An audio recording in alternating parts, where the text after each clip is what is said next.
I'm reviewing the cherry, the Samuel Smith something old cherry. So either way, never had this one. I mean, I have another bottle of this, but I ain't gonna. I have another bottle of a different bottle, different same company but different uh, flavor. But that's what we're gonna be reviewing. Is the UK beers this time today. Something a little something. Yeah, it's something cooler. It's not a stout, which is good. Let's get an opener. Let's see what this is all about. Hope you all had a good weekend. I certainly did. Let's see what's going on with the chat as well. Medicine thing. What's up there, Steven? Appreciate you. Cheers. Where is everybody? I'm hoping they'll be coming soon. I sent them the link. I hope they do come soon. Matter of fact, let me see if I sent a link to Clifford. I think I did. But show the here we go.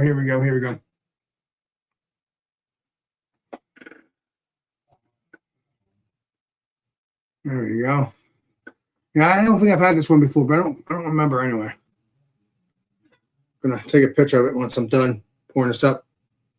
Oh wow. At least it didn't over explode. That's what it could have done. Oh,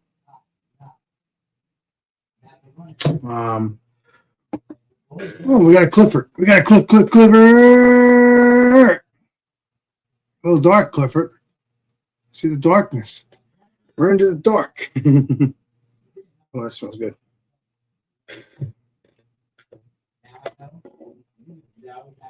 Weird.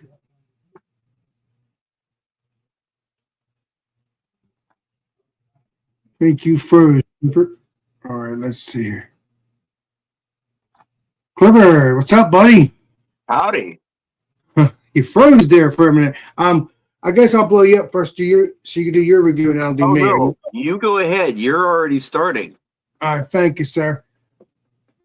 You're a saint. So what I'm going to be reviewing, like I said, is the cherry beer here. I'm going to take a picture of it real quick because I don't want to, so I don't forget that I did this, and then we're going to do the review. We're going to do a quick picture. Sorry about that, but I like to do the Instagrams. I don't like doing this right away, but I am because I opened it without even doing anything. But I hope you had a good weekend. All those wonderful things. And we're going to set that up. Bam. Thank you, ma'am.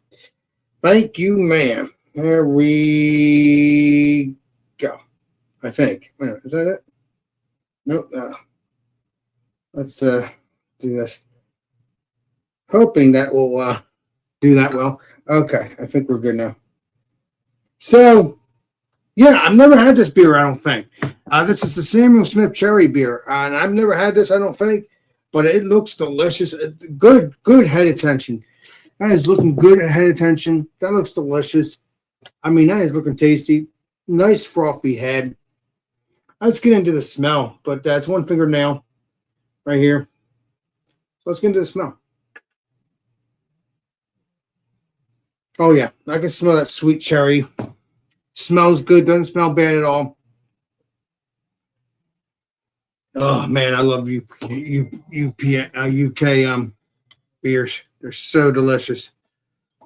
Let me see who's friending me here. Oh, I thought it was someone else asking me to come on. It's not. Yeah, I smell that sweet cherry. Yeah, it smells good. Let's get into a taste. Cheers.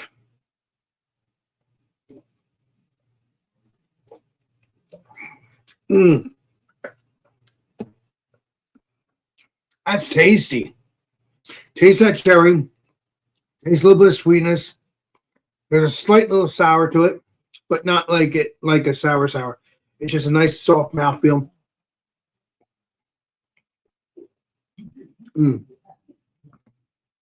I think it's real cherry they're putting in here. I'm not sure, but I hope that's the case because this is good stuff.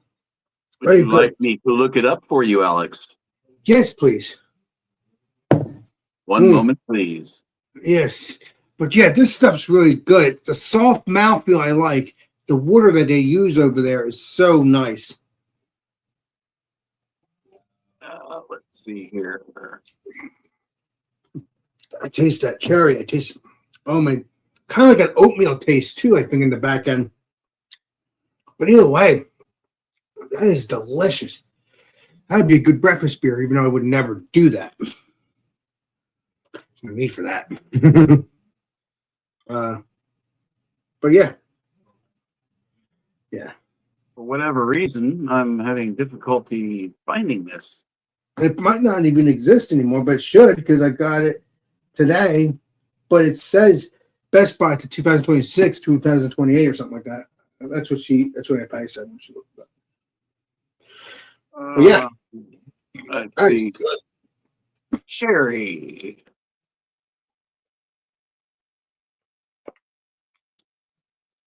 It is handcrafted at the tiny All Saints Brewery set in a time warp in Stamford, England, using old manually operated brewing equipment. Oh. Finest organically grown barley and wheat are used to create a complex ale, which, having undergone primary and secondary fermentation with different yeasts and extended maturation, is taken to Samuel Smith's small independent British brewery at Tadcaster.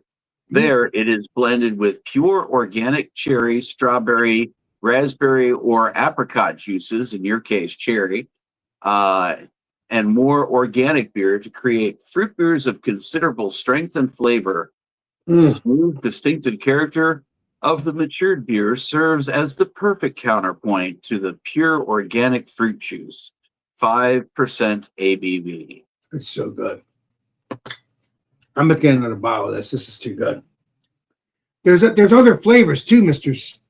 Clifford. Thank you for reading that to me. Yes, indeed. There is strawberry, raspberry, apricot, and then there's also their cider and their perry. That sounds as well as chocolate stout and oatmeal stout. Yeah, this is too good. I'll have to go get more of this. I only bought one bottle. I got another bottle, but it's a different one. Different, the same company, but different beer. But yeah, that looks delicious. If you can get this, please do it. It's a lot of juiciness, a lot of cherryness, a lot of soft mouthfeel. It is very, very tasty. I'm really enjoying that. That is one of the greatest beers. I think Samuel Smith makes good beers. They do a great job, and I expect that because it's the UK, Germany, Europe. Is there any bad beers? Probably somewhere. Probably, but if you get the right beers, as I've been drinking, like the Samuel Smiths and the and all those other German beers you've seen me drink before, these are English beers, but I'm just saying, everything around Europe has been heaven to me, and I love it. So if you can get this, please do. Most people can, and if you can go to Europe, try to get it here in the Europe area too, in Europe as well, which is in England. I'm pretty sure it's going to be way better. It's delicious here, but I guarantee it's going to be way better over there, even though it's the same water because they make this there and send it here, I believe. And so, yeah, that's what I want. I want true, official European beer, which is English beer here. I like it. I like true edition beers. Delicious. I never dreamed I'd fall in love with these freaking beers, but they are freaking phenomenal. I cannot stop drinking German beers.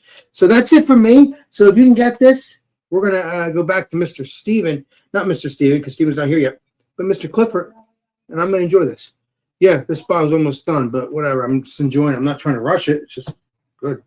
But yeah, appreciate you. Let's get Mr. Clifford up. Let's see what the chat's saying. Hi, kiddies.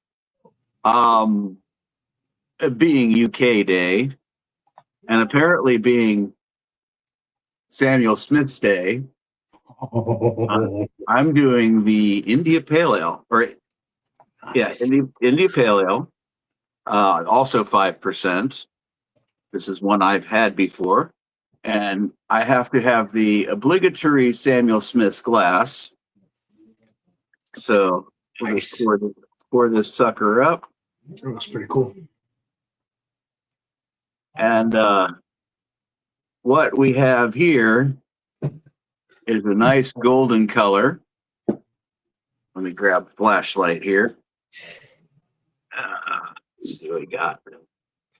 Hey, you kind of tell the color there, and on the nose, big hoppy aroma, but it is primarily the English hops, the Fuggles and things like that. So it's not a piney, resiny kind of a aroma on the nose. It's more of a grassy, floral kind of a hop aroma. Nice finger and a half, almost 2 fingers ahead. If this was a larger glass, I'm sure it probably would have been 2 fingers with a nice vigorous pour. So this, this one's a favorite. It's not my favorite IPA that I've had from England, but it is quite good. So Prost or cheers. Cheers, please be delicious.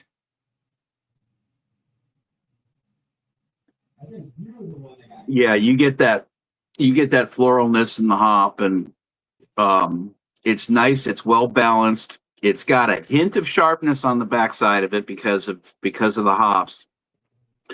And I would say this is coming upon its best by date at the end of this month. So had it been a little bit fresher, I think it would probably be a little less sharp on the backside.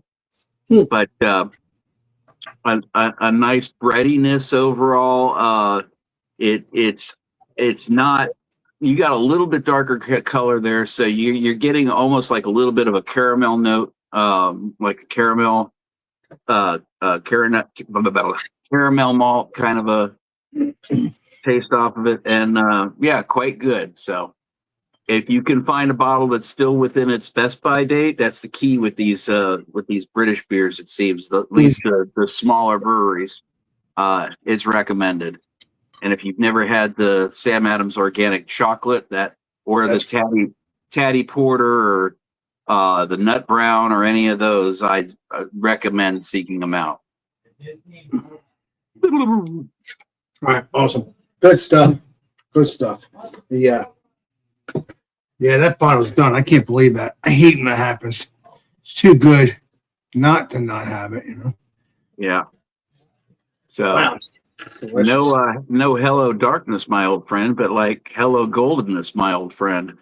Got that right.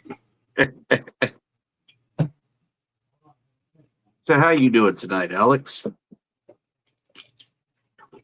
Doing good. Got some poison ivy the other day, but that's okay. I'm burying that, so I think I'll be good. Bury it in calamine lotion.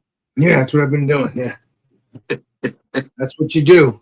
That's why it's not been itching, because of that reason. I think I'm permanently immune to poison ivy or poison oak.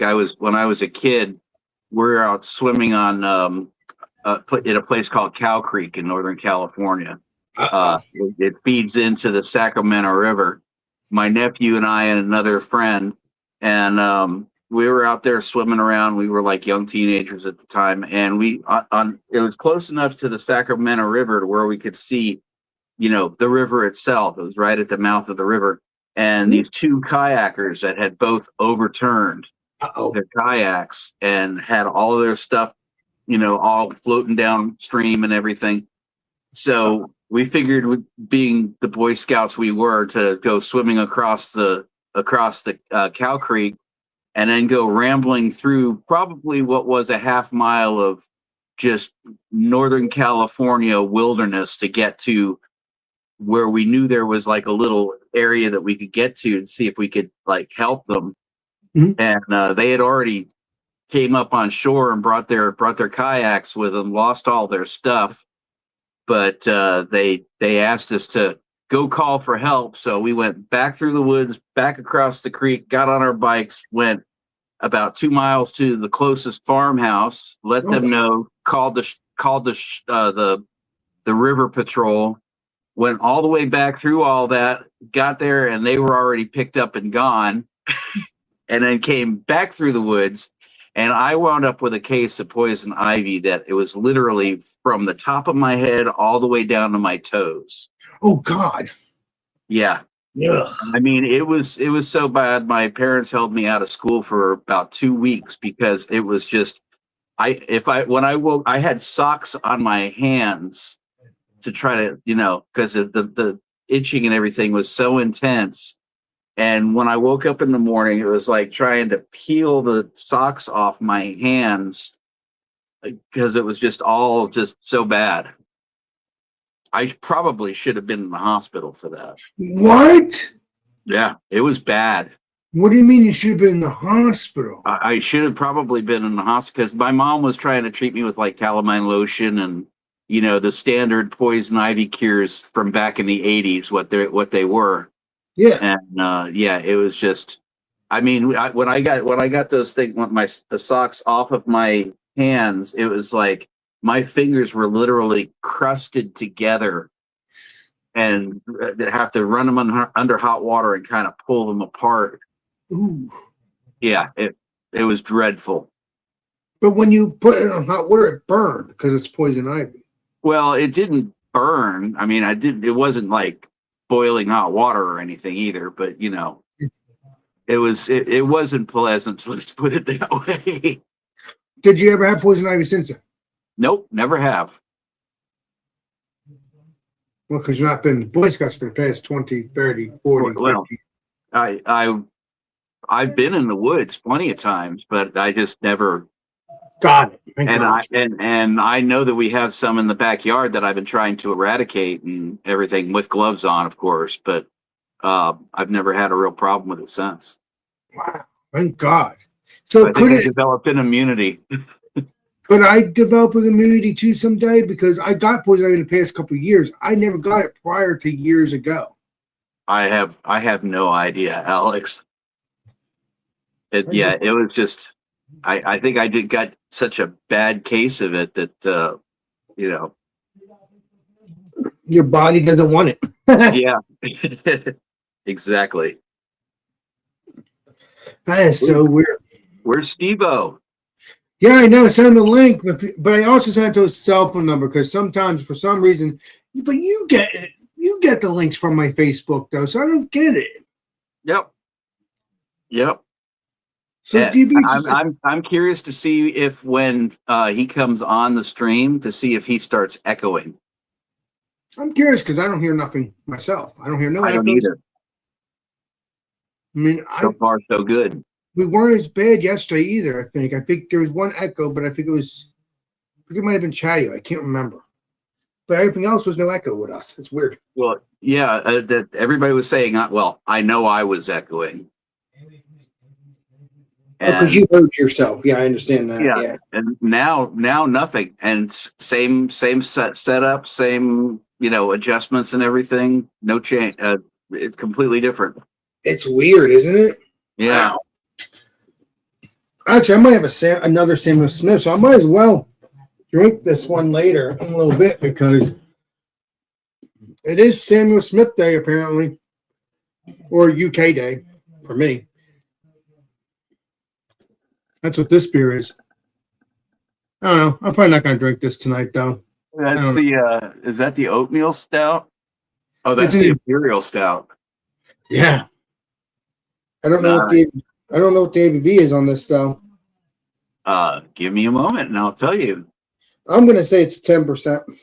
Oh, I clicked on something and I've got a whole bunch of cooking recipes using Sam Smith beers. Good. Good, because you know what? Samuel Smith beers are good. Yeah, some of that stuff looks pretty good. Let's see. Taddy Porter, Imperial Stout. I don't recall their Imperial Stout being all that high AB. Yeah, it's only 7%. Okay, so it's a strong beer because it's a stout. That's it. Okay. Yeah. Originally brewed to withstand the abuses of shipping in foul weather to Imperial Russia. Favorite of Russian nobility whose taste for the finest food and drink was world famous. Oh, wow. A rich, flavorful brew deep chocolate in color with roasted barley nose and flavor that is a complexity of malt, hops, alcohol, and yeast. Oh wow. Fermented in stone Yorkshire squares. Wow. That's crazy. And it's registered suitable by the Royal Vegan Society as suitable for vegans and vegetarians. Oh, but there's alcohol in it. So I guess Keith can drink it. Yeah, but it's alcohol. Yeah.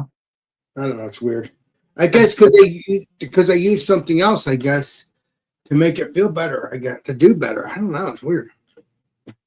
And what's that called again? What is it called? The stout? Just Samuel Smith's Imperial Stout. Nice. I don't know. That is a good beer. I'm gonna get more. Sweating. Yeah, I looked at their lineup, and the only one that I have not had from that brewery is their wheat beer. Oh wow. What's up there? ODNTV. Nice to see you, bud. Appreciate you.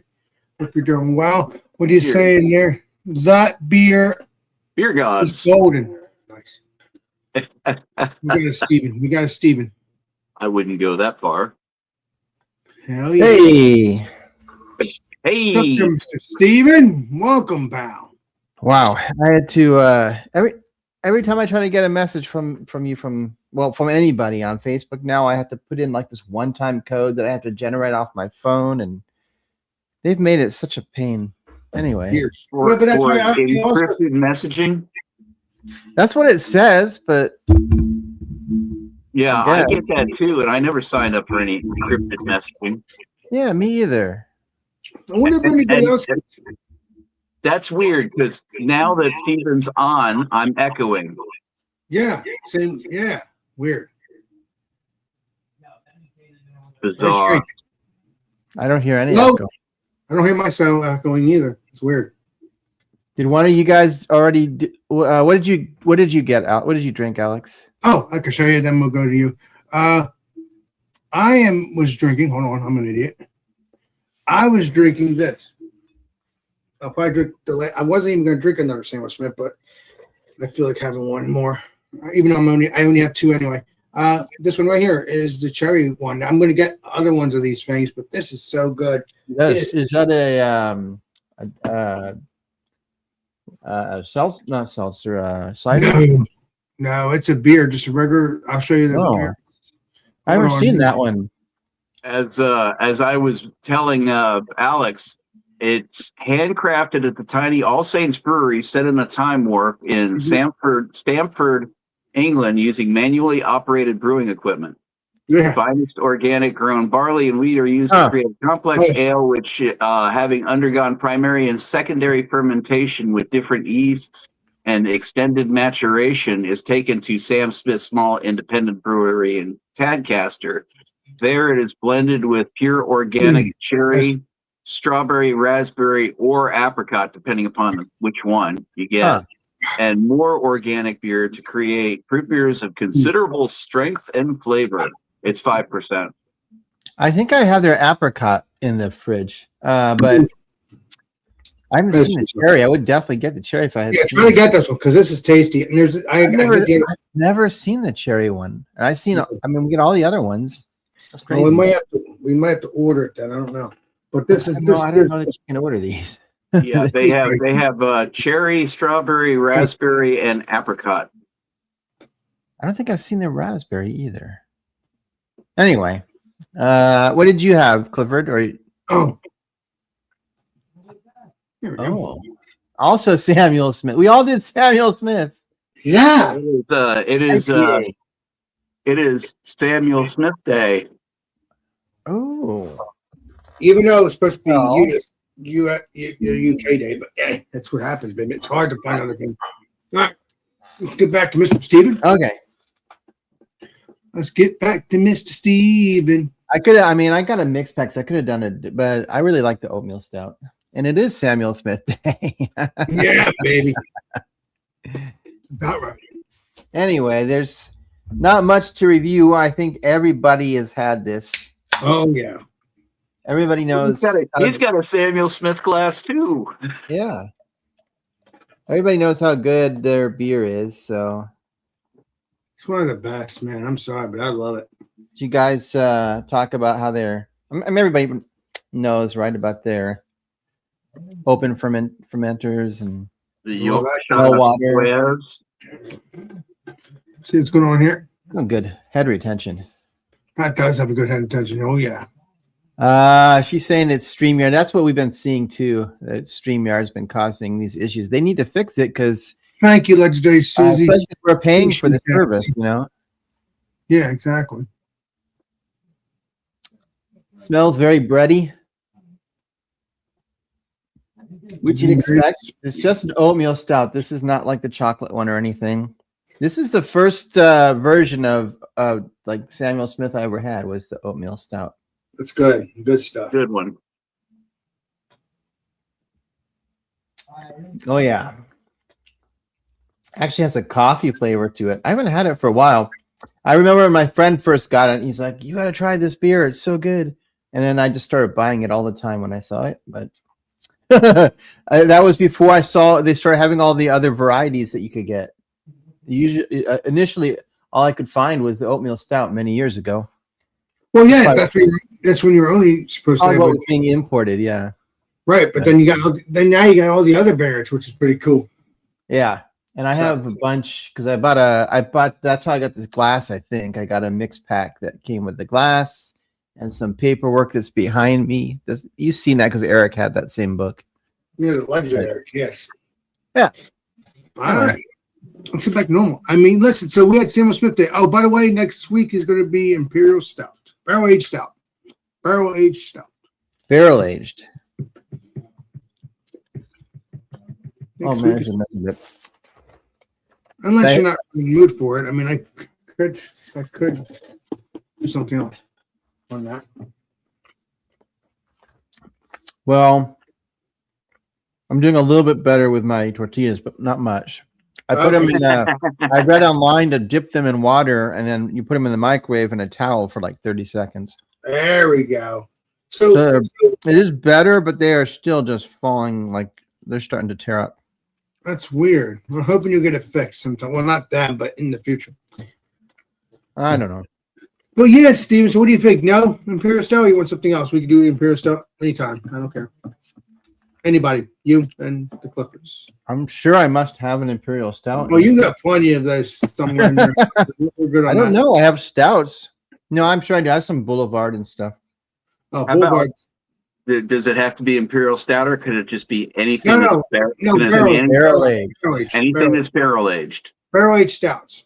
Oh, does it have to be stout or just Well, we barrel could- aged? We could just do. I mean, I'm gonna do a barrel aged stout, but I don't know.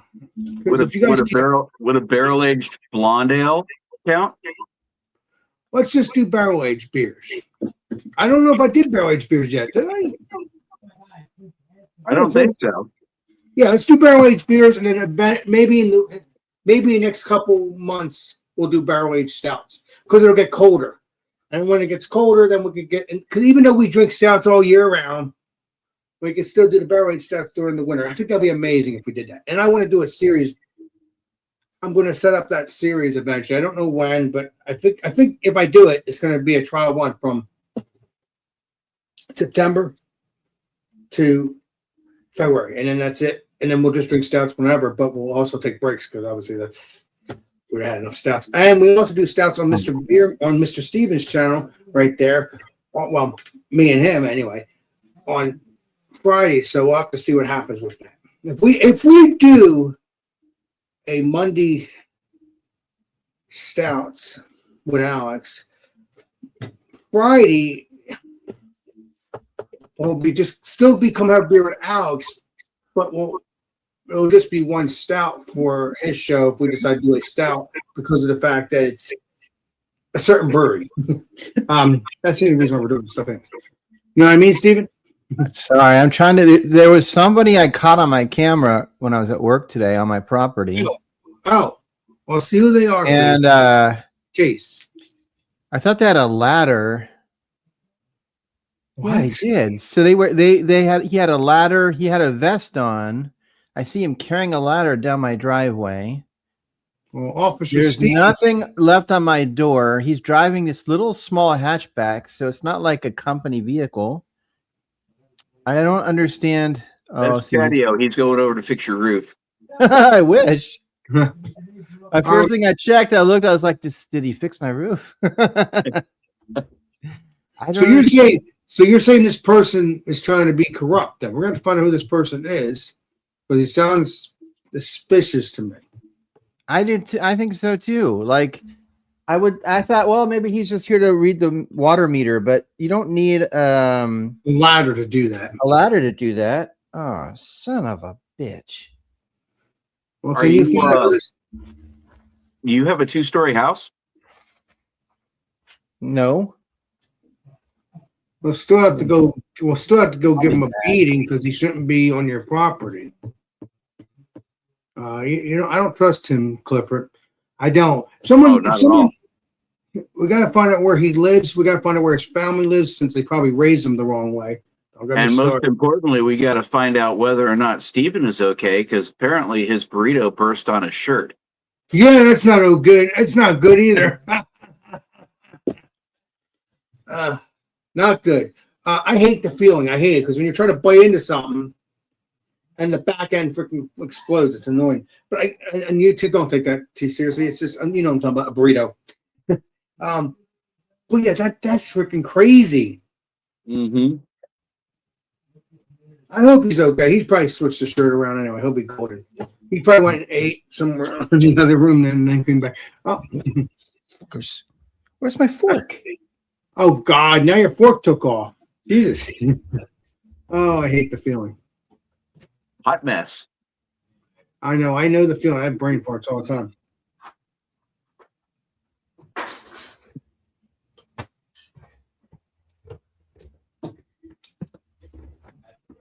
Oh, I was so tired at work today. Hopefully, no one at work is watching this.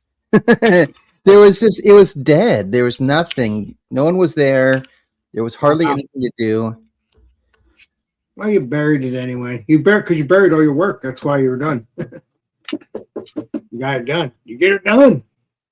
So, Steven, are you gonna play Columbo and make sure that person doesn't come back? Because I know you know what he looks like now. So you can find out where he lives. I don't know who he was. There's got to be somebody around your area. You can't trust him because normally people that do that, they come back. And I want him arrested before that happens. I know, like how he had a vest on, so and they were doing some kind of work at the high school across the street, but I don't know beyond that. But that doesn't make sense why he would go on your property. Yeah, why does he need a ladder? He went up the driveway. I don't know. It's weird. Do you have any things in the back of the house so you can see where he went? No. Well, I do in the back. He didn't go to the back porch at all. Okay. I thought maybe the electricity where it connects to the house. I was like, maybe he's doing something with that because for years, even the inspector when I bought the house is like, yeah, the electric company needs to change that because it's supposed to be so many feet off of your roof and it's not, and that's something they had to fix. So and then I've tried like twice, and the electric company comes out and they're like, no, we can't do that. That's attached to the house. That's not our responsibility. I'm like, well, I'm not touching that live line. hell no. Yeah, that's cute. So Hey, Alex, I don't know. if that's what he did, or you don't know, there's no evidence of it. No, I don't see anything. And you'd think that if they come on your property for anything, they should leave something on your door that says, you know, we were here. That's weird. Unless it was there and you just didn't see it. I don't know. It's weird. You would see it. You would have seen it. Yeah. It's weird. Hey, Alex, Yes, blow, Mr. Steve. blow me up for just a second. I got something for Steven. All Whoa. right. I have some boxes to unbox too. Nice. There we go. Samuel Smith. Oh, I have that. I have that. It's a clone recipe, right? Yep. Yeah, I have that. I have that book. You have this one? Yep.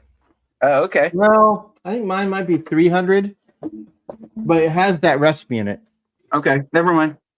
Yeah. Okay. In fact, I've made that recipe before. Did it come cool out book. close? Yeah, it's pretty good. You can't like really. I mean, you can't really with the open fermenters and the yeast that they're using, their house yeast and their water, you can't like mimic that. So Mm-hmm. All right. I don't know. I'm gonna see if anybody. I'm trying to see if anybody else saw my link because I did send out the link to Clifford. I sent out Clifford because he's here. You as well, Stephen. I don't like using clone recipes. My experience has been that they never turn out that great. Mm-hmm. So I prefer to just use my own recipes that I make. I don't know. Yeah, I got this book like back when I first started home brewing, and I just pulled it out. I was looking through it again. Yeah, I don't know. Like, who wants to brew a clone of Tsingtao? Who knows? I know, right? That's My biggest nobody. I don't even want the real thing, to be honest. Oh my god. Cribs. Yeah, you get this book, you too could make a clone of Bitburger Premium Pills. Oh my god.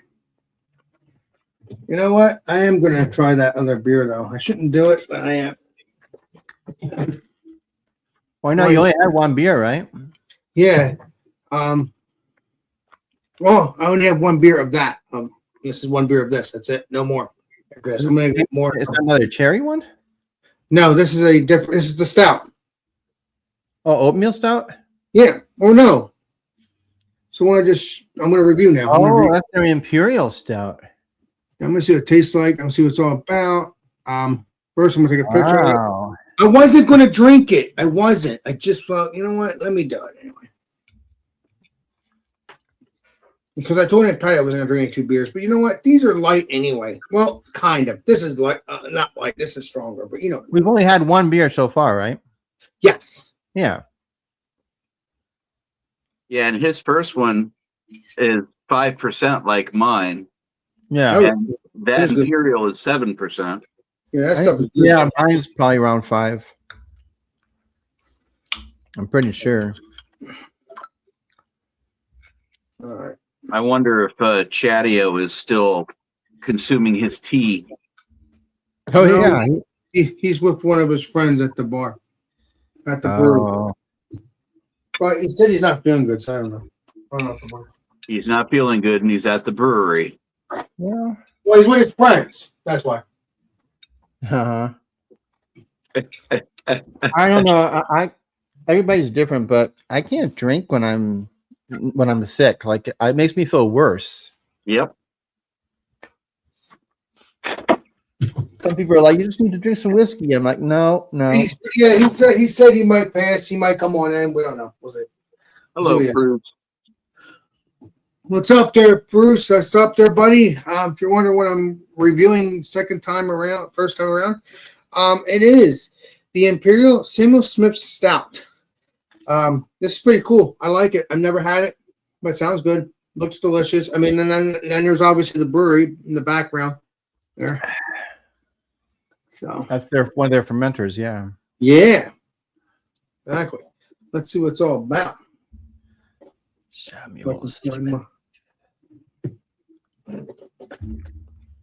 I'm eating a tortilla with a fork and knife because I Yeah, because cannot. it fell apart. It's a pain in the ass. I can't get these stupid tortillas not to fall apart. You almost did, but they didn't listen. Let's pour this up, shall we?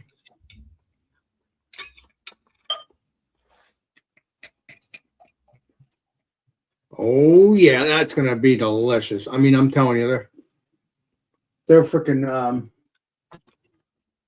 soft mouthfeel stuff is good. That looks delicious. Looks jet black. Looks tasty. That is looking really creamy. Wow, I can smell some chocolate too. Yeah, that looks good. That looks delicious. Oh man, there's no color to it. There's no like red in it. It's just all jet black. Let's get into the smell. Before we do that, 2-finger ad.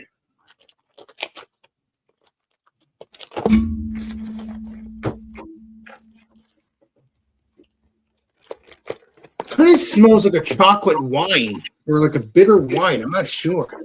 Wine? Is it carbonated? Yeah.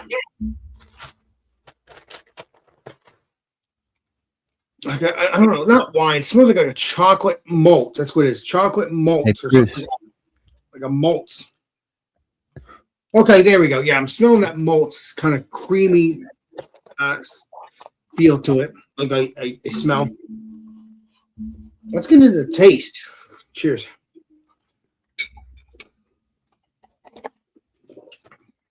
Oh, wow. That's delicious. Kind of has that roasty coffee. Hold on.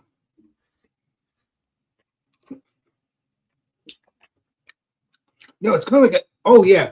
I can taste those oats, like a creamy oats. And there's like a roastiness. That is hands up on that. Samuel Smith, you strike again. I'm gonna see what other flavors we got.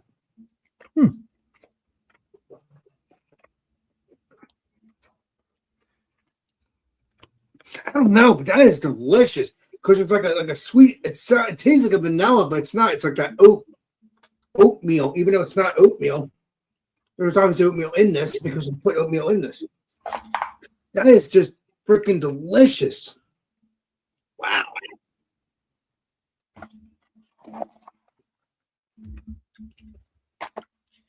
Guess I got to read the directions. That is really soft. That is really soft on the mouthfeel. That is very creamy. Very, like a little bit of Yeah, I mean, the softness is from the water profile that they have. Yes. It's freaking amazing, Stephen. And listen, Stephen, we're going to have to take a trip there one day. Not just there, just UK in general. And I looked into this brewery. You really can't tour it. They don't do tours of their brewery. They don't even like serve beer anywhere. They actually just serve beer out of all the small, like little bars that are around England. well, that's fine. That's fine. That's fine. That's their loss. I'll just go to the breweries or not breweries, the bars to bury it. I don't know. Because they're going to make good stuff. Now, I wonder, let's think about this. Did they ever even have a tour back in the day? Or were you able to do that? I don't know. I mean, my eyes are itching. So I was like, that'll be also it's not in London, so it's not very conveniently located anyway. Oh, of course. Can you get food? Yes. Yes, Vinny, I can. It's like a lot of work. That's a shame that you can't go there. Now, I think you can go there back then. I think you could back in the day. I don't know. Not this brewery. They're not open to the public. So they were never. So, Mr. Steven, they were never open to the public, right, Mr. Steven? Never. And I'm yeah, talking because about they brew beer, but they don't have a visitor center or anything. They don't have like tours. At least that's what they said on their website. that is delicious, though. I'm going to take a picture, and then we're going to be good. If you can get this beer, please do. Again, you can tour all the other breweries in Europe. Please do. I'll be glad to do it with Mr. Steven or any of my friends. This one, unfortunately, you just have to go to the bars and check it out. And that's fine. Go to the bars, try these beers. They're tasty. They're delicious. But unfortunately, we cannot visit the brewery. And that's a shame. I guess most breweries you can visit, but there's some that you can't. Hey, that's why you live and learn. But they're still good beers. That's all that matters. So if you can get it, please let me know. But if you want, what you can do is you can go about 700 feet, I'm guessing, away from Sam Smith's. Right. And you can visit the Coors Brewery Tadcaster. Coors is in Canada, not Canada, and Canada, not Canada, and Denver, Colorado. Oh, Canada. In Denver, Colorado. So wait a minute. So what do you mean? There's a Coors beer company there too? I'm looking at a picture of it right now. Well, you do know it all, Clifford, and that's why I'm saying. Interestingly enough, it doesn't say Coors. There's a Carling truck in the front. And whereas the Coors Brewery Tadcaster has a 4.7 star rating, Samuel Smith has a 2.7 star rating. And the comments, the very first comment from a month ago says, Sam Smith Brewery bought and then ruined our local pub. Oh wow. I don't get it, man. Beer's supposed to be happiness. Beer needs to be awesomeness. It's an input porn. You don't have to have a fight over beer. Oh my god. It's craziness. Echoing. I hear the echoes. Echoes. Bruce, I'm gonna have to have a Apparently, right consultation with you to figure out how this damn thing works. Right down the street. Yeah, the echo's back. Right down the same road, probably, I'm gonna guess 500 feet down the road from Samuel Smith is Heineken, UK. Well, don't go there. Heineken. Heineken. No, I'm joking around. No, Heineken has good beer. I know, but I'm just having fun. But no, yeah, it's a shame.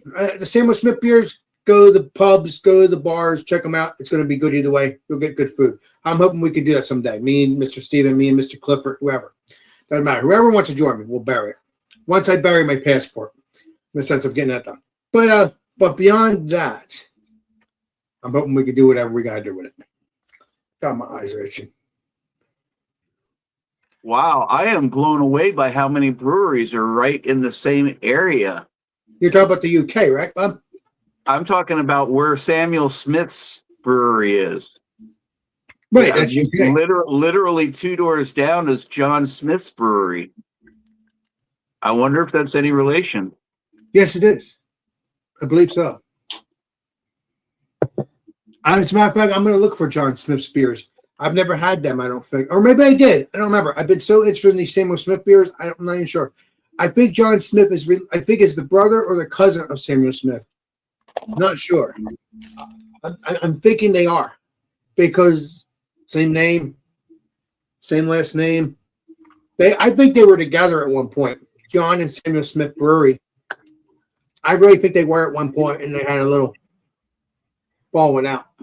I could be wrong, but I got a feeling they were together at one point. And they don't offer tours either. Again, same family. I mean, that doesn't mean that has to be the case, but unfortunately, I don't know. Smith's an awful common name. Let me look that up. I got this new spawning valve, but it's awfully fancy. I don't really get. I know what this is for. I don't know if I'm on the right spot or not. But there's also some tubing. I don't understand what you're doing with the tubing. It says John Smith and Samuel Smith are related. I'll have to read this directions, Yeah, because it says Samuel Smith, old. He hand wrote my name on it, though. That's nice. That is weird. I was right, Mr. Clifford. All right. That's crazy. Take some... What are you doing, Mr. Steven? You playing Colombo? Yeah, I got a new thing for brewing, and it's much more complicated than anything I use. So it's going to take some direction reading. I know you'll bury it. Don't worry about that. But yeah, the two breweries are related. Also, got some. Both Stevens are related. I'm shocked because the one says Samuel Smith Old Brewery, and then there's the John Smith, which is the other one. Yeah, that's crazy.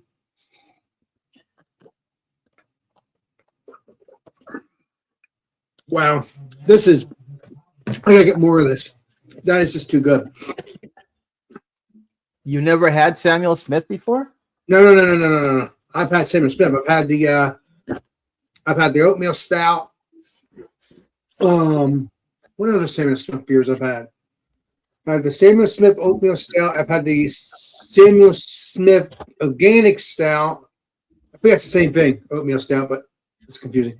And then I just started drinking the organic chocolate, probably. Yeah, there you go. So I had the oatmeal Samuel Smith stout. I've had the organic oatmeal stout or chocolate stout. And what else did I have? I can't remember. I had these. What's your bud? A little ASMR. Oh my God, you're saints. They definitely wrap these nice. Yeah, I'm sorry, but UK makes good food, good beers. Listen, to make this clear, Europe in general makes good beers. As long as you know where to go. And it's got an 8-ounce and 5-ounce marking on the glass as well. Nice. Oh, wait a minute, you're doing an unboxing. Let me blow you up. What the hell was I thinking? I'm so freaking hyped up with this beer. Oh my lordy. You said that to me too, Chief. Let me take care of you. It's a little thicker glass, at least. It's not super thick though. They just don't seem to. They're using cheap glasses at these breweries. Yeah, Fort George. Yeah, that's a problem.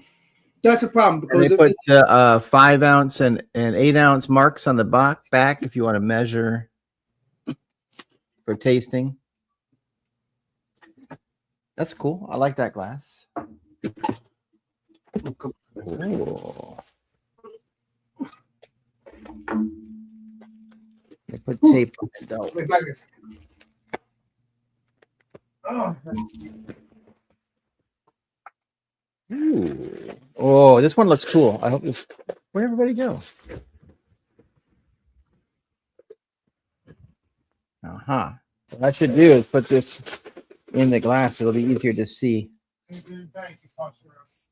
Fort George, brewery on the Oregon coast. What the hell is that? Cool. They're like a little Russian doll inside of a barrel. I don't have a glass this shape though. It's kind of cool. Oh, wait a minute. What is that? It is still the same sort of quality, which is not great. Not great quality. What do you mean? Like weak? Like if you hit it, like it's like.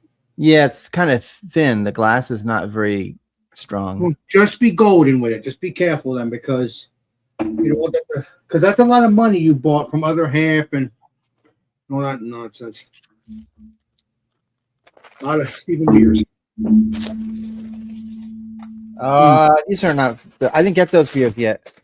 I know you won't get them until tomorrow or next couple of I days. think Wednesday. Yeah, exactly. Thank you. This is the typical.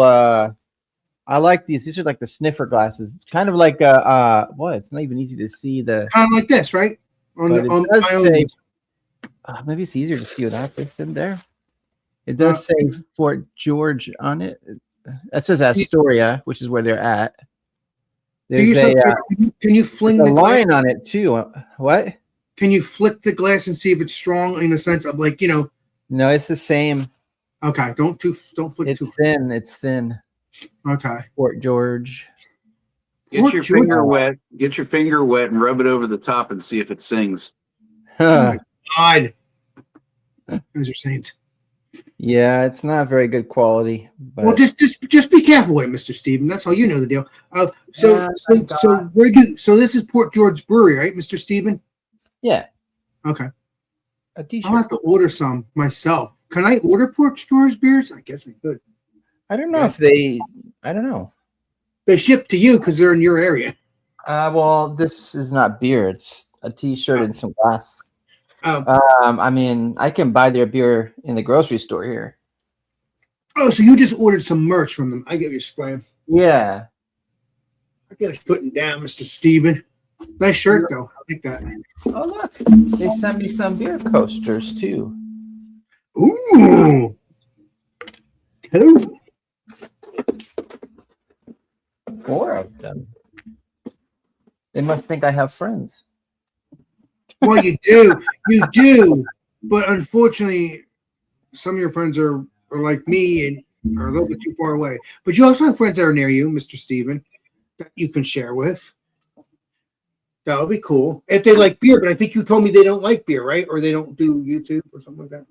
I mean, oh, yeah, a lot of them don't. Or if they do drink beer, it's just like they'll drink a Corona or something. No, that's fine. That's their choice. Okay. Anything else you were showing? I'm sorry. I don't want to be rude. No, well, I got this spunding valve because it's smaller. It'll fit in my freezer better, but also it has this little thing, which isn't really necessary, but you put like water or sanitizer in it, and you'll be able to actually see it bubbling. Because normally with these, you can't actually see. All you can see is the pressure gauge if it goes up. But this will actually bubble like an airlock, so you can actually see activity. I think you're supposed to be able to set this ahead of time. Like I could set it to 12 psi before it even starts fermenting. I think. Nice. I don't know is what this bottom hole is for. And with this little dangler, am I supposed to put that in the hole? Maybe. I don't know. You have to play I don't know what that is. You gotta solve the So, case. It came with like 4 pages of directions, so I guess I need to read them. All right, Mr. Steven. Awesome. But, I like that you unbox your stuff on my channel. I like that. Excuse me. It makes it more fun actually because it's less stress. And I know you do unboxing on your channel sometimes, but if you don't feel like it, you do it on here, which is pretty cool. Yeah, well, I won't be live again on my channel till Sunday, so Well, I that's still need to decide what beer I'm going to do. I got all excited for nothing. Well, thanks. I was on Google Maps and I was like over Georgia and I typed in brewery to do a brewery search, see if there was any other new breweries that had just popped up in the area. Yeah. And we got one called Pulaski Brewing Company about 15, 18 miles from where I live. And I was like, oh, cool. And I clicked on their website and their coffee company. Oh, I like coffee. But why I would like it say coffee too, but that's Well, not why what would why would it say a brewery if it's coffee? It No, doesn't- because they brew coffee. That's true. That's true. God, you know everything, Steven. That's what I like. If about you search marketplace for brewing, you'll sometimes get coffee. Yeah. That's- again, you know it all. You probably have to do beer brewing or something because otherwise they're gonna fake coffee because they brew too coffee. There aren't that many coffee. You can kind of, just filter through it. Yeah. God, I love coffee stouts. I can't get enough of them. I don't drink coffee, but I drink coffee stouts. I'm freaking strange. Yeah, I like them too. But you don't drink coffee, right? So there you go. I do. You do? Oh, well, see, I don't drink coffee, but I drink coffee stouts. I have a very fancy espresso machine. Good, but I'm saying you're unique because you drink coffee and coffee stouts. Me, I'm unique in the sense of not drinking coffee and I drink coffee stouts. Oh, yeah. You get I'm spraying? I know you do. You should have. I mean, have you tried like iced latte or something? I've tried coffees before and they're very tasty. Don't get me wrong, especially when you put that creamer, especially when you put I can't remember, it was some kind of place. It was not a place, but it was at my friend Beth's place, Beth's shop, or flower shop. And I was drinking coffees all day that day because it was like different flavors. Like it was from a company. It's called, I think, Berry's. I can't remember. So called Berry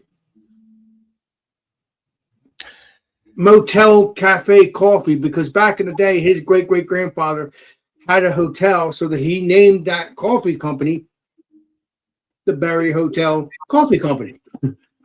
So I'm actually friends with the guy on Facebook. I have to look him up. He actually looks like his great grandfather. I've seen pictures of him. The grandfather, the great grandfather. I think you had told me about this because you were asking me, and I don't think it exists because I tried to find, Well, you found it, but the hotel burned to the ground. Oh, yeah. So, but the coffee you did find, because you'll see the picture of the hotel. Yeah. You'll see the picture of the hotel. You'll see a coffee cup with the hotel on it. It's like black and white, like a bluish black kind of. Let's not talk about burning down because we have lots of stuff every day right now burning. Well, that's okay, Mr. Steven. You know to get out of there if that's happens. So don't worry about that. You and your neighbors know to leave your state. The grasshopper fire that brought all the smoke is now very close to Timberline Lodge, which is up on Mount Hood. That's where they filmed The Shining.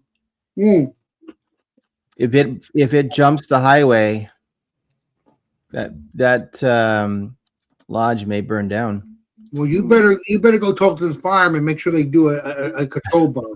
Unless you want that. Well, noise. they're up there. They're working on it. All right, good. I mean, there's only so many people, and that's a huge fire, you know. Well, you said a grasshopper fire, so yeah, that's That's what they. I don't know. That's what they call it. I'm not sure why, but grasshopper meaning because they jump. The ashes are the cinders. If they're caught by wind, will jump a good ways away, and grasshopper. That's what happened in the car fire in my hometown. Was it actually jumped the Sacramento River? See, knows it all. Clifford knows it all. well, what's frustrating is that a lot of them have now found are arsonists. They are purposely started. Yep, the one in Spokane was an arsonist. Yeah. A couple the big fire that was in LA up by the not the 405. It heads up towards the Grapevine coming at like the Pasadena area. That one was an arsonist too. Why would you do that? Because they're idiots. They're stupid. They want to experiment. Well, guess what? Experiment this. You're causing fires, you dumbass. You know what you're doing. I swear. Let me experiment by pulling your toenails out with tweezers. There you go. Well, because Yeah. no one's getting burned. Exactly. Oh, my lordy. Help me, Lord. They have nothing else to do. I'm pretty sure it's kids. Unless it's some idiot adult. No, the one in Spokane, the guy looked like he was in his 30s. Well, then he's an idiot. Then he needs a noogie from me and from all of us. Freaking idiots, man. I swear. These days, I don't know what's up with people. Well, You they see need that guy babies. that you see that guy on social media that they weren't. I didn't see the video and they didn't say what he did, but apparently he did some self-harm and he did it live on his, whatever. Oh, I don't know, down in Florida. so where it was. His Right. YouTube, is that what he did? That's just stupid, man. Why do you do that? He- I know. He was a blogger that got really big for doing like sort of like these sensational stories about celebrities. He would try to out celebrities and say, oh, that guy's actually gay, and Does he still do the channel? but people hated him for it because all of his stuff was just it wasn't even news. It was just him trying to dig up dirt, and Dude, he's beautiful. so he had a lot of negativity in his life because people hated him for that. But yeah, whatever he did, I'm assuming he cut himself up, and they said there was blood Apparently they everywhere. had a police standoff for a while too. They said he's gonna have to have several surgeries, and he's not even out of the woods. He lost a lot of blood. I think they said his kids or something or his family found him, because they walked in minutes after he had started to do it. Just all around nightmare. Yeah, that's serious psychological issues going on right there. There was a girl that was in my high school that used to do that. She would take like just dull scissors like you would find in a classroom, not sharp scissors, but just dull scissors. And if she got a hold, she would start cutting her arms and stuff, and Wow. he would pull hair out. And Wow. yeah, she was. I remember I had to defend myself once similarly, but not hurting myself. But when I was in elementary school, this bully, the teacher left the classroom and this bully came after me. And there was a thing of saran wrap in the back of the room, and I ripped the blade off of it and started swinging it at him because he was attacking me. Wow. But yeah, what's up, Chatty-O? Yeah, I had a guy come after me junior year in high school, and I never even saw the punch coming, but he knocked me cold out. Wow. And I dropped to the ground and everything, and one thing led to another, and like a couple of days later I caught him with a chair. Yeah. I kind of put an end to that. Yeah, you can't. But I was probably stupid on my part because this was a guy that would, hit in the back of his pickup truck. He had 2 rifles mounted in the back window of his pickup truck too. So, fortunately, those were in the days before Columbine. Yeah. In a sense, you have to have some retribution, or that person will just keep doing it. You know. Mm-hmm. Yep. Yeah. Chadio.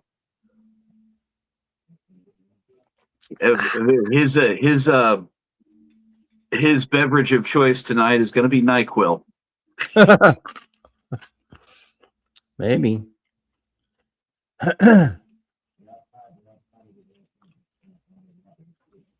Oh, Sorry, peeps. no worries. Oh, Alex is making dinner. Yeah. Well, he surprised me with the Papa John's. I'm so happy we don't eat this as much anymore because it's not good for you. Oh, is that the vegetarian? No, it's the pepperoni, garlic bread, and garlic sauce. Lots of garlic. Yeah. Not good for you, but that's why you don't get it often. Not good for you. I mean, the garlic's good for you, Garlic's good for you, yeah. but not the actual sauce. Yeah, the meats that are like dried meats like that are supposed to be the worst for you. Well, this is pepperoni. It might be dry. It might be dry meat. I don't know. I hope not, because that's not good for you. Bad for your cholesterol, I think. Yeah, exactly. But you just can't. Tell that to a German. No matter what you do, like you cannot eat healthy because you be eating like lettuce, and now you can even eat lettuce, right? Because you're going to get diarrhea. So, well, you know that farm that lettuce was coming from, it was specifically iceberg lettuce. yeah. The company in the United States has discontinued business with them because now they have an outbreak in jalapeno peppers. Oh man, it's a farm in Mexico somewhere. I'm not gonna lie. I was using this pre-made pico de gallo that has jalapenos in it, and since I had been like using it on my tacos, it was making my stomach rumble and stuff. And then I got so sick when I was visiting Beer Man, and once I stopped, I threw it out, and I'm fine. So, oh wow, yeah. I plan on eating enchiladas tomorrow night. Chicken enchiladas. Wow. But no jalapeno. All cooked, to a temperature, then it should be fine. Yeah. Well, I don't put lettuce on my enchiladas anyway. I hate going to a Mexican restaurant and ordering an enchilada plate, and you get like a pound's worth of lettuce and diced tomatoes and a dollop of sour cream about yay big. I like sour cream, but yeah, I don't really want all the lettuce and stuff on it. Yeah, I like sour cream too, but put that on the side, and if anything, give me a little extra sauce or some extra cheese, or primarily extra guacamole. Well, that's expensive. Yeah. Oh man. Well, I can't believe your tacos are falling apart, though. You said Chadio, but I don't see Chadio on here. He said he's going to be home in a few minutes. Yeah. Okay. Awesome.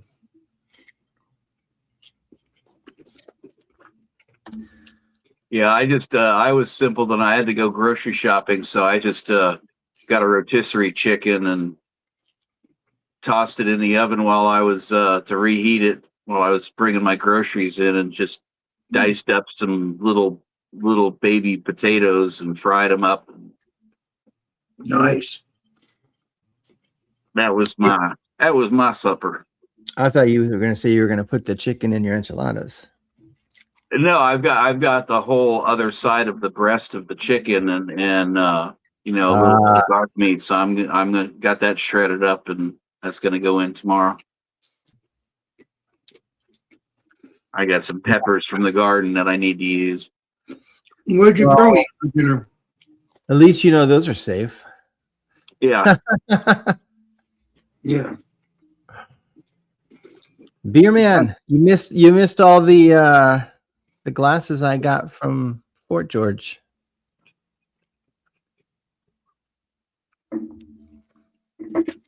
This one is hard to see. I left the thing in it, but I like the shape. It's I don't have a. It's the only glass I I have. see you, beer man. Appreciate you, beer man. Don't forget it.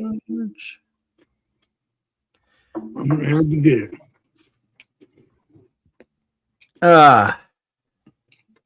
Sorry, Alex. I'm just exhausted. I know.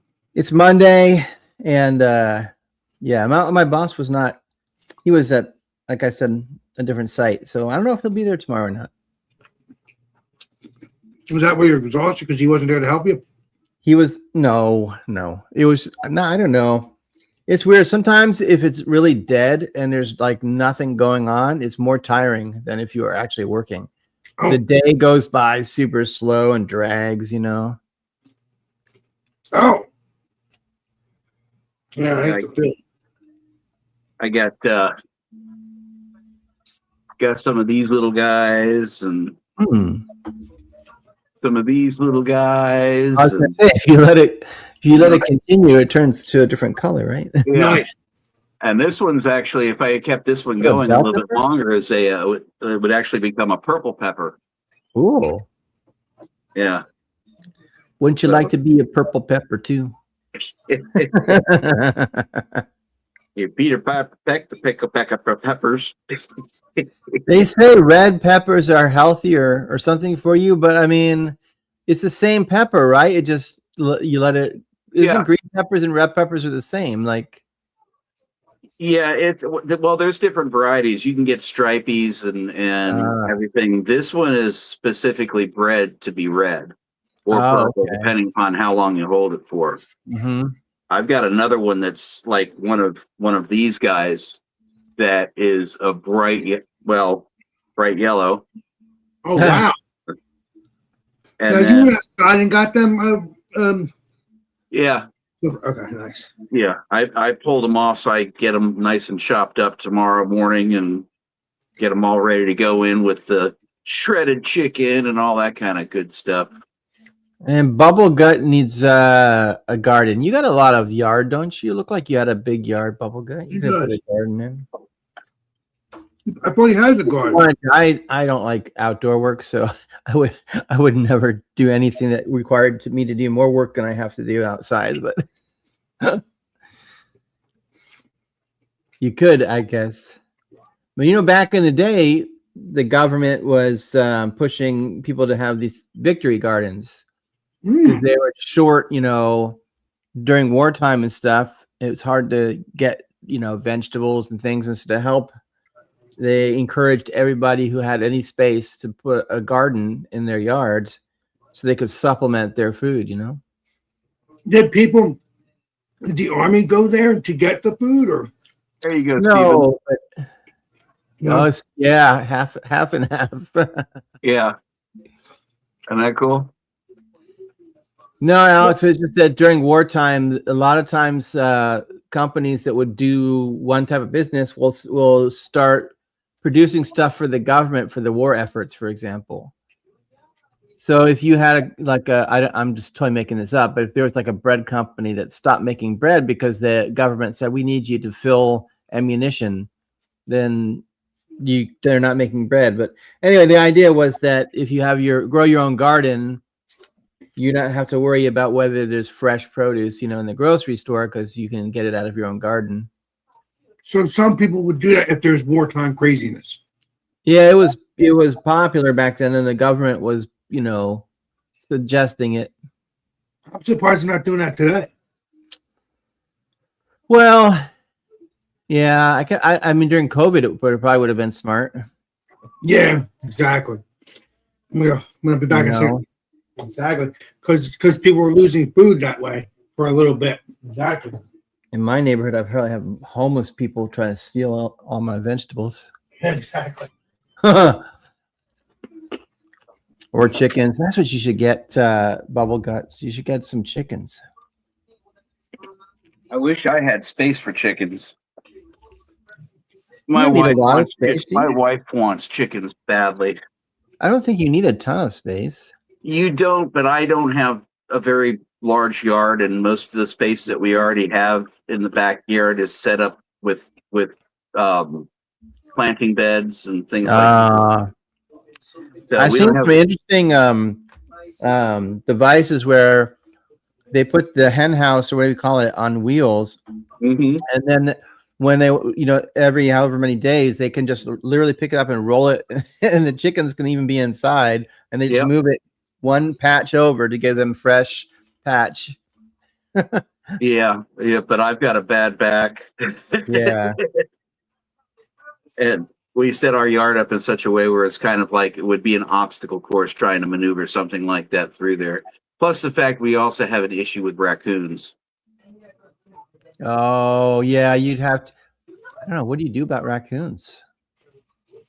Ideally, bait them, trap them, and move them somewhere about 10 feet away from your house. Yeah.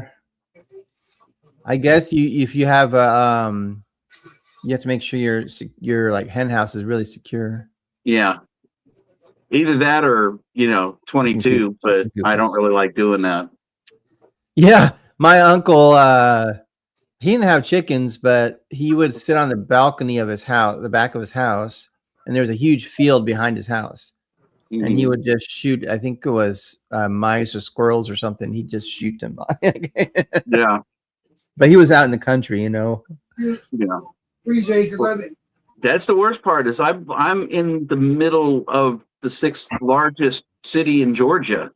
Oh, wow. And, I'm literally like 2 blocks off one of the main roads in town. And we have deer and raccoon, and our neighbor down at the end of the street saw a bear in his backyard. Oof. So, Wow. yeah. I just read, I don't know where it was. I guess they're having an issue with beaver attacks. Uh-oh. They're getting rabid and biting people. Well, that's got to be in Oregon, right? You'd think so, but I don't know why we're called the beaver state. It's not like we have beavers everywhere. I'm not sure. You're saying a beaver is biting people? Yeah, they have, and they had to give them rabies treatments. Not fun. Yeah, and I guess now they're airdropping rabies pellets or something that's supposed to, like, the animals will eat it and it will, I don't know, I guess it's something to get rid of the rabies or something. I don't know. Well, it should, because guess what? If you get bit, you don't turn to a freaking nutcase and have to kill you. Because once that rabies goes through your brain, you're done. I mean, unless there's a cure, but I doubt it. That's why they're doing that. Let's see here. Mr. Bierman, you want to jump on in? Otherwise, enjoy the show. Appreciate you. What are you doing? Appreciate you too. Thank you, Legendary Bierman. You're a saint. Don't forget it. Well, I wasn't going to drink 2 beers, but they were good. And they're light. That's why I did it. You already finished 2, and I'm still working on my first one, Alex. Oh, no. There you go, Alex. You had the cherry one. I have the apricot one. Yeah, I'm going to get the apricot so I can drink it with you sometime in the future. But not for you to get it again, but I'm going to try it. What is it? These are like 5%, huh? Boy, this is turning into Samuel Smith night. It's what Got that right. I don't know it's 5%, isn't it? Or something like that. Yeah, all of their fruit beers are done the same way, and so they're all 5%.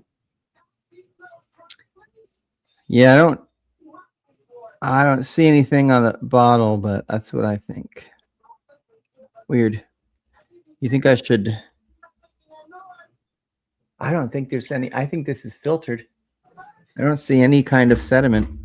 Awesome Bunny is going to be good either way. I don't remember ever seeing sediment when I've had those.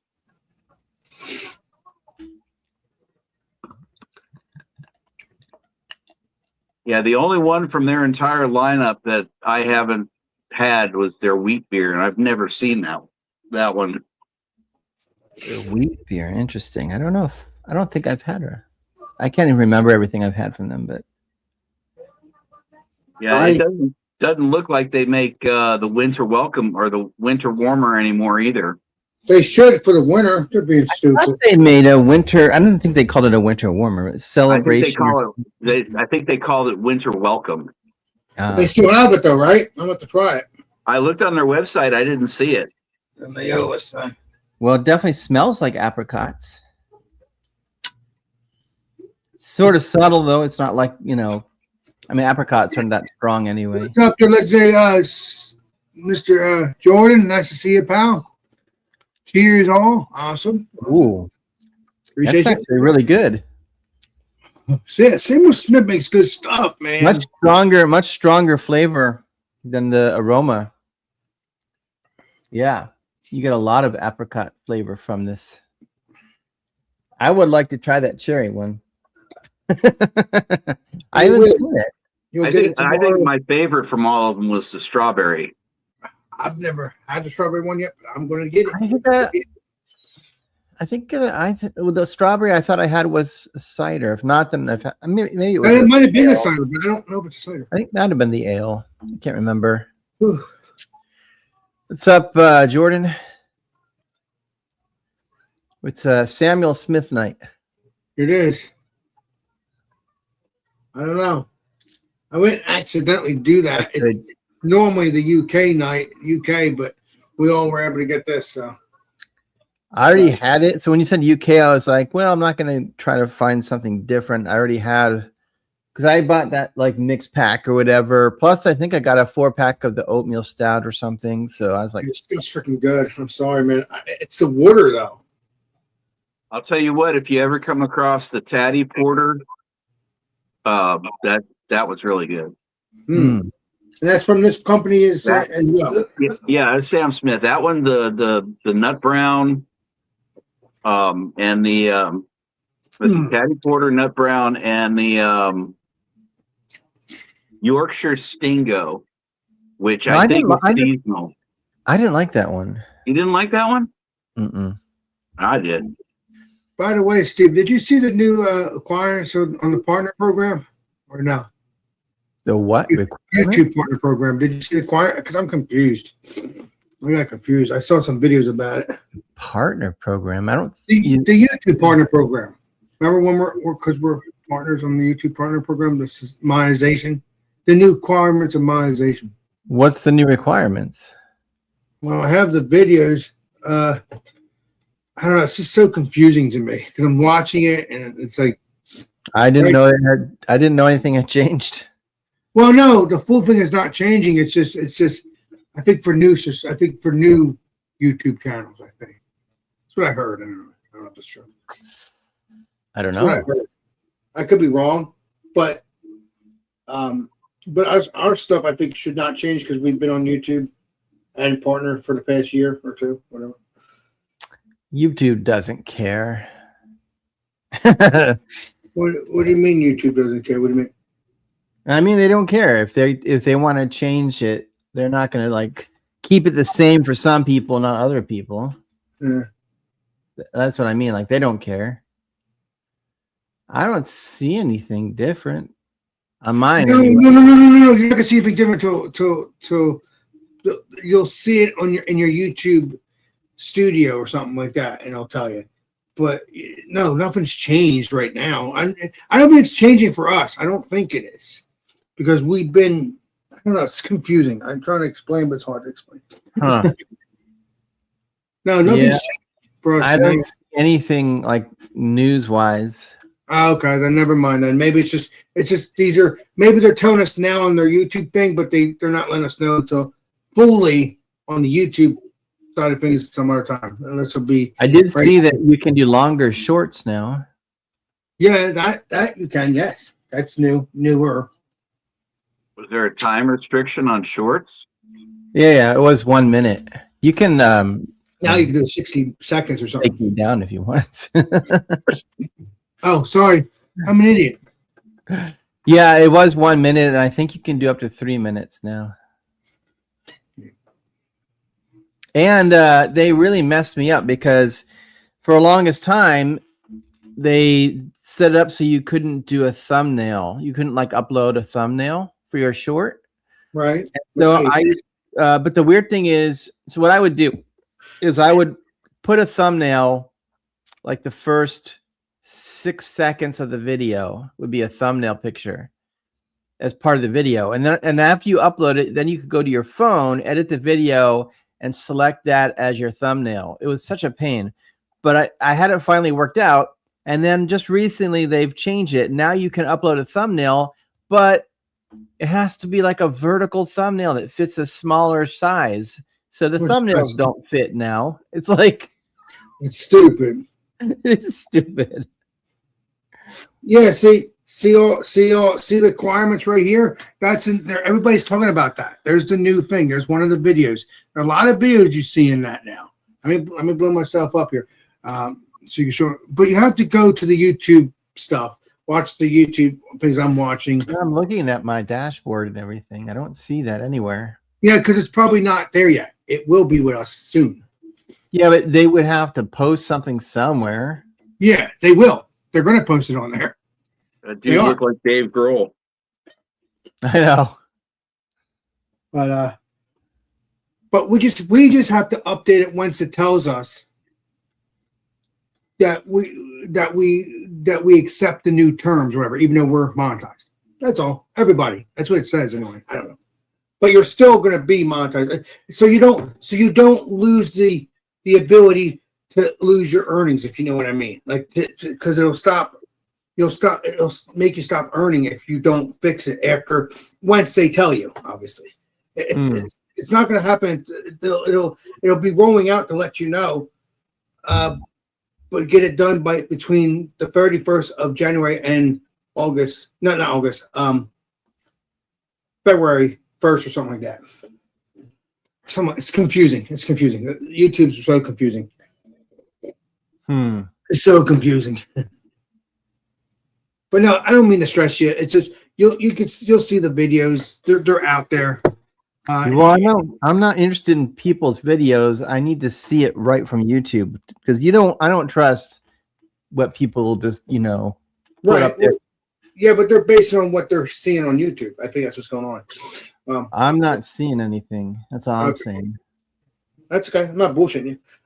Again, YouTube will let you know and let us know. So we're good. I was just letting you know. I'm sorry. No pressure. I just want to make sure we're good. Yeah, I don't know. Damn, that beer is so freaking delicious. Wow. Both beers down, man. I hate that. It's so good. Well, there's a little bit left there. Oh, I didn't hear the Chad use. Let's get him in. I've been down there for like 6 minutes. Sorry, I didn't hear you. You know what it is? Because I left and then I didn't hear the beep and I didn't look down until I saw it now. Sorry about Mr. Chadios. Okay. I've got trash. I've got the worst British beer you can imagine. Yeah, but you said you're not feeling good. Newcastle. Newcastle, I guess that's UK, right? UK. It is. Why wouldn't it be? Imported from England. Yep, Okay. there you go. You got it. You That's all they had. Hold on.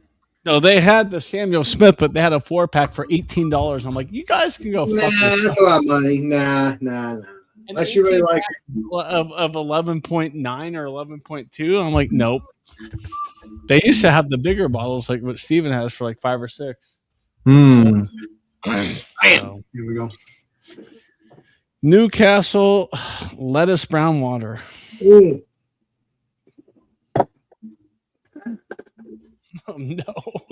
Uh-oh. It's in a freaking clear bottle. Well, that's good. Those are. Yeah, this won't be good.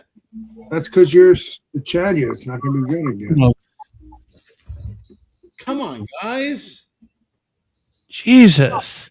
Well, they don't like to hear a Chadio. That could be the reason. No, but Bailey just literally dug his freaking claws in my leg. He knows I'm having a shit day, so he's like, I'll make it worse. No, this smells skunked. Oh, well, then that's a problem. Yeah. That's supposed to smell like I've that. never got this beer in a clear bottle before. It's always been brown. Huh. Well, people are gonna crap their pants because it's saying that they're basically doubling the number of watch hours you need to get monetized. Yeah, Exactly. oh, yeah, it's now 4,000 watch hours. No, it's bumping to 8,000. Well, that's what. Sorry, that's what I meant. Yeah, so it's going up to 8,000. I'm dumping the Adventures of Chadio channel. Everything's going to move over to my main channel now. Like, it's And ridiculous. Tell us about it, There's Steve. I want to make sure no we're not way in God's green earth I will ever be monetized because I can't even hit the 4,000. So you are monetized though, Steven, but do you think I'll stay? Do you think they're gonna kick me He's out? not. I'm not monetized. I He thought has you- 1,000. Alex, he doesn't have the watch hours. You're not monetized, Alex. Not fully. Yeah, we're half monetized, Steven. Well, and he's safe because he's already there. They're not going to say, "Oh, well, you don't have 8,000 watch hours. Even if you hit the 4 already, you're fine." It's just- I don't know, but it does say that you have to agree to. Basically, you are going to have to meet these qualifications because you have to agree to these changes, or they'll cut your monetization. Yeah. No, that's not what I read. No, I read if you're already monetized, you're safe. Okay. So, I don't know. It just says by January or by February 2027, you're going to have to agree to their new. Okay. Well, good luck. Yeah, but I also heard that us YouTubers that are already monetized don't need to get kicked out, but I'll still agree with it just in case. But it did say on the videos I watched. Yeah, from everything I read, they're not going to pull monetization of some channels that are already monetized. These are like channels who aren't there yet, which is bullshit. Yeah. It's like people are like, does YouTube want us to move over to Kick and Twitch and not deal with their crap anymore? Like, what's What's Yeah. Kick? I never heard of Kick. just like Twitch and YouTube, Alex. Oh, okay. I've heard of Kick. I used But to. it's basically it's not great from what Oh. I've been hearing. Not as great as YouTube. I get your Brian. Well, no, Alex. It's basically they make up the rules whenever they want to remake up rules and change everything whenever they want. They can say one thing in the morning and then by noon they're like, "Oh no, we changed our mind.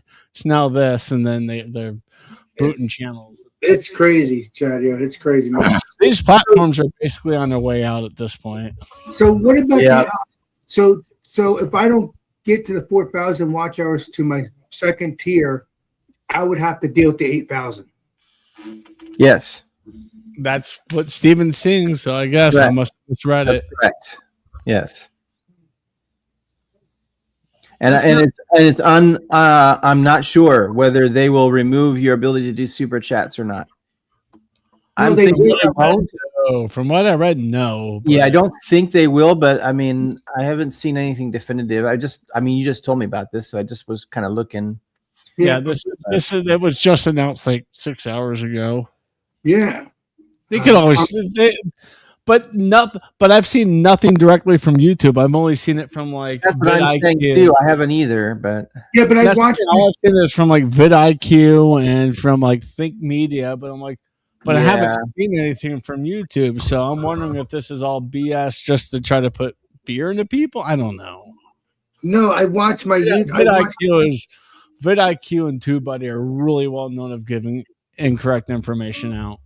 yeah, Like vidIQ is like, oh, you need to do this to grow your channel. I'm like, that information is from 2 years ago. It doesn't work anymore.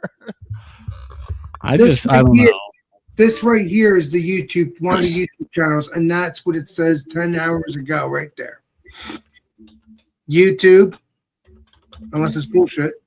YouTube creating. I've never heard of that. Alex, I've never heard of that channel. It does exist though. It's YouTube creator. Doesn't mean it's actually but I mean, anybody can make a video. I mean, doesn't mean it's actually from YouTube. YouTube will send you an email. right? Exactly. That's what I'm saying. That's how they communicate. They're not going to just throw out a video on a random channel with only 10 million subscribers when there's billions of users on here. Apparently, YouTube officially confirmed these updates on August 10th through a post on their official YouTube blog and an announcement video on their creator channel. Yeah, that's it. I just showed you. And until they send out an email, because it's their legal, that's the legal route that they created. Unless they send out an email, I'm not going to believe it until I get the email. That's true. But I don't know. I've been thinking.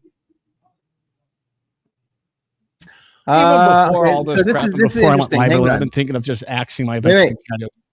This is interesting. The grandfather clause.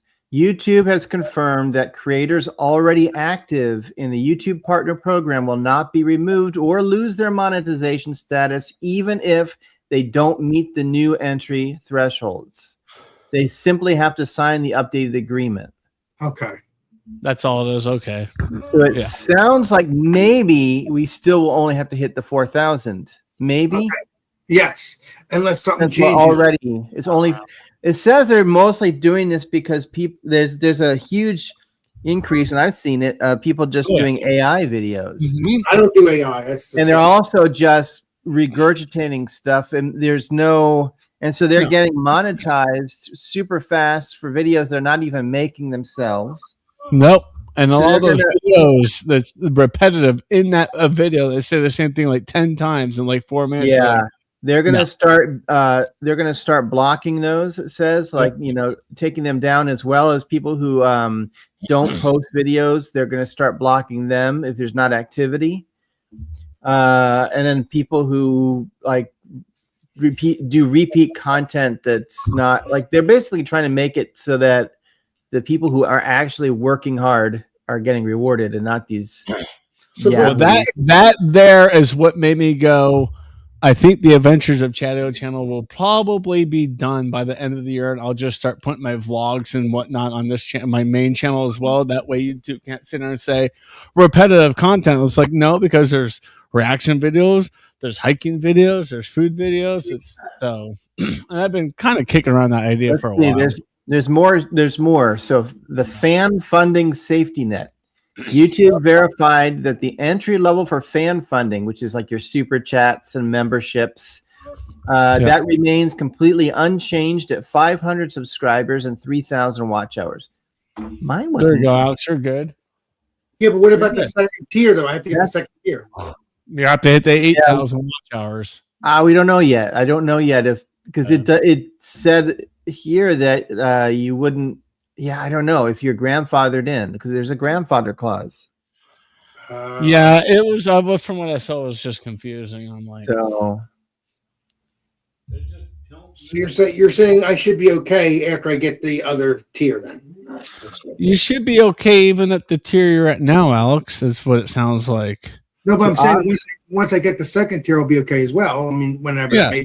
Because you're already on that path. You're already offset these higher bars. YouTube is introducing new incentives, nice.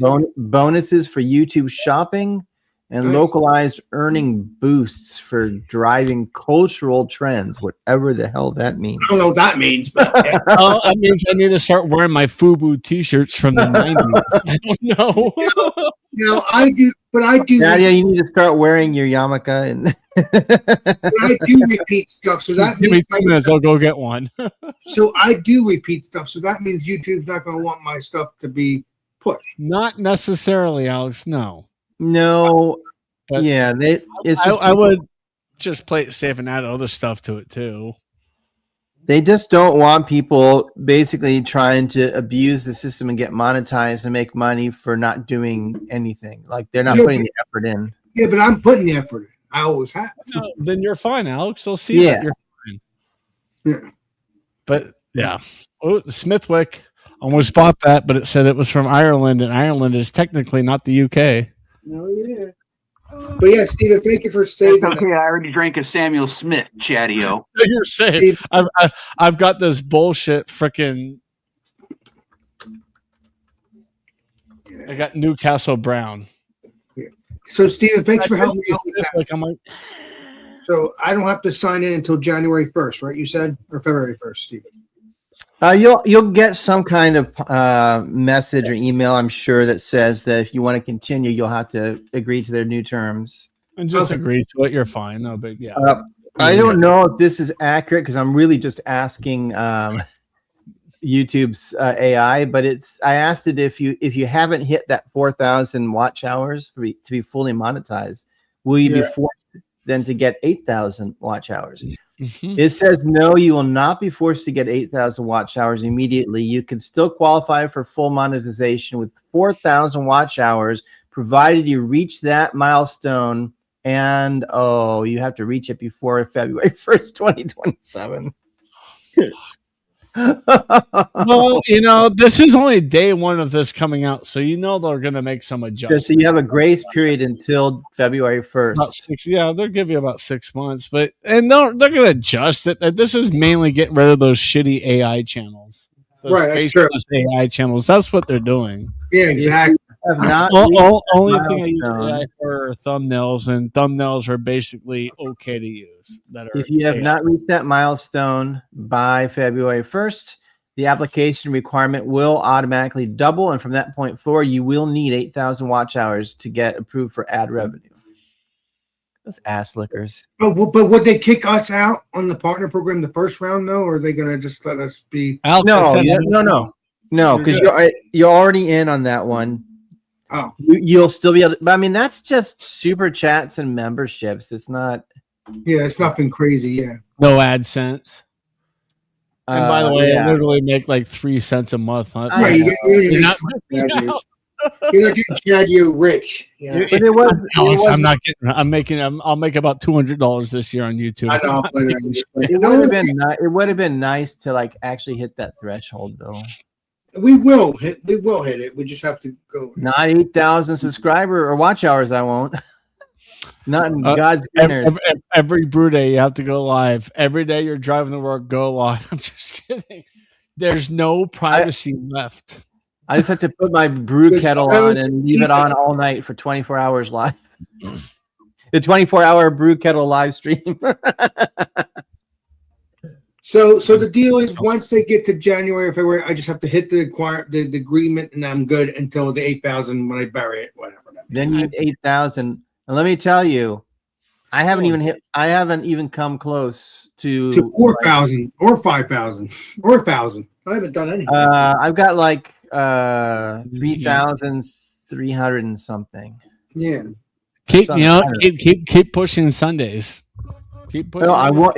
It won't get me there before this new rule goes in place. Honestly, I feel like they're gonna relook at it and probably say, all right, if you are making your effort and if you are pushing to hit the original numbers, I feel like they're going to grandfather people. And if they don't, they're going to lose so much effing money from people just leaving YouTube. And they don't want that. We're just stopping. Yeah, don't care then. Real quick. Exactly. Yeah, I saw this earlier, and I already had my live stream set up because of the whole repetitive content thing. And that's why I went live, was to ask viewers like, hey, would you like to see me include my vlogs on this channel instead of on my second channel? And 7 people voted yes. It was nice. It was 7 said yes, and nobody said no. So I'm like, all right, I'll slowly start rolling in my vlogs on the Chadio channel. Yeah.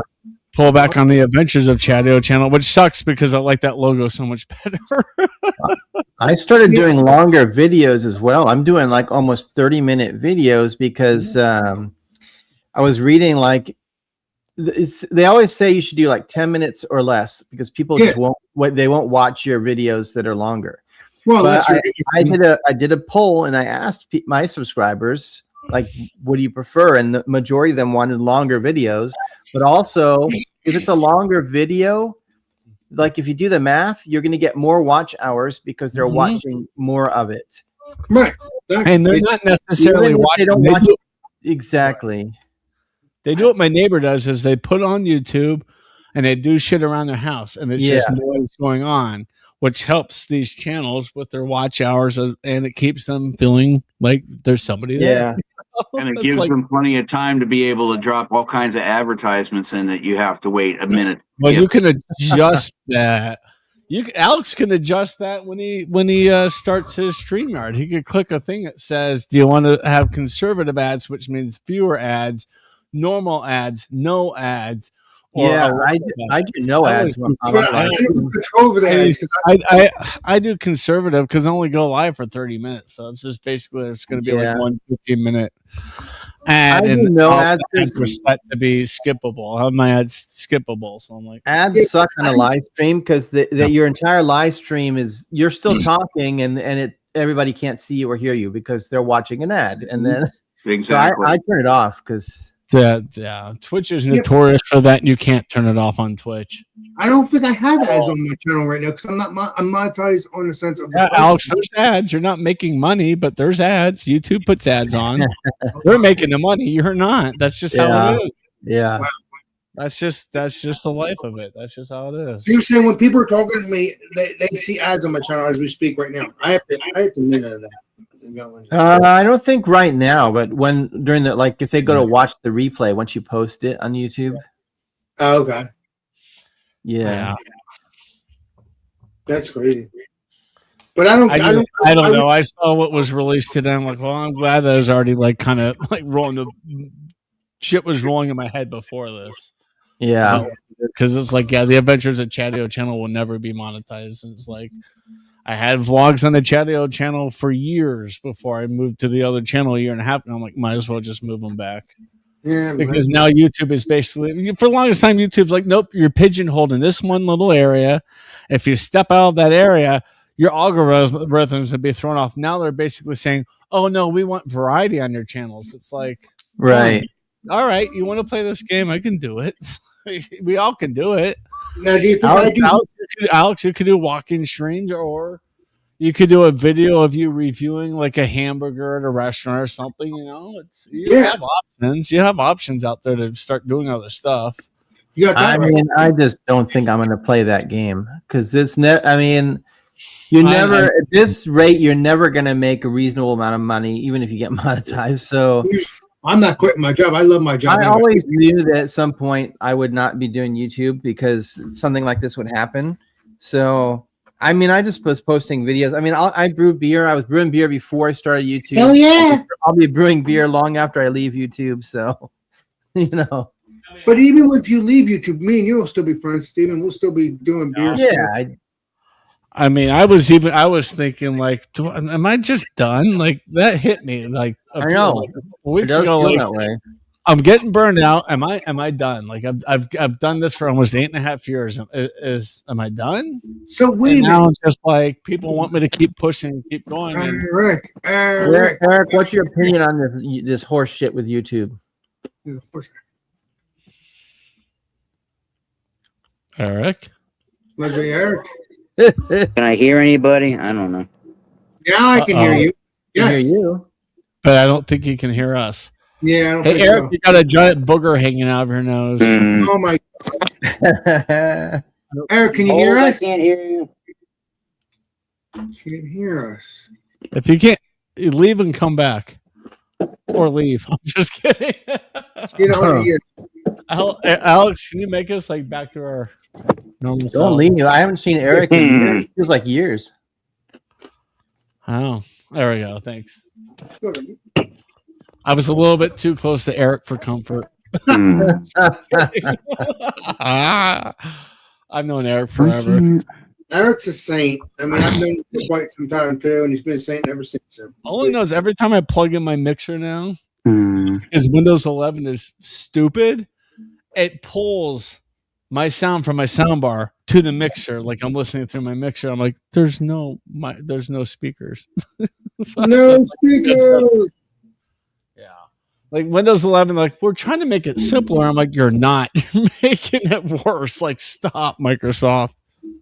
Come on, Windows 12. It's every other operating system with Microsoft. Every other's good. Every other's bad. You see, Microsoft released some weird thing with photos that they attached to OneDrive, and they didn't mean to. They did it by mistake, and now they can't take it back. Wow. So we have a photo of Bill Gates like this. Yeah. Oh, God. Yeah, OneDrive keeps popping up for me. I'm like, I don't even have a OneDrive account. Get out of here. I have to do it at work, but at home I have to keep exiting that stupid thing. Well, now that Commodore and Amiga have managed to settle their court differences, Cheers. I'll have to wait for them to come out with their new operating system and see how that goes, and see if I want to get myself a new Amiga computer. I heard Right. there was a Commodore cell phone.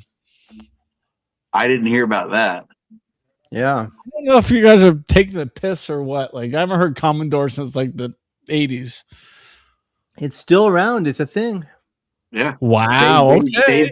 They've been in court with Amiga since the 90s over operating systems and platforming and pieces of equipment. There we go. I can hear you now. There you go, Mr. Air. There he is. Nice to see you. Cheers. I figured out the issue. His hat was backwards the last time he joined it. He flipped his hat the correct way, and now he can hear us.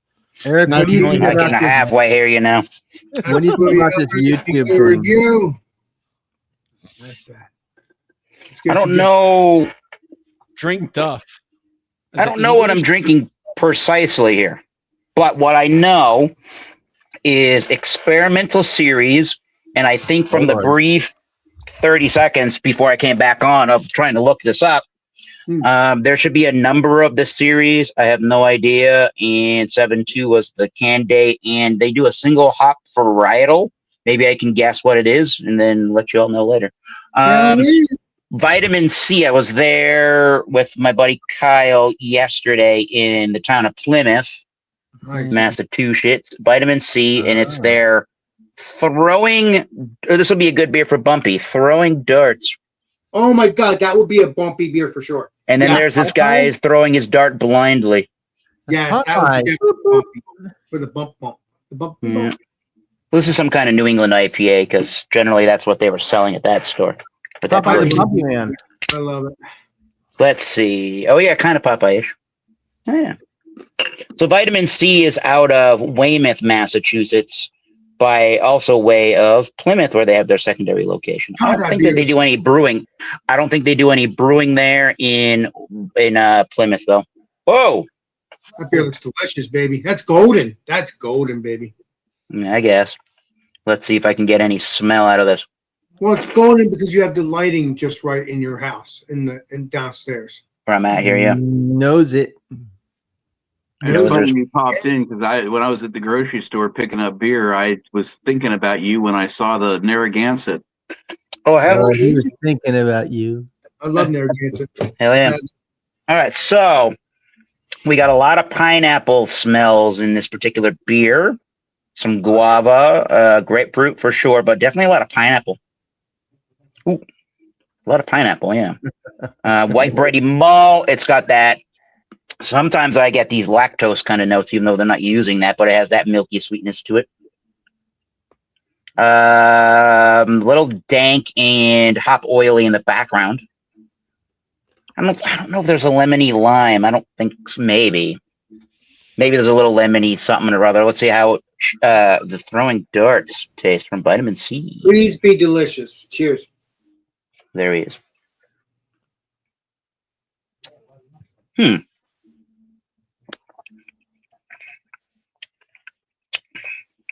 It's a bit on the spicy hop side. There's a little bit of a pepperiness to it. As Alex would say, it's kind of pillowy. Pillowy. Yes. Perfect. Or softness, whatever, creaminess. Yeah, exactly. Yeah.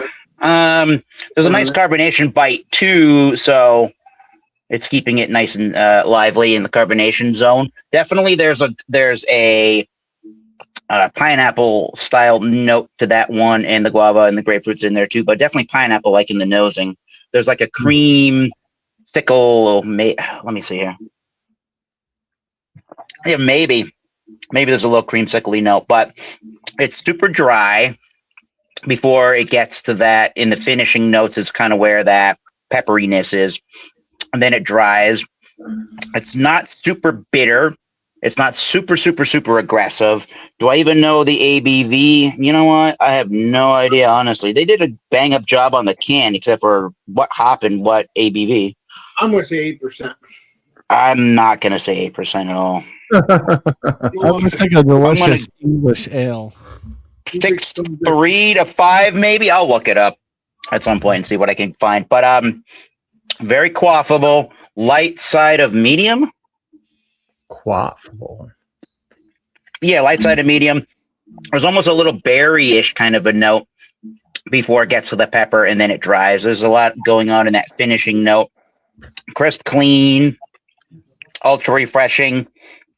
And yeah, there's some kind of I don't know if it's raspberry or something like that, but there's a berry-ish kind of a note there lingering around on the finish. I don't know if it's mosaic hops, maybe. I don't know, but with the pineapple, I don't know enough about my hops as a beer reviewer to know what one is giving me the major pineapple. But at the end is some kind of a nice ripe berry note. So 2 thumbs up, pretty good beer. We'll try to look it up and see what I can find. Throwing darts to vitamin C. Awesome beans. Experimental series. Those are cool to find because sometimes they're one-offs. You got to get them when they're there on those rotating series. My beer tastes like I'm smoking darts. Ooh. I just had a pipe. Smells like. Yeah, this is bad beer. It smells like an ashtray. Mm-mm. I like the can art. No. Overly roasted on your beer there, Chedia. It's a Newcastle brown ale. Like Oh, yeah. weird. So that would be the Lagunitas varietal, huh? It doesn't smell like I'm smoking. It smells. Only the best beer for Chatty. I'm getting ashtray for. I don't have any other beer. Like I'm like fuck. I have 2 crawlers from the liquor or from the brewery, but they're both like 8.5%. I'm like, I'm not drinking those tonight. Interesting. You don't need No, stick a lime in it. Not with my sort. Yeah, I know. Should just start chugging lime juice. Like, Whoa, man. Oh, that would be interesting. It burns. I slept like hell. I slept like hell. I kept waking up like Hmm. because I kept swallowing in my sleep. Wake me up because it was just I got you. too much over the weekend. Yeah. Oh no. I didn't say it. Eric did. too much. I didn't no. say. I didn't do that this week. Let's see. Not the. Well, maybe last week, right? You know what helps a sore throat? Yeah, maybe. I bet you Eric knows this trick because it's an old I'm singer's listening. trick. honey. Lay's potato chips because they're like Mm. loaded with oil, and when you eat them, the oil coats the throat. It sounds like it wouldn't, but I'm telling you, it's what singers oftentimes will eat when they're trying to soothe their throat. Interesting. I've heard of honey. Okay, here we go. Oh, I just want to get. Alex was closer to the ABV of the beer, so I'm on their website. Throwing Darts, batch 31, New England IPA. It's a 7.6. I thought it was 6.3 to 6.5. Okay. Hell yeah! Told you. And the first thing they say in their description, might I add, they don't tell me any hops, so I can't guess that. Bursting with ripe pineapple. All right. Passion fruit and citrus, layered with notes of peach and apricot. A touch of pine and light resin on the finish keeps the tropical sweetness balanced. And I would agree with that assessment. I agree too. Sounds good. Wow. Yeah, 7.6. You were cool. I thought it was much much lighter than that. Well, it seems lighter to you, but it looks to be Yeah. very deceiving, my friend. When you got a nice balancing act going on, the ABV can kind of be deceiving. Exactly, sir. It could be a 10%, and you wonn't know until you look it up. Yeah, Unless- if you're around, let's say you are in September, Alex, I would like to do a little bit of a Plymouth, Massachusetts,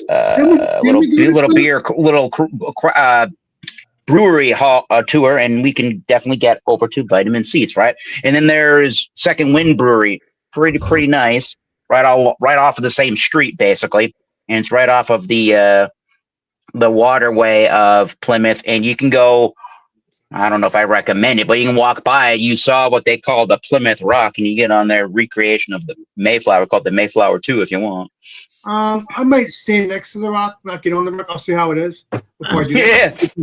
Because Alex, you're not going out and seeing the ship, and you're not going to get scurvy. So just go check out the ship. It's stocked.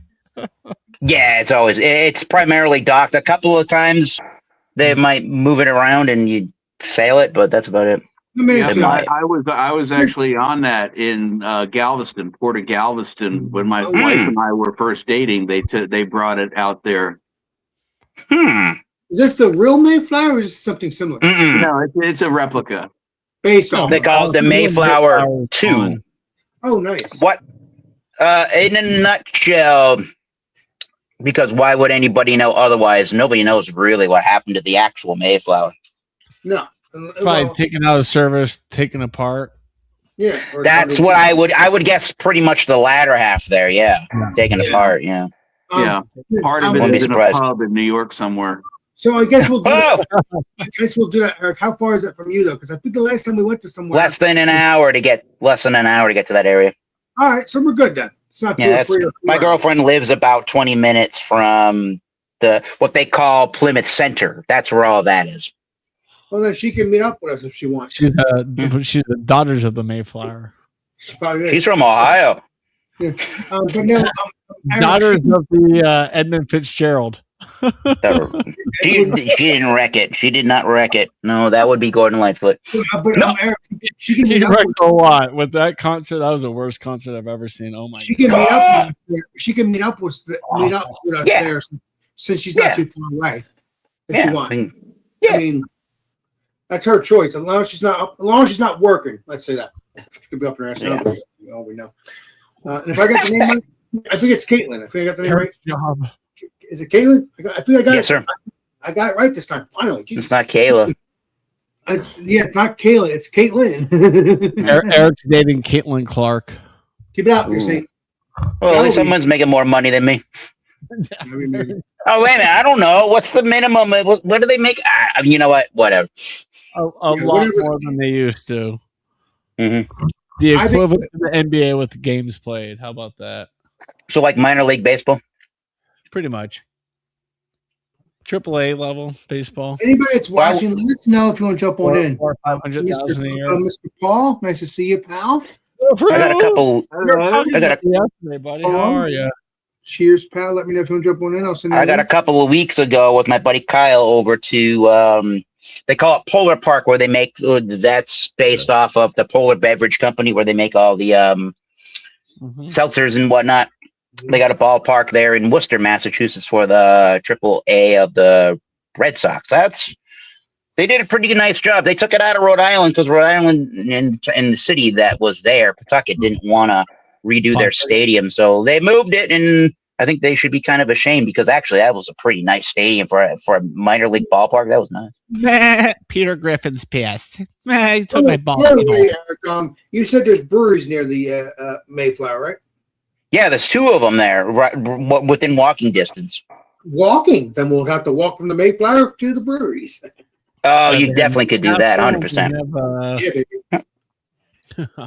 There's good food around there too, and Vitamin C's got some food. They make some pretty expensive sandwiches, but they are mammoth sized. So you're getting your money's worth. You see, if I'm on vacation, I might as well take the opportunity, just like I did last time, 5 years ago. They call that the Hopportunity. Oh boy, The opportunity, baby, the opportunity. I said Hopportunity. Oh, yeah, that's a good spin-off because Oh, good. Negative. Yeah. All right. Anyways, yeah. This is a good thing. Idiot. No wonder why this beer sucks. It's from Newcastle and Times. It's fucking Northern England. Oh, it's not even Lagunitas. All right. Well, by the way, Eric, maybe we could do some. No. It's English beer night. I was going to say fightings, but that's really Oh, too far off. UK, not What? English. okay. What are you talking about there, Alex? I Newcastle said is English. fightings, but it's too far away, if I remember correctly. What is? Say that again. Fightings, that's too far away from us. Once we get. Oh no, to- 1,000% is that nowhere near us. Yeah, nowhere near. That's That's where Jordan lives in Albany. Right, that's where Mr. Jordan's living. Yeah. When you're in New England, I can't say Fidens doesn't matter, but no, Fidens doesn't matter when we were talking about vitamin C. Well, New England, I know beers are awesome, so I'm good, baby. I can't wait. Vitamin C. Vitamin C for me is definitely on the of the top 5 breweries here in Massachusetts. By the by way, far. Eric, I want when we go to Boston, I want to see what I remember Boston. from 5 years ago. I'm going to test my mind out. I do If we go remember to Boston, sure. Yeah, I know. I do remember the chairs. So once again, I remember what you're talking about, but once again, I was not there that day. You went into Boston. Well, this time you will be there. Oh boy, It'll be amazing. And then I can remember there was an alley, and I'm looking at my corner eye. Here's a drunk one going into the alley, filming. Well, I remember this. I remember this when we went to. When we were in New Hampshire, and one of the places that we went to was Modest Man, and Right. Modest Man had there was like a food or barbecue or whatever, and he walked outside You did while do we that. were ordering beers, and we didn't know where he went. He had his phone going da da da da da, and that's kind of the same story. Drunken one would just like to kind of like go somewhere and not let anybody know that he just kind of went that If way. we're We're not all like, paying where's Drunken one? If we're not paying attention, he disappears. Yeah, he did that in Memphis. That's not a great place to just disappear in Memphis. Told you. See, he's just drunk one. No matter where you slice, he's because he's with his people, but he'll just once he's on that camera, bam, he goes the other way. Once he's on the sauce, he's bam. Yeah. Some of the time, man. He Oh, had no. so many cuts and bruises on him that day, that week. I was like, "What the hell happened to you?" He gets too drunk and then he falls, literally. He hasn't fallen when we were hanging out, but he Did in Memphis a few times. He had a bunch of cuts and scrapes all down his body, and then one of the times he fell. Literally, he fell face first, but literally it was on grass. Thank God, Luckily. because he would hurt his teeth. Wow, that's freaking nuts. That was the night we were there, and the last band that we were waiting to see was Robert Plant. You know who Robert Plant is, Alex? He's a singer, isn't he? What band did he originally sing with that he became most famous for? Him? You're talking about what's his name again? Robert Plant. What band did he sing in famously? I wouldn't Plants know. vs. Zombies. He sounds familiar, but I don't remember. It's the Carpenters. Should I give you a hint? He was in an English band, a very famous English rock and roll band, one of the most famous bands of all time. Not Cars, right? Because Cars, I think is No, the Cars are actually from Boston. Oh, they're Boston. Oh, nice. Yeah, that's a great get there, Alex. Hell yeah. Led Zeppelin. Oh, I should have known that because Led Zeppelin. I see that. I dropped a hint. I was like, ooh, yeah. Yeah. We went to, that was 2023, that Beale Street Music Festival. We went to a dry rub Memphis rib joint. I forget what the name of it was in Memphis. But when we got there, Flacco and his wife and I, Legend. when we got there to meet up with everybody for the first time, we went into the restaurant. We went down into the basement level where they had all the seating, where they had all the smoke lockers, basically, where they put all the ribs. I had met up with Shane Fudge for the first time. He gave me a hug and he looks over at me and says, "Look over there. What do you see over there?"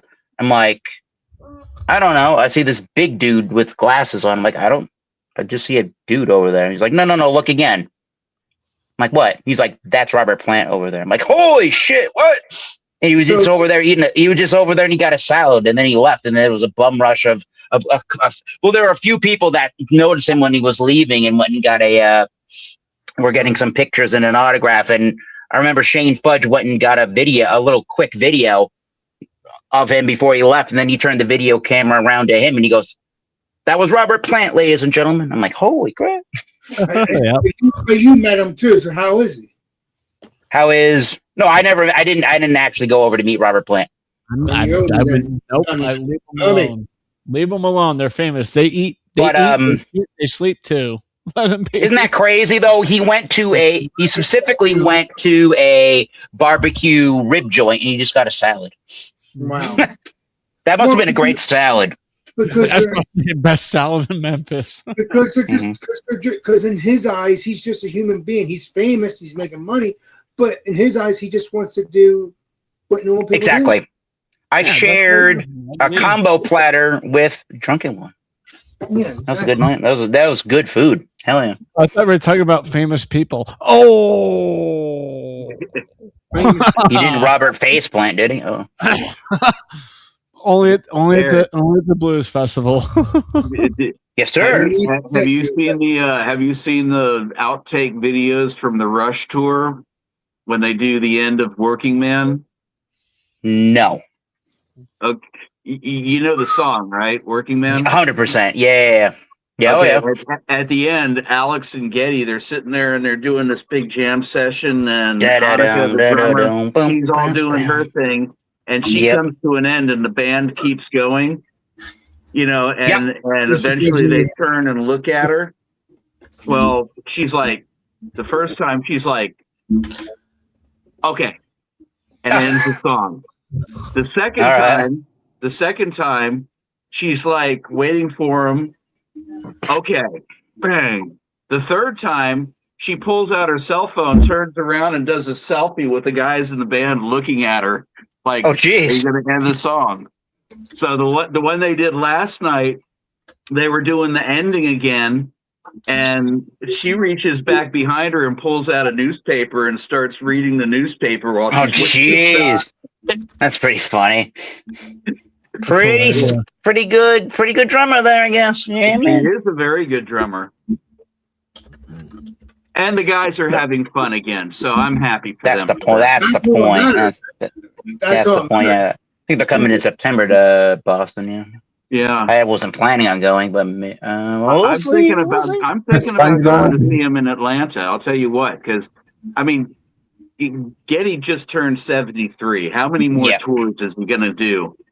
And the dude looks like he's like in his late 20s. The way he's doing it. He's doing all right. Yeah. That's fun. That's what music is all about. Exactly. People. You gotta have fun with it, right, Alex?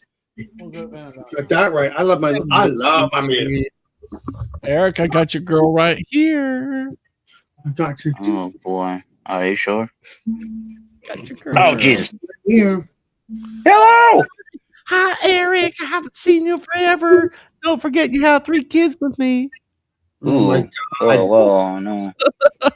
Guys are bad. I don't think those things had a hole in it when I was using. Never mind. Obviously they do because they fuck like rabbits. Oh. Multiplication tables. Right, Bailey? You little horny toad. Yay! Yeah. We see half of you. Yeah, so you'll be able to get your big ass pastry imperial stouts over at Vitamin C2. Some beans. That's a there you go. I mean, I just want to go there for a couple of days, maybe a couple more days after the Airbnb to see out Tanner, and maybe you, Eric, will see. Definitely you, Eric, because you're my peeps. I gotta see what Leslie Tanner wants to do if I am there. Maybe you, Eric. I don't know. We'll see how I feel. That's what right, Tanner. StreamYard rights revoked. Right, Tanner Jr. Tanner Jr. I get them now. Just kidding. But no, I miss Tanner. I saw him a couple of weeks ago on the Legendary Beer Man, but I haven't seen him since then. You got to learn this prefacing that this is not negative. Nobody take it that way, and it's not how it's intended. But you got to learn how to manage your time the best way that you can, as Alex would say, between all the peeps that you have in your life. You got to just remember how to manage all that stuff. I didn't try to get into a relationship with anybody I've tried to get into a relationship with and forget anybody else that's still in my life, for God's sakes. That's not, I wouldn't tolerate that. I don't think that Tanner should either, and he's starting to realize that. I do think a little bit, and I say that positively though. Yeah, but what do you mean? He has a job. He's working every day. What I'm getting at is he's been spending a lot of his time with the new lady that he's been with, and it's been taking over much of his free time to be around anybody else that is still his friends too. That's all I'm getting at. Listen, YouTube is not life. Eric, I hate to tell you, it's gonna happen to me when I get a girlfriend. I'll still be It's around. it may happen initially, right? But you still want to keep time for the people that are important to you too. Everybody's Yes. important. You just got to give that time of devotion to everybody that you want to. You're saying the first initial dating, I might take the time with the girl more than Yeah. than my friends. I think so. I think so. Yeah, you're gonna feel like you want to do that. Right, but you also want to be with your peeps when you can have that Yeah. as well. Eventually, it's nice to introduce whoever you're dating with to your friends, vice versa. She invites you, introduces to your friends, and then you got a whole new circle that you're positively involved with, and it's all good. Hopefully, it's all good. Yeah. But the good news, but the crazy Circle of life. the girls I I've been don't. dating, A whole new world. Something like that. Yeah, kind of. It will be a whole new world. Is right. Disney on that. That's great. you know what I'm saying? If I get a girlfriend, they're not. I don't think the girl's gonna be a YouTuber. I don't think I that's had a Oh, girlfriend. that doesn't. That 100% doesn't matter. You never know. yeah. You don't ever know. You're right. I get a girlfriend. Bye, guys. Nice. I was dating a girl for a tiny itty bitty amount of time that was a YouTuber. Her thing on the internet was her subject on YouTube was Korean K-pop. There you go. Oh, music. I remember her. I remember of her. Yeah. BTS. She reviewed music. She reviewed albums. She went to these concerts. They just had a big one for this band BTS here at Gillette Stadium, which is a huge Korean pop band. I Looks can't like stand it's it. probably I don't get the big freaking popularity with BTS. I don't think they're good. They're basically the I don't either. Backstreet Boys of 2026. I'm like, okay. So now you've explained it to a T what the attraction is, I guess, right? Basically, I mean, The they don't Backstreet even- Boys most of of their songs aren't even in 2026. English, right? They're in Korean, so Yeah, They are Korea. Korean. And they're also Yeah. manufactured by the music industry. So there you go. Well, that's what Well, NSYNC and the Backstreet Boys and a lot of those bands were too. There was that one dude in Florida, in the Orlando area, that picked up all of these singers and made him something. Yep. I forget what that Ron Perlman or something Perlman, right? Yep. What was his name? I forget. Yep. Just like Brian Epstein and the Beatles, the very first boy band ever. Yeah. Well, at least they could play their instruments.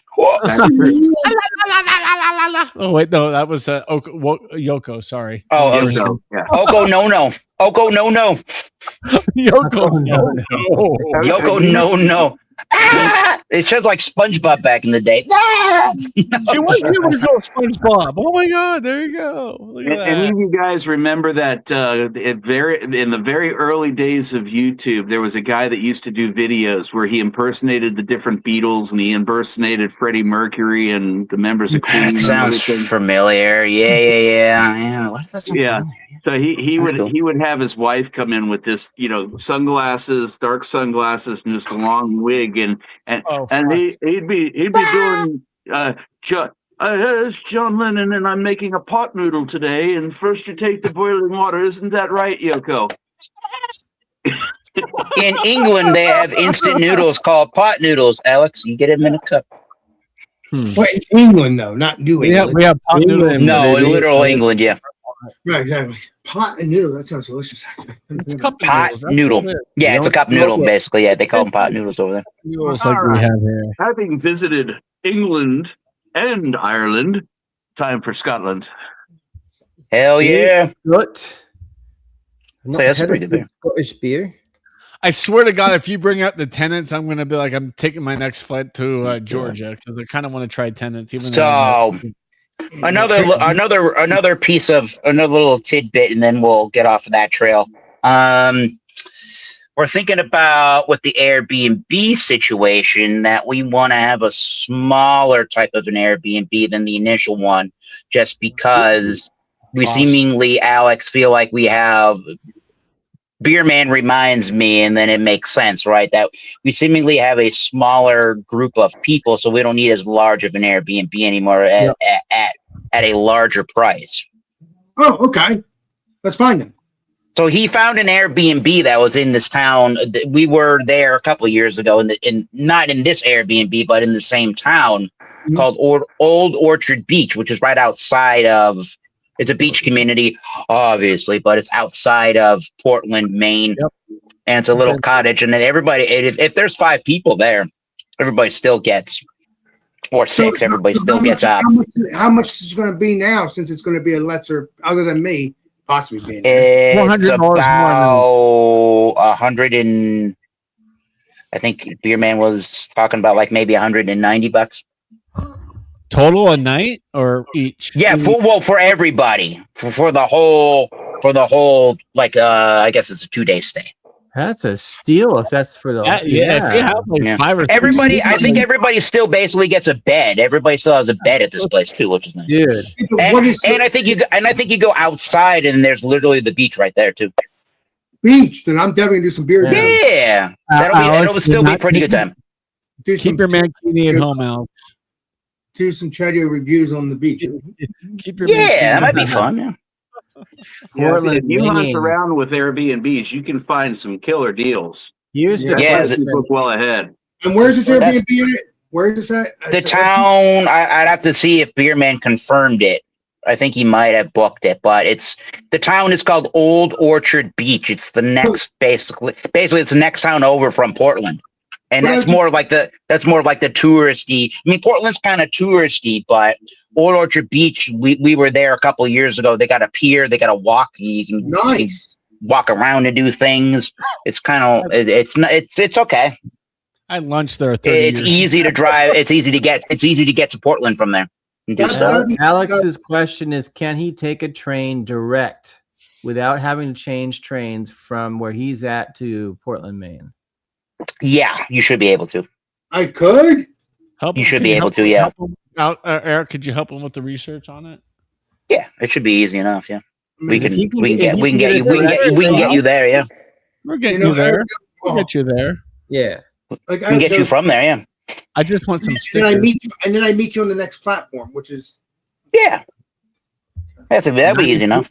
Platform 93. That's what we're trying. That's what we've been trying to recommend Jordan to do. Honestly, he really needs to do that. that's because he's a Yeah. Jordan. You may not want to Don't do that. drive, you don't have Yeah. to.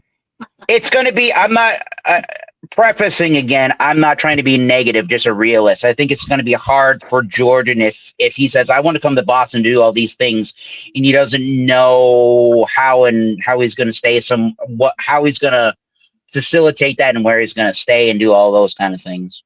Eric, take a He doesn't 10. really have a great idea. Oh, well, if he's at the Airbnb, then he's at the Airbnb. But if he's traveling around before and after the Airbnb, it's going to be a little more difficult if he hasn't Green thought about how to do that. That's all. There That's you all. go. What What you about got, me Clifford? after Airbnb? Would I have difficulty if I'm with you, Eric, or Tanner? We're gonna. I make it unfortunately to Jordan. I'm not saying that negatively. I make it a mission to help you. I make it a mission that we can help you out.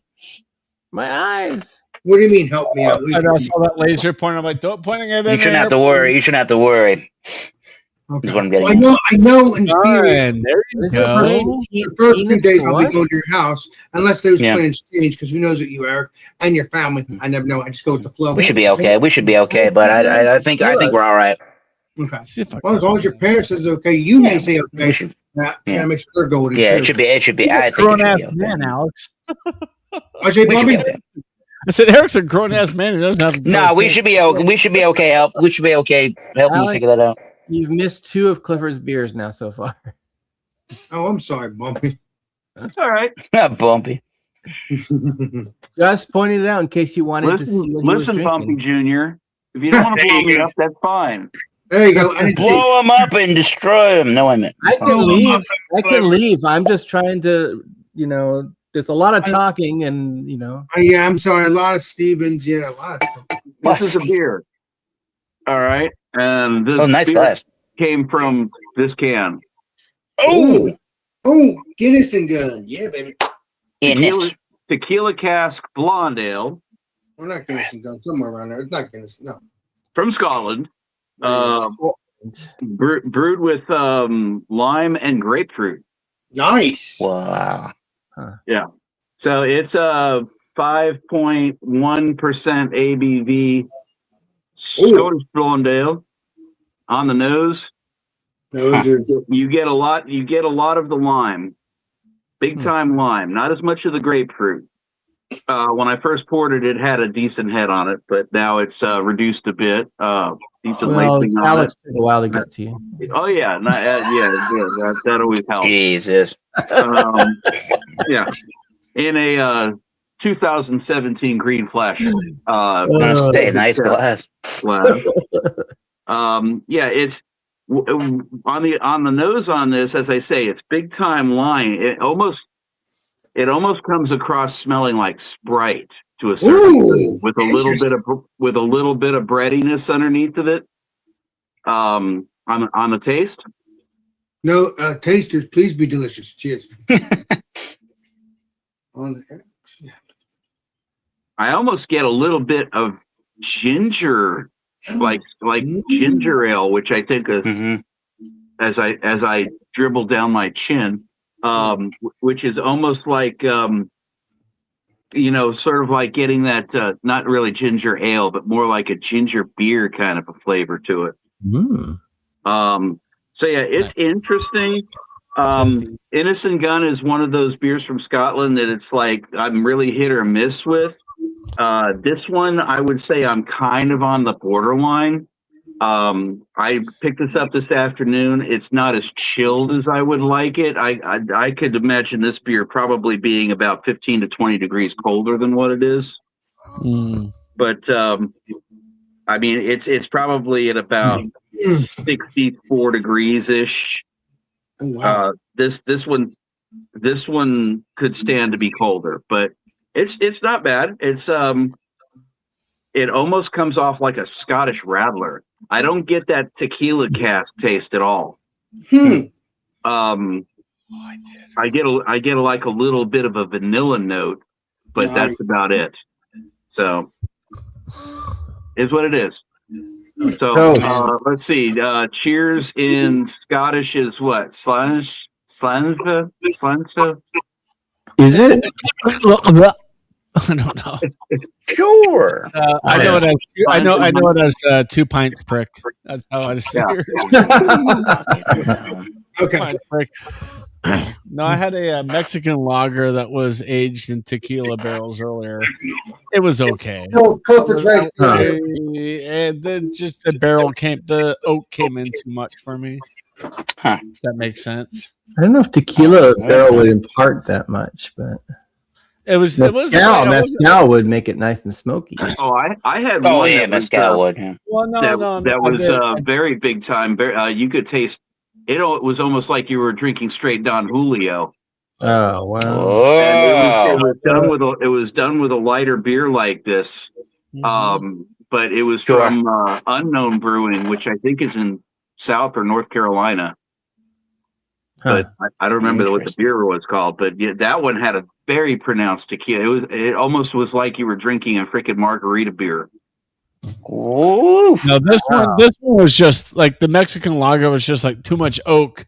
And I made a face and I didn't realize the brewer was right there looking at me. I was like, what's that face for? I was like, I just wasn't expecting the oak is like, it says it right there in the description. I'm like, I overlooked it, man. He's like, you don't like it? I'm like, it just wasn't what I expected. And I took a few more sips. I said, no, this is actually really, really good. Good job, buddy. Don't Yeah, let it was good. I could see where this would pair with tacos really well. Yeah. don't let Chatty near the margaritas. I noticed. I'll take one for the team. I like it. Chatty can't hold his margaritas. Oh, I can. A little tequila collection. I like tequila. It wasn't just the margarita. It was the heat. It was the beer. It was the margarita. And I like me some tequila. And I threw up on Friday, and I've had a sore throat ever since. So, yay. How much? Okay. The margarita was, let's just say they didn't hold back. Yo! Oh yeah, we the white people are very drunk. Already won't be drunk. I was there with my neighbor and I looked around. I was like, dude, do you notice anything about this Mexican restaurant? He's like, well, yeah, it looks really pretty in here. I'm like, look at the tables. He's like, oh, everyone's white. And I'm like, yeah, it's a very gringo Mexican restaurant up the road. The margarita was fantastic. My Fantastic. neighbor, one of my neighbors' family owns the place, and I walked in with Wow. my other neighbor, and they recognized us. So I think that's why we got a little bit more stiff of a margarita. Yo. Ay. They're like, I it's had- Fernando's problem. I had one at the other because it's not like you go to a standard Mexican restaurant and they're going to serve real high end tequila or anything. It's going to be the You never typical know. stuff. And I got one from the local Mexican restaurant, and I saw this thing. It was like they called it the Don Julio margarita. Julio. So, and for margaritas, I like Don Julio. I think it pairs well with your mixes and so forth. Oh yeah, Um, absolutely. And so I got this sucker, and it was served in a freaking Don Julio bottle. And I walked out of there afterwards, and I was like, "I think you better drive, honey." Whoa. It fucked me up. I think they kept like that much of the Don Julio in the bottom of the bottle when they mixed everything in. Yeah, it was potent. Ay. Yeah, we ordered the house margarita, and it definitely was not the house margarita. You know what I It's mean? usually pretty good for the most part. First sip, I'm like, I looked at my neighbor. I'm like, I don't know how much they're about to charge me, but I don't think this is how they charge us for the house. But I still, love my tequilas. wow, yeah, it did a number. It was tasty. It was fun. No, We've been- Sherry, I we've been like my talking- tequilas. Drink them every weekend. You like We've been tequila? talking a Well, we little could bit try about- some of mine's. We've been talking a little bit about like Epcot over the past couple episodes and so forth. And when you go into the Mexico Pavilion, they have a tequila margarita flight. I mean, they've got probably 1,500 different types of tequila in there, but I've heard of that. Yeah. yeah. But you go in and do the flight, and they have an avocado margarita that they do. Huh. That is fabulous. I got it as part of the flight, and I was like, "Do you have to get the avocado one?" They're like, "Trust me, it's good." And so I was like, "Okay, I'll do that." And when I drank it, I thought it was the best one they had. Wow. Yeah, my sister-in-law's brother works at Disney as like a ride mechanic or whatever, so they always get like free tickets and stuff. And Tequila? she's told me about that margarita. She's told me about the avocado one. I was like, okay. Tequilas. There's a little bit of whiskey in there, but tequila. Good, my friend. You're always good on that. Don't let Alex drink it all. We can try some tequila. They got tequila aged in whiskey barrels. Come on. Yeah, baby. I'll try that looking at too. Yeah. Mm. Oh, wait a minute. You're still showing things. Sorry. Yeah, well, yeah, tequila aged in whiskey barrel. Oh, God. That's gonna be I've heard of Luna. There you go. You got what else you got? You can grab What else can you grab? I see Lafroig. You can grab the Blanco 110 from Santafino, which is Guy Fieri and Sammy Hagar. Yeah. Yeah, baby. And then Stag, and then Weller. Wait a minute, that's not tequila. How about some 108, 104 still strength of Blanco? Oh yeah, there's a little bit of mezcal, Yeah. Perfect. I suppose. This is really good tequila, Wild Common. It's one of the highest rated tequilas I've reviewed on my channel. Go You have check to it get out. another- do you have Oh, to it's get from another- Wyoming. It looks like Wyoming and Mexico. Wyoming? No, WY. it's definitely Mexico. Eric, do you have to get another bottle? WY, and I thought Wyoming. I'm like, Do I have okay. what? You have to get another bottle of that because it looks like I don't know if it's full, but No, it's not. It's where are we at? No, that's how full we got it. oh, yeah, it's good. Yeah, it's good. No, 60%. Yeah, we're good. Last one I bought was the Alma del Jaguar. Ooh, yeah, baby. Look at that cork. Oh yeah. Nice. Honey bourbon. Whoa. Oh, honey bourbon. That'd be delicious. What else? Oh, here's a good one everybody should try at some point. The Tequila Ocho.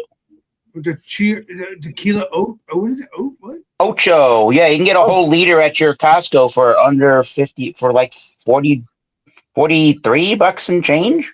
Okay, well that Ocho is me, so there you In go. Oregon, they Chad don't Ocho sell liquor Cinco. in stores in Oregon. That is Oh, Ocho. oh, you're talking about Don Julio, right? On you, Julio. This is Stag, not Don Julio. Yeah, throw it away. But Don't need that. you can grab the Lalo tequila. That is made by the grandson of Don Julio. Don Julio. Who's Don? He's the Don, right? He's the Don Julio. We were just talking about their tequila.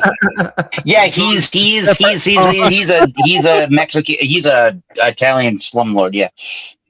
No, but this is Lalo Gonzalez. That's the grandson of Don Julio. If you want a really good tequila, if you want to know what good tequila tastes like in your mind, when you think of tequila, Don Julio. It's like maybe $40. Makes a great. Those are cool bottles. Makes a great margarita, and probably Blue bottles. probably the most sought after one. That I don't know. It's okay. I got a little bit left. The Fortaleza. I like to drink tequila sometimes straight. Sometimes after I mix it. That's kind of what I like. I like tequila straight. Tequila straights. You can find a lot of different kind of flavors. Oh, here's an interesting one. The Corazon. They do single barrels in all these different different kind of barrelings. This one is done in Eagle Rare barrels. Nice, Mr. Eric. Yeah, and then there's the Don Fulano. That's 100 proof. Woo. Yeah, Anyways, some cool tequilas. And you want a good bottle of tequila for not expensive? Here's a good plastic bottle for $12, and it's pretty good. And it's additive free. I gotta get another one. Bullshit. Bullshit. Bullshit. Beer reviews. Yeah. Very good. Bullshit. Anyways, but we got whiskey if you want to try some. Yeah, baby. So you sound like a little bit more the tequila expert amongst us. Well, he knows it all. Yeah, I like a good sipping tequila. I like making the margaritas too and palomas. Oh, yeah. But yeah, definitely good sipping tequila. If you get a really good, like here's another one, a 54% Carrera tequila Blanco, done in collaboration with YouTuber the Tequila Hombre. Oh wow! Ole. Yeah, still strength. Mr. Collaboration. I don't know how we're gonna do that. Very good. Well, it's cool. Let me ask you: have you ever heard of Clase Azul? Yeah, don't buy that. Really? Nah, that's tequila that's like really good. Shouldn't have any additive flavors and sweeteners and bullshit inside of it. And your fancier bottles shouldn't just be. You shouldn't just be paying for all this money for a fancy bottle. It should at least taste good at the end of the day. Like I pulled out that $12 bottle way back over there. It's perfectly good and it tastes pretty good and it doesn't cost $150 damn.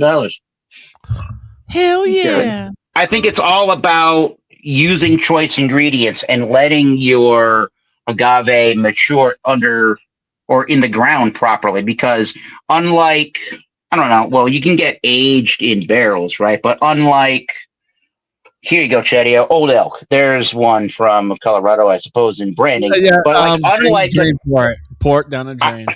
I choose a whiskey, for example, but or a 10-year Penelope over here. But anyways, the idea is if it's just a clear tequila, then the maturity is coming from the agave plant that spent all that time in the ground maturing, giving you a maturity of flavor, rather than let's just put sugar and syrups and glycerins inside of our tequila to make it taste something good. Yep. Like this one. This one's thank you. This one's terrible. Called They Want Their Printer Back. Sure, that works. This one, shitty. Don't buy it. Tequila Campo Bravo. They said it was additive free in the store. No, it's not. It tastes like spent peanut shells. Oh, wow. I'm just even looking at that color, like that doesn't seem right for tequila. No, Looks like peace water. it does look like Anheuser-Busch. Yeah. Anheuser-Busch. Is that a reposado or a? Sure is. Yeah, but reposados have a little bit of age between 2 and I think 11 months. I don't have a lot of reposados. I mostly have some añejos and mostly blancos because I don't know. I like those flavors, and you can do stuff with them if you want. So, anyways, yeah, tequila. Cheers. Da-da-da-da-da-da-da. Yeah, I was on Thanks, the sir. You got it. Clase Azul Ultra Extra Añejo Yeah. or the Cuervo 250th anniversary. Cuervo. No. Not for me. If you're sitting in the bar in Mexico of Epcot, those shots cost you $199 for the Clase Azul and $250 for the 250th anniversary Cuervo. I just told you. Get the fuck out of here, Disney. I just told you a $12 bottle, a $12 liter plastic bottle of tequila you should buy instead. Like literally. I'm not joking and being facetious. What was the name on that one? I'm just curious to see if they have this one's a little hard. Unfortunately, it's a tiny bit hard to find. Good going me, right? It's called Pueblo Viejo. Pueblo Viejo. I've seen They go up the gamut of blancos to reposados. I don't think I have another bottle. I might. And they go up to, they have an añejo too. The añejo that I bought, 750 liter, it was a glass bottle. It was only $20 for their añejo, and they don't use any additives. Granted, I did a review on this one. Yeah, granted, this one's got a little bit more of like a sweeter upfront, kind of almost bubblegummy flavor, almost kind of a bubblegummy note. But they're pretty transparent about not using additives.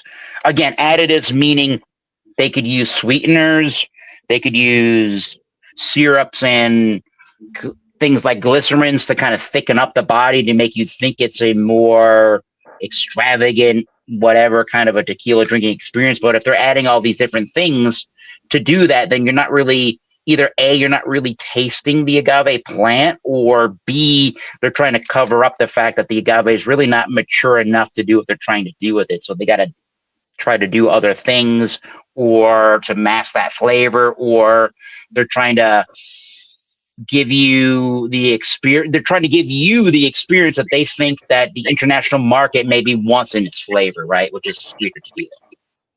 So you will be able to find these blancos that you can sip and enjoy, and find flavors in, which is cool. It's like a blanco. Yeah, blancos have a lot of flavor if you find good ones. I do say.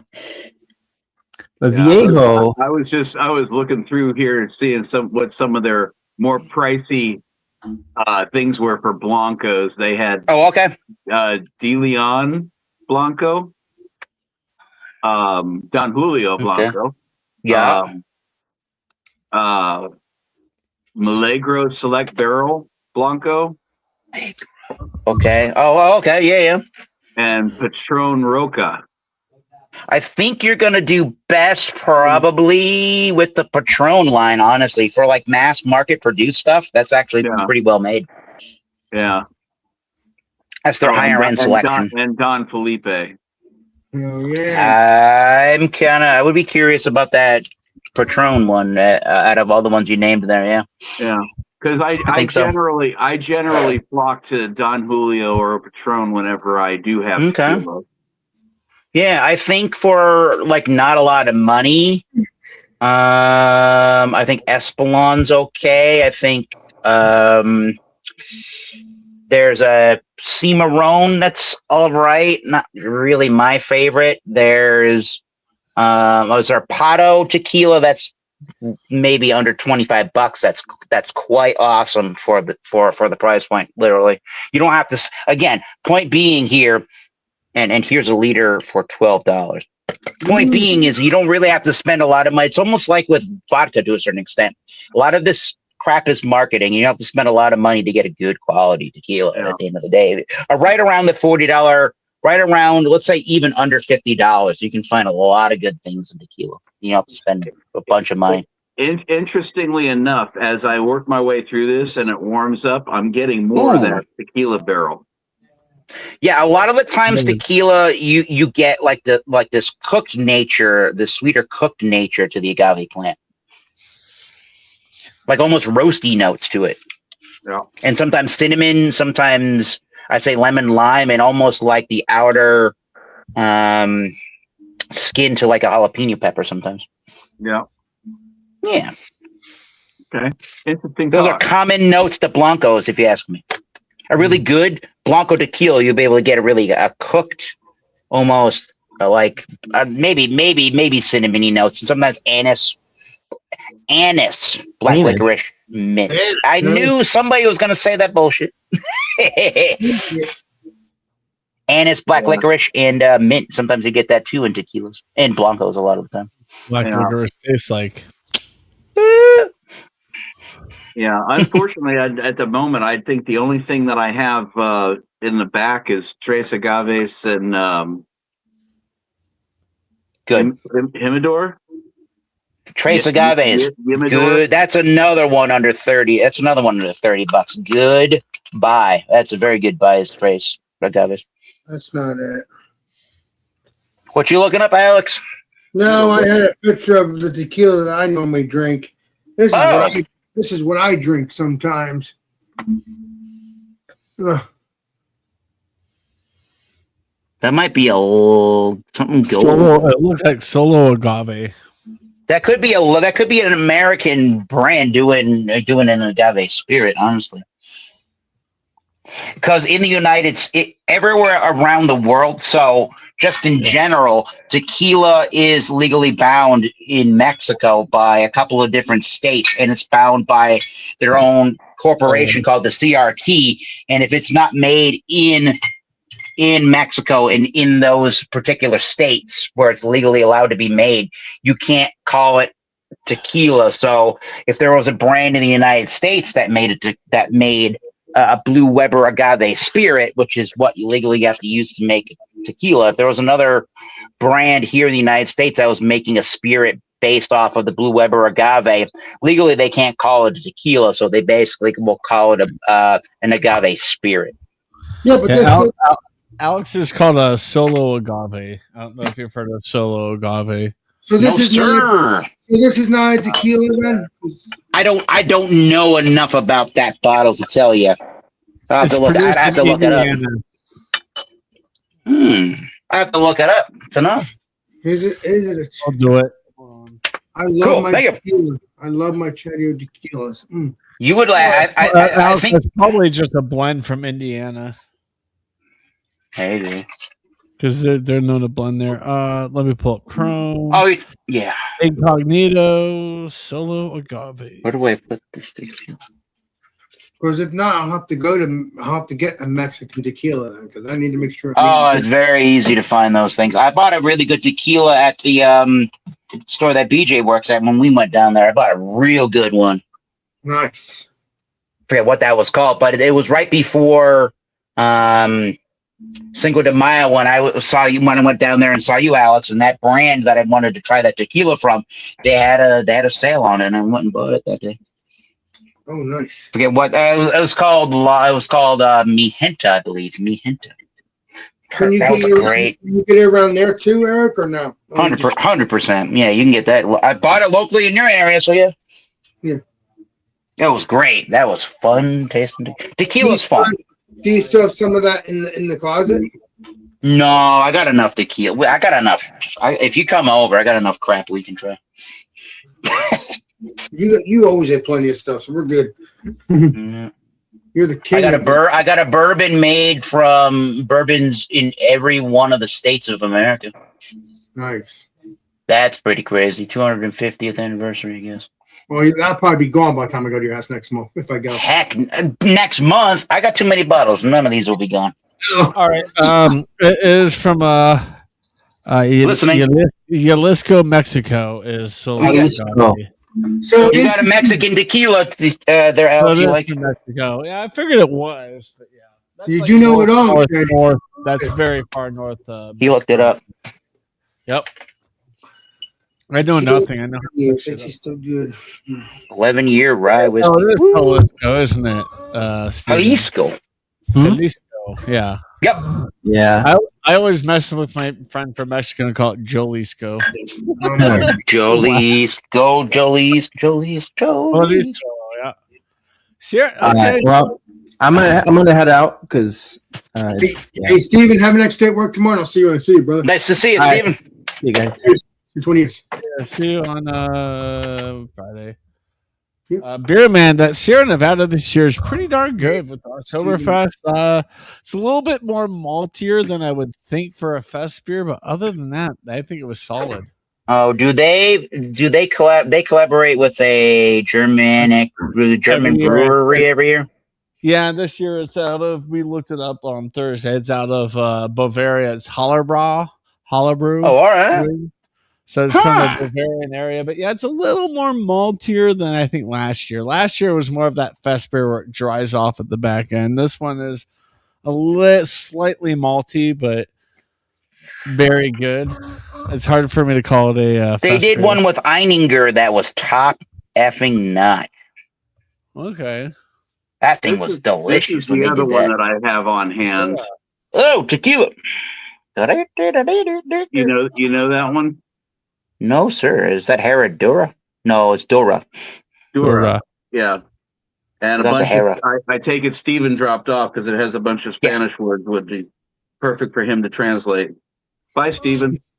See you in 20 years, Steven. Yeah, it's from Jalisco.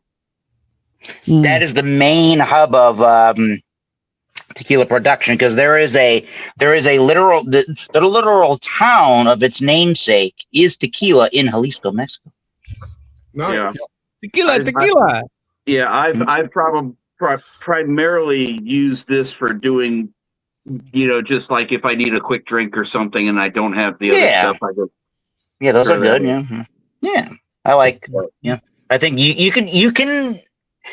I would say under 50 is a better price point to pull from with tequilas, but you can do pretty good on right. You can do pretty good in the. You can do good. You can get decent things under $30 and definitely up towards the $40 range. You can do pretty good with. Like if you want the best tequila I know of right around that $40 price point. I mean, give or take what your market wants for it is that Lalo tequila, like whatever you think of inside of your head that you think tequila should be, or what you think it should taste like. It Lalo is a pretty good one. It's nice and clean, and it gives you all the nice roasty agave flavors that you're looking for out of tequila without any of the puckering weird facial expressions, honestly, that people would think that you're getting out of tequila. Yeah.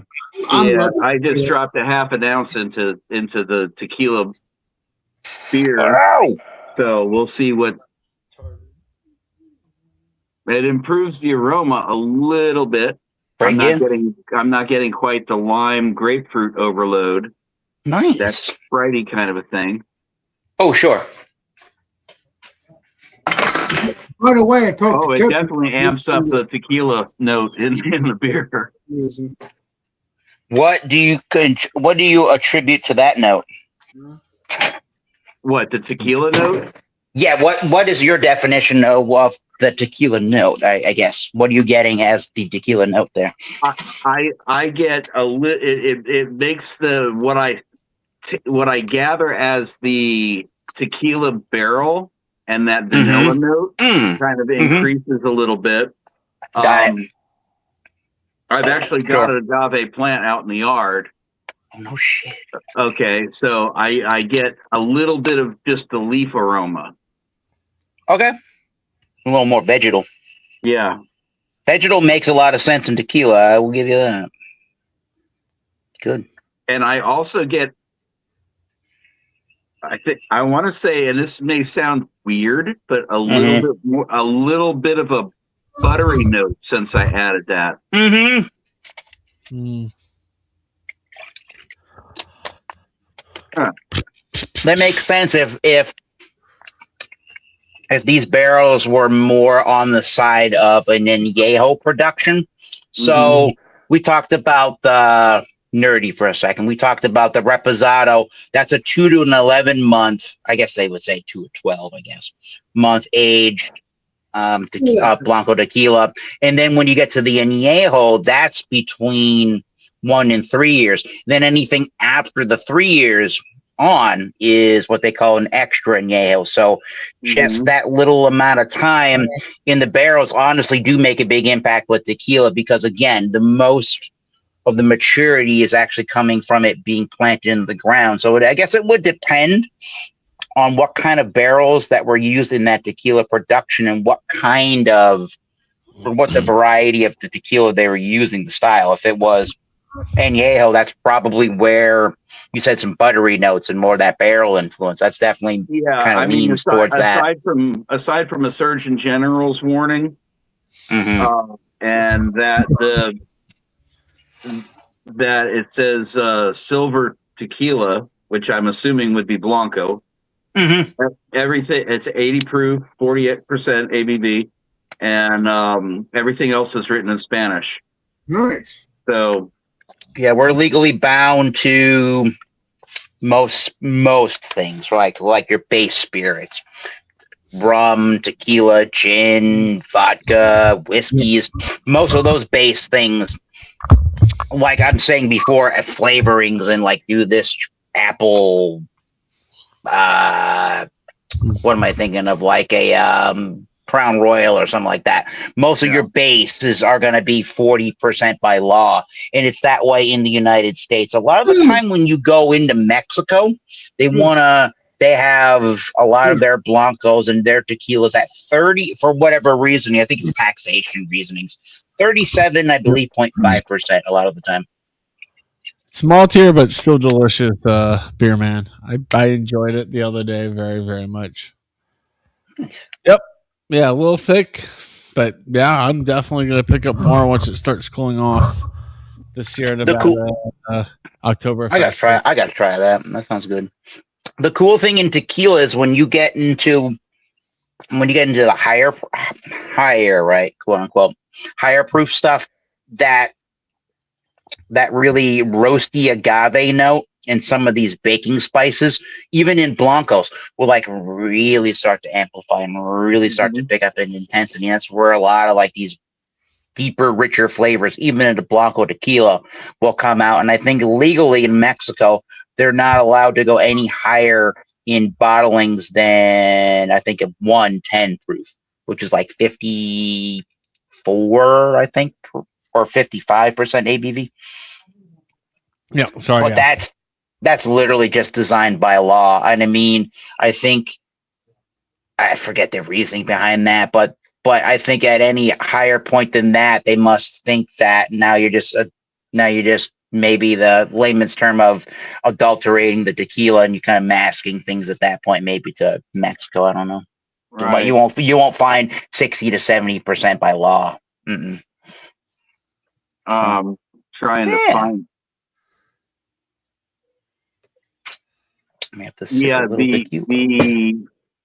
I want to say that the variety of agave plant that I have is what's called a century plant. Okay. And it's still rather small. It's only like about yay big, and it's after last winter it kind of struggled a little bit, but we put it in last year, and it's been, but for whatever reason I get that the same kind of aroma out of that. I brought my balance to about a half a shot's worth of that into this, and I'm definitely getting it more pronounced. Do you get any pepperiness or lemon lime or anything like that? This beer has already got a lemon lime add to it. Yes, right, the Sprite thing. Yep. Yeah, so it's lime and grapefruit. Ooh, so it's kind of playing a little bit more into if this was on ice and had a salt rim, it would be like a beer margarita, which is like what I was going towards before. Man. Yeah, But- yeah. Yeah, hello. It's That actually kind of works as almost like a pseudo boilermaker. Yep. Yep, you certainly, yeah. I think if you're looking, if I don't even know if this is the right way to describe it, but yeah. Oh, yeah. I read that comment. Yeah, we'll have to try some of them right here. Yeah. And the tequila's gone, Eric. I was gonna say if you wanted, well, that's can't. There's too many here for that to happen. Like literally. If you wanted like a more flavorful vodka, I guess you could say gin, right? But if you wanted a more flavorful vodka, you wanted a clear spirit, then I think tequila is honestly the way to go to like help amplify and boost some flavors. I think that tequila gets a really bad rap because people are licking salt and snorting lime juice off of their forearm in college. And they're not doing it right. And they're doing it with tequila that was made by some guy in his bathtub in Jalisco or whatever it's called. Don't you I ever don't rip know. into Fernando's tequila again? I'm just kidding. Fernando. It sounds like a house brand of like some grocery store. Well, that's my neighbor. Fernando is from Oh shit. Juarez. He And he has it. knows yeah, then. okay. Good. Good. He Yeah, knows. he owns a oh fuck, what's it called? A walnut? Jalisco. There you go. No, He owns Jalisco. a There we go. walnut farm down there, and he always comes back with like Mexican beer. Gives me like a 6. Here you go, I got you a 6-pack. Or he's like, hey, I got some, Ooh. tequila. You want to sit at the table and have some? Yes, I do. And it always brings back the most obscure beers and the most obscure tequilas that like no one sees that crap here. And they're like the tequilas are like, oh my god. Ben Jones. He's like, Mm. yeah, it's okay. He's always like, it's okay. I'm like, no, it's fantastic compared to what I get at the liquor store up the road. Oh, I would have be wanting to like drop a little bit of Gosa beer into this and maybe a little bit of lime. Well, our favorite character one of our favorite characters from Duke's Cougar Davenport passed away. Whoa. August 9th, 2026. Alex, he wasn't the main character, but yes, he did pass away. Well, no, one of our favorite characters, not main.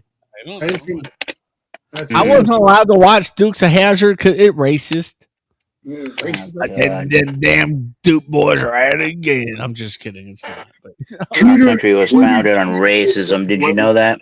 Was it James Best? No, Cooter Davenport. Jim. His name was Cooter? Ooh. The guy that played no. Sheriff Rasco died, which is James Best, but he died a couple years ago. But the guy that played Cooter Davenport passed away. Jim Jones. Yeah, yesterday I think. Yeah, I saw that and I thought of Well, Alex. Let's give a shot to Cooter. Yeah, he used to have a Kool-Aid channel. Oh, shit. He even has a garage still called Cooter's. You know, Cooter's. Come Garage. on, somebody must have got that joke. I heard I it. thought it was a Bill Cosby joke. I'm like, but no. Well, He must have do the Kool-Aid channel. oh, was he one of those guys who said, "Hey, drink this, come hang out"? Jim Okay. Jones was the name of the cult leader. Oh, shit. That's right. Not Jim Jones. Whatever the guy's name that played Cooter. Are you talking about Jim Jones. Wacko in Waco? Let me see. No. Mhm. Ben Jones. Ben Jones. It's Ben Jones that played Cooter Davenport, not Jim Jones. Jim Jones is the cult leader. Ben Jones is. Alex Clifford was taking the piss out of you. It's fine. I'm ball busting you, Alex. Hey, you're supposed to ball bust me because guess what? He has the same last name. That's what makes it funny. Yes. Yeah, that's what makes it funny, you know? That's what makes it Jones is genuine a funny. very, very popular name in the U.S. Jones I is know. up. It's still funny though. But no, Ben Jones, I think he was a good Cooter Davenport, good Cooter character. I like his. There you go. Ooh. I love a Cooter character, but those are in those movies I'm not allowed to watch. Cooter Davenport. Cooter beer, yeah. Wait a minute. You mean like Macon County line or That's a Yes. actually a beer man. That's a great idea. Cooter beer, post I prohibition. can't do that. Hell, do it, dude. Hell yeah, I like that. This is a big, this is a tall bottle. Davenport. Yeah, baby. Tall bottle. That's what she Tall said. bottle of tequila. Oh my! She Tall said. bottle of tequila. Oh my! Oh, Nice. Look at that one. Whoa, yeah. You're This drinking, is. you're drinking them right now, huh? Nice, Eric. You're drinking I'm gonna try a little bit of this. This is another good brand. It's generally over the $50 range. And this one was 52 or $3 when I found it. That was a good deal. So this is the Don Fulano. This is their Fuerte. They like to consider themselves the original overproof tequila. Overproof is 100 proof in this case. What a nice tall bottle. It makes it hard to put in your Yeah, but put cabinet. your hand But around it. It may be tall, but there's no girth. what the? it. Whoa, it's splendid. Okay, no. Okay, the camera just wasn't picking up right on my head. Wow. Okay. Oh, Jesus Christ, beer man. Yeah, things to try when. Oh my. Yeah. Anyways, well, I don't know. I don't gotta be front and center, but things to try. All right. So this is bottle 3970, lot 22DFF25. I don't know what that means. And this is the wrong glass to try some. It means It's all- you're supposed to fill that glass. It's Oh, all Greek Jesus. to me. Oh, Family owned, 5 generations, naturally fermented, distilled in copper, Jalisco, Mexico. Again, I bought this for I think for $53. This is generally over $60. So when I found it, it's a good deal. This is a cool bottle top. It is glass. Eric, not Bailey. Look at that. That is pretty cool, actually. I like that. That's a good top. Let's put us this side. That's almost as cool as the Does that one work? on Better Call There we go. Saul. There we go. Sweet. Keyboard. Better call Saul. Yeah. Better call my job. No. Okay, I will. So Eric said he quit, so I'm taking this position. Nah. Okay, this is the wrong glass to choose, but clear spirit. It'll clean it. A little still. Yeah, I'm not cleaning it. A little silvery. That's a good look. No, I'm saying that tequila will clean the glass. Oh shit. Yeah. Anyways, you can already smell it from here. I like these they say overproof. These higher proof. Sometimes they will call them still strength, meaning the proof point that comes, or in the ABV that comes out of the still after producing the tequila, is what gets bottled and what gets what gets bottled and what gets sold. They don't put any of the agua in there. It's exactly, they're not proofing it to a certain percentage. It's just what comes out of the still is the proof point there. So this one, this one's a little, sometimes tequilas can get a little what they call, let's get nerdy, malolactic funky, which means you can kind of get a little bit of a cheesy note from tequilas, honestly. Those I don't like as much as cleaner tequilas. There's a little bit of funk, you can say, as Jordan would say. This would be a funky-ish tequila to a certain extent. There's a little bit of funk in there. Got that right. There's a little bit of pepper in there. I'm actually getting a little bit of the black licorice and the mint notes. I don't think I've reviewed this yet, so here we go. Yeah, a little bit of the black licorice, the anise, the mint. 100 proof. It does sting a little bit. Not really that bad. You just got to take your nose from the glass. What else? There's a little bit of a citrusy note. Let's give it a taste. Cheers. Cheers. Please be A delicious. Prost. Okay, so I get a lot of cooked agave and a lot of cinnamon baking spice. Oh, nice. I like the higher proof tequilas. They will give you like a big burst of cinnamon. Yeah, baby. I like cinnamon. There's a big old burst of cinnamon. It's a big old natural sweetness to it. Almost like I don't want to say a brown sugar, but it's somewhere in that regard. Definitely citrusy. There's a nice citrus kick to this one. There's a little bit of the funky element to the tequila. My least favorite aspect to it. You may like that. It's actually very clean. There's not a lot of aftertaste. It doesn't have a lot of lingering flavors. Maybe a little bit of that funky element. Maybe. but a lot of nice cooked baking spices and cooked agave nature and cinnamon. Crisp, clean, kind of clean. It's got that little funk at the end, and pretty ultra refreshing. So, cinnamon baking spice, a little bit of that citrusy punch, a little cheesy. I know, a little cheesy could be funk. Pretty good stuff right there. Don Fulano. They call that the Fuerte. Nice. There you go. Nice. Yeah. And again, higher proof always seems to have like a higher concentration of all of those cooked agaves and those baking spice kind of notes. First time I ever tried one of those, I was like, light bulb, there's a good tequila. First time I ever tried a really good high proof one. I had a tequila ocho, a higher proof one, and I was like, light bulb, this, I get it now. Once you try one of those higher proof ones, it's kind of, I don't buy a bunch of them because they're not easily found on the market for the most part. Well, when you find them and you try them in comparison, I mean, I don't know if you're going to see the legs a little bit going down on that tequila, even at 100 proof. Those legs. Oh yeah, they're going down Yeah. for sure. It does have a viscous note, and it is actually creamy. Nice.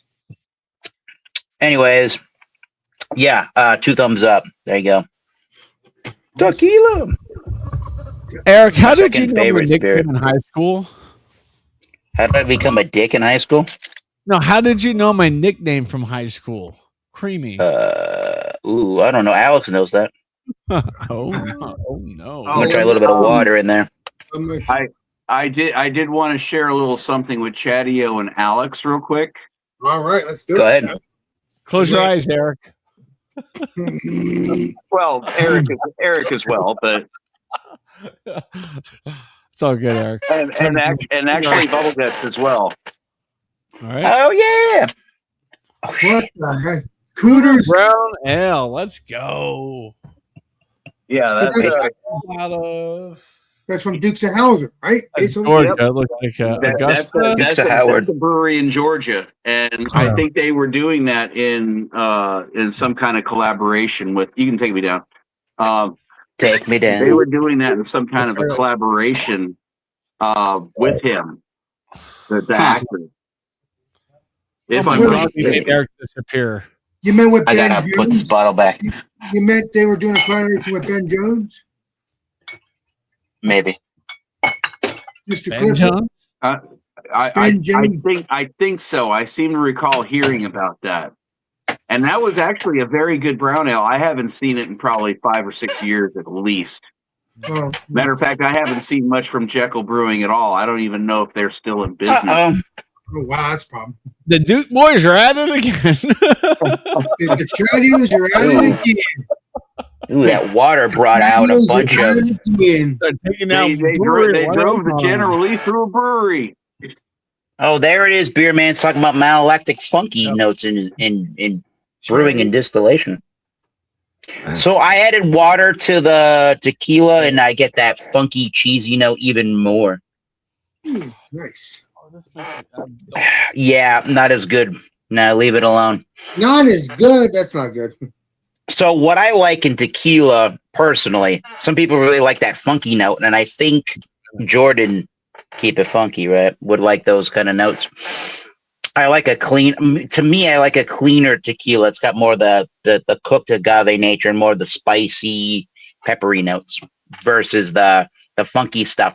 But a lot of the time, tequilas do get made with wild yeast strains, kind of like Belgian beers to a certain extent, and they will have an open tank fermentation. Oh, wow. So they will pick up these, kind of like with the wild yeast strains, they pick up what's in the air and they use that to ferment. They will, a lot of the times there's tequilas that are made that do that same thing. Which is one of the reasonings under $30. A lot of people like that brand, the Cimarron. I do have some Cimarron Blanco, but that one's like cheesy to like the umpth degree. And I'm like, no, even though it was under 30 for a liter, I'm just like, no. And I put it in a margarita. A lot of people like it. I don't want that kind of funky margarita. Not really. Or a mixed drink or a sipper. Not really. I'm gonna wait for Clifford to come back, but I do have a review, an absolute review of this Newcastle Brown Ale. Maybe it's a bad batch, I Ooh. don't know, but there he is. I'll wait for him to come back over. Alex says, "That's fine. I don't need to be blown up or anything." All right, wait for Clifford to sit down. So I was not wrong when I came up and said Ooh. it smells like an ashtray. Now I'm smelling this old ashtray of mine, and I'm smelling Newcastle Brown Ale, and there's similar aromas, and I'm like, what the frick? That's not what I remember from Newcastle. Huh. This batch is an ashtray beer, I guess. It's like Ugh. It's nowhere near what it used to be back 30, 40 years ago. And that's why I'm like, okay, I was telling you guys earlier. Yes, I found the Samuel Smith, but they wanted like $18 for a 4-pack of the oatmeal stout, and I'm like, no. I used to be able to get a decent sized bottle for $5. Like, get out of here. And the only other English beer or British beer I found was in Newcastle. I saw Smithwick, but at the same time, I'm like, well, that's Ireland. Technically, kind of went that route. And I'm like, all right, fuck it, Newcastle. And I'm like, shit. Wasn't that way 18 years ago? No. It was fantastic back in the day. That would have been when I Things have changed. 17. I guess I would have turned 21 17 years ago. You said you were I 17. still incorporated it. It's the Isles, you know. I know. To me, I always catch myself, especially hanging out with like the guys in England.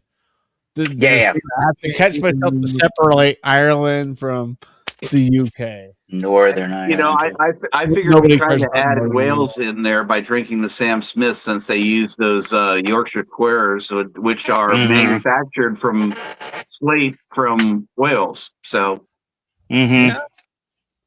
it's got a little bit of Wales in there. Yeah. But I saw that and I'm like, God, that sounds so damn good. But I'm like, I wanted to fit the theme for Alex. And I'm suffering my ashtray beer. Jones, the actor best remembered as the chick. That's Alex, crazy. Alex, that video is going to be deleted from YouTube. Who? That one you were listening to is going to be deleted. That was an AI voice. That's what they're trying to get rid of, Alex. That's on Facebook, not on YouTube. That was on Facebook. Well, Facebook needs to figure it out too, because 90% of the freaking reels on Facebook anymore are AI. I'm like, fuck this shit. Yeah. That's stupid. Yeah. They're playing Land on Water, and I watch. I'm like, that is AI, and that is basically shit AI. Suno failed you in your video, buddy. But I am happy that I'm going to be grandfathered in when the new changes. Alex, we don't know yet. This was only day one of them making the announcement. They're going to make adjustments in the next 6 months. I don't know. I don't know. You should be. What do you got? You got Fall Fest beer from Creature Comfort. Creature Comfort! Ah, man. Have you ever had any of the Creature Comfort stuff there, Chadio?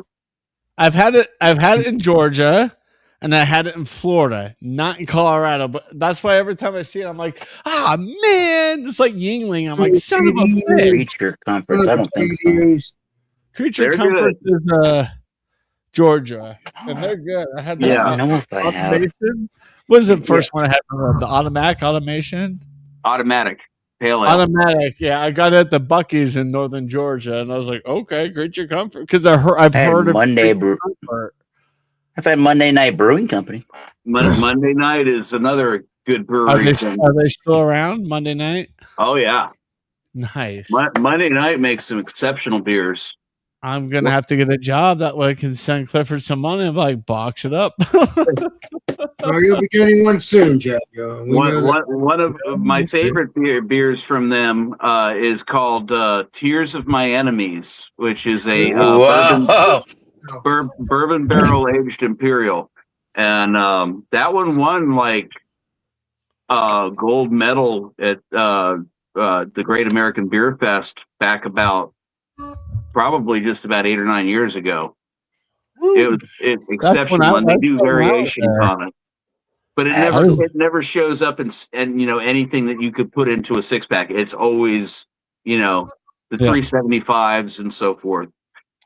That was get pricey. Yeah. I went to GABF 2017 for $40.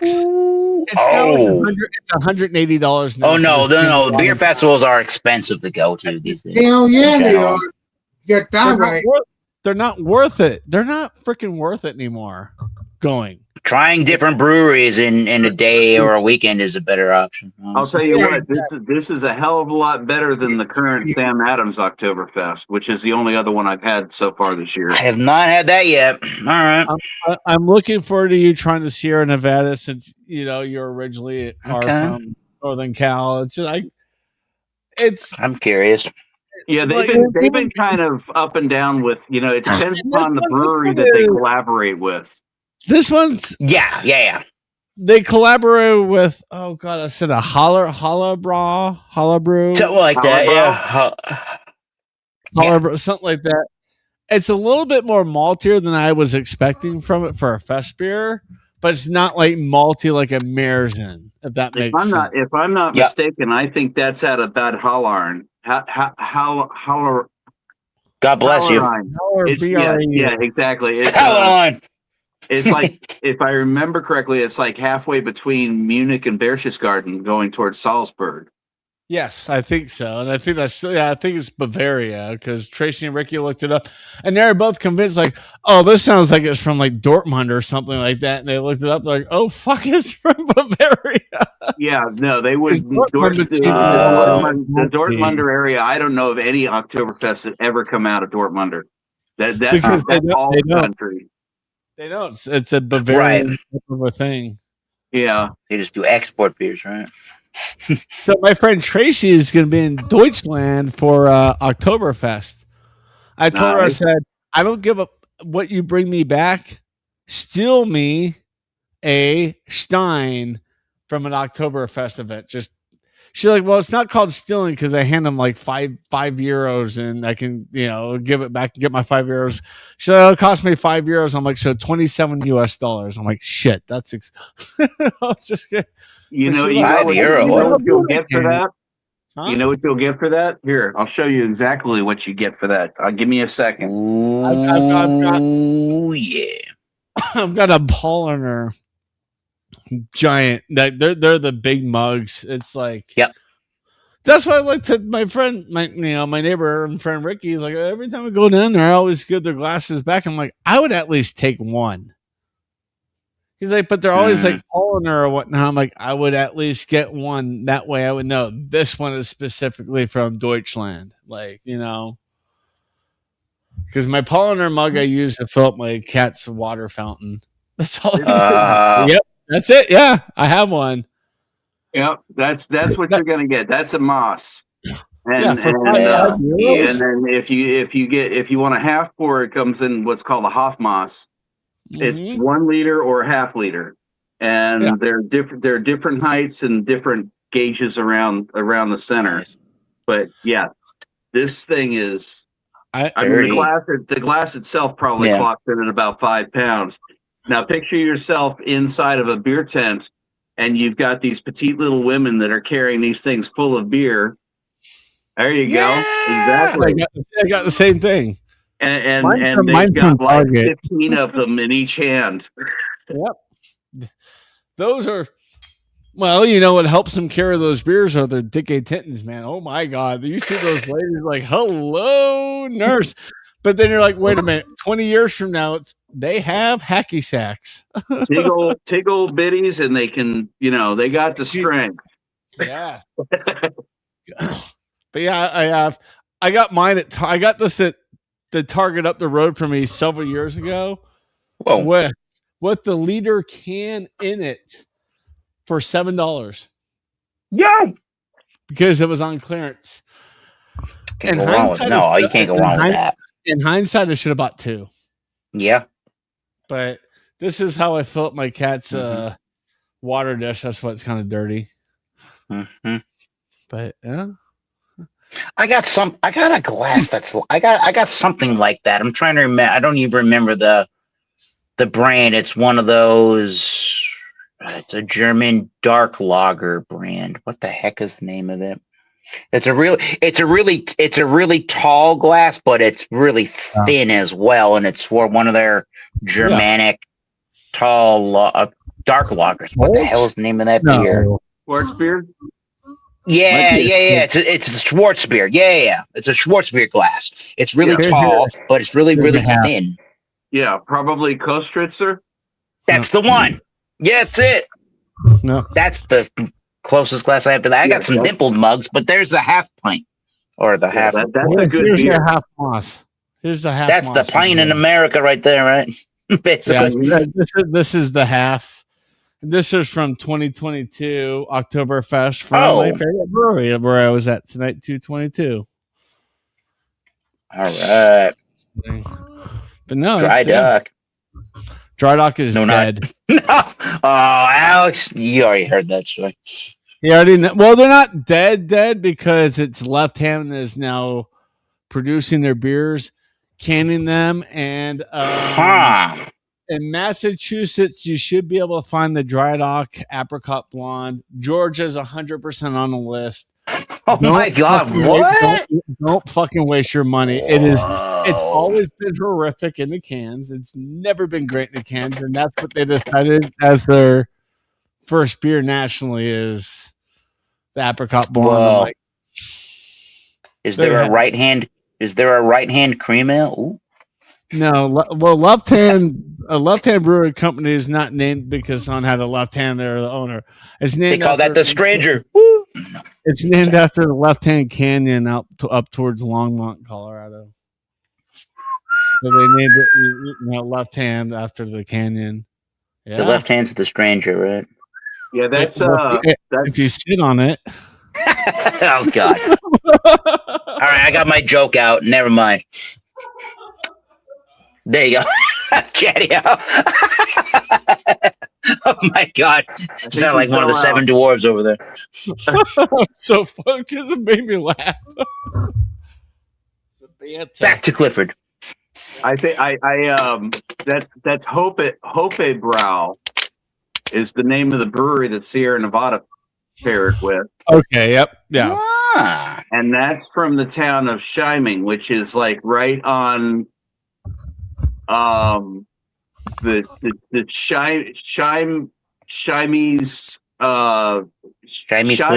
Shymsea Lake. Ooh. Which is right. I'm looking at Google Maps. It's never mind. Kimsey. Okay, Kimsey. One of the islands in Kimsey is where King Ludwig II had one of his castles. Damn. Here in Kimsey. Yeah. So the brewery is in that area, and that's on the Autobahn, about halfway between Salzburg and Munich. Yeah. So Bavaria. That's what I thought. Yeah, that's what they were finding. Badass. Because my friends might be from Germany, and 90% of the breweries that Sierra Nevada, collaborates with, they're like, don't fucking know what that is, because they're always really teeny tiny little town breweries that probably have like one or two beers year round. Well, good job, Sierra Nevada. Honestly, exactly. That is some good research. That's some good marketing. That's great. Yeah, they're beer masters, apparently. Oh, they are. Hell yeah. Nevada. Picking those breweries. Alex, the Cookie Monster, right now. I don't know Cookie Monster here. I'm just taking my medicine. Alex, no, I'm not going to say it. Sorry. What's wrong? No, I'm not going to say what I was starting to say. That's bad, but not be a good look. Okay. You're trying to make me laugh, but you won't want to make me laugh. Oh, I don't think YouTube would be happy with what I was like starting to say, and I stopped. YouTube would love it. No, not the terminology I was about to drop. Yeah, I was actually talking off air after the stream last night with Alex about King Ludwig, Hmm. and the right where that brewery is at is one of Mhm. King Ludwig's palaces. When he was actually still around, and so this island right here is that's the palace, and it was modeled on Versailles outside of Sure. Paris. Right. Yeah. Okay, and so like across the lake over there would be probably where Chiming is, Chiming, however it's pronounced. But yeah, you go into, I mean, the palace is like amazing.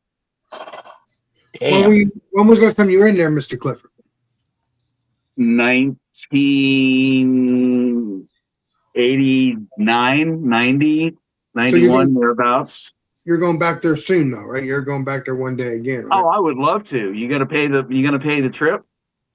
Oh, well, you're talking about Prince Europe, over Europe. I forgot about that. Oh, Yeah. 100%. Yeah.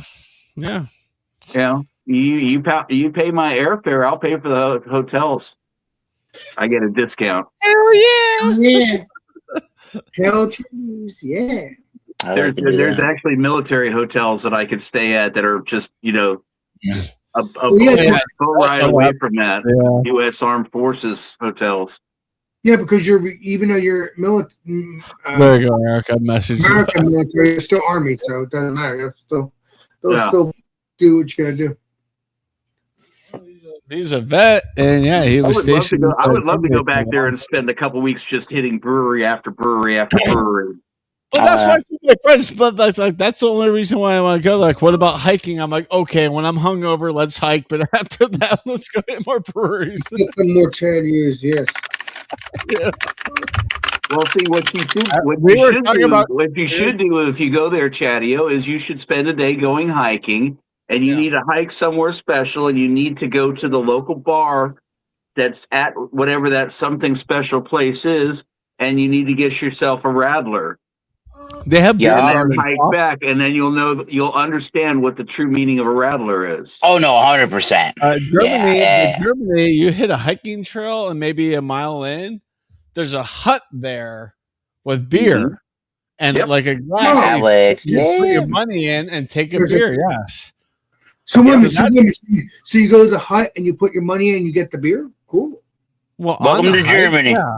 Well, And a lot of them actually have, at least they used to have actual people that would work in there. So you could either get like a beer or, a bratwurst or something like that. Yeah, sorry. That's what I was talking about. Yeah. Oh, so I can go in there. There's still a thing. There's like Tracy's like, I went for a hike with an old friend of mine, and then boom, we hit it, and she was like, "Oh shit, that's right." So we went in there, and she was like, "Yeah," and a nice, Pilsner and currywurst, and continued the hike. Yeah. Currywurst? Where can I need that here? We need that in the States. Let's go. Where can I go hiking in the States to get Alex, you can't. You have to go to Germany for it. It's a German thing. The Blue Hills trails aren't very far from the Trillium Brewery there in Canton. But that's off the trail. I mean, it's off the path, literally. What Clifford and I were talking about is you're literally in the middle of the woods and you come across a hut and they have hot food and they have cold beer. Yeah. Okay, so I can give you an idea, Alex. All right. Oh, you found one for us. Okay. This is a picture of Nonstein Castle. Okay. This was about 8 miles from where I lived from when I was in Germany. You see this little hut that's right here? Yeah. Okay. I see right in the front there. Okay. Yeah, when you hike up the hill, that would be the hut that was there. Mm-hmm. Now, granted, there was a parking area that you could go to, but you would typically hike up out of the town. And then when you got up there, that's what you would typically find. It's some kind of like a little outdoor place with a to-go window. Oh. Okay. And you would just take in the scenery and and then take in the view off the side of the castle and everything. And that was what people would do on the week. And every weekend that I was there, I would be going out and exploring. You know, me and the missus. But I'm pretty sure they still are doing it to this day, even though it's Oh, since I'm the- sure Oh, they I just said they are. Yeah, Tracy confirmed it 2 years Matter ago. of fact, yeah. that picture, that last picture I showed you was from July. Yep. Oh, And they're communal tables. So every time, like, even here, if I'm at a place and I'm like, it's me and one other person, someone says, "Oh, can I sit here?" I'm like, "We're all Deutsch, fine," you know, and that's my way of saying, "Hey, you know, it's a German, yeah, sit, have, you know, Yeah. share the Matter table." of fact, my oldest son was born at the Army hospital just right up the hill from where that castle was. Oh wow! Not Stuttgart. Was it No, Stuttgart? no. That's from me. Launchstuhl. Okay, yeah, I don't both understand my friends are from Stuttgart and are 8 years apart. Yeah. and they No, randomly. I was Oh. about 2.5 years about 2.5 hours north of Stuttgart. Oh wow! Okay. Is that Well, Franconia? the way I would drive, if you were on the Autobahn, it'd be an hour. I was about to say 15 minutes. Okay, so I was wrong by 45. Yeah, the Autobahn just seems like, I don't know. I think I Well, would parts of it are like that, yeah. Not at every first- part of it. At first, I'd be like, and then I would realize, like, okay, no, actually, we're perfectly fine. Going 120 miles an hour, we're fine. Yeah, that was cool. But you know, after you've driven the same Autobahn once or twice, it's like, okay, well, what do I see if I go on that road? It may take 40 minutes longer, but you may see 3 or 4 castles and some really cool towns, you know, while you go through. Yeah. Nope. I get Germanic blood in my family. My neighbor's like, so I guess we're never going to Germany. I'm like, we are. I just don't have an estimation anymore. Like, if I had my I like to do that. If I had my last job, I would be going next year, but it's just I don't have the time. I won't have the time, so it's at least 3. I'd like to go to Wacken to go see the Wacken Open Air Metal Festival. Yeah. Oh yeah, yep. I've seen a lot of. I would love to do that. Place. Oh my god, there's like 3 or 4 stages right next to each other with bands playing simultaneously. Holy shit. The other cool place is Lorelei. Okay. Okay, so what it is it's on the Rhine River. All right. Ooh. And have you ever heard the story of Lorelei? No, please tell us about it. Okay. Maybe. Lorelei was a particularly difficult bend for old seamen to be able to travel going up and down the Rhine River. Okay. And back in the early days, they would have a castle around basically every corner that you came around on the Rhine River. Nowadays, it's all vineyards going up, but you would have these castles that were on either side that would control tolling of the ships that would go up. So you had to pass through toll booths in order to be able to travel the next bit of waterway. And the barons that controlled those castles controlled the tolls. Yep. So one particular very tricky stretch of the Rhine River goes around what's known as the Lorelei. And when back in the day, supposedly, the way that the water passes through and the way that it echoes off of the, not necessarily canyons, but off of the deep valley there, creates like weird musical effects.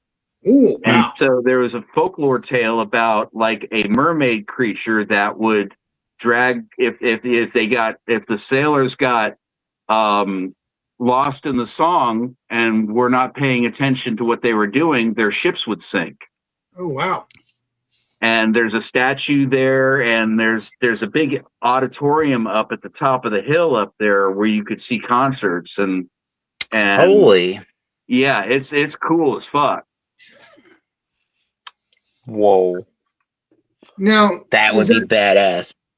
But you're saying in the 1800s a mermaid did that, maybe, where it's obviously well, it's legend, but no, that would have been like in the 17 and 1600s.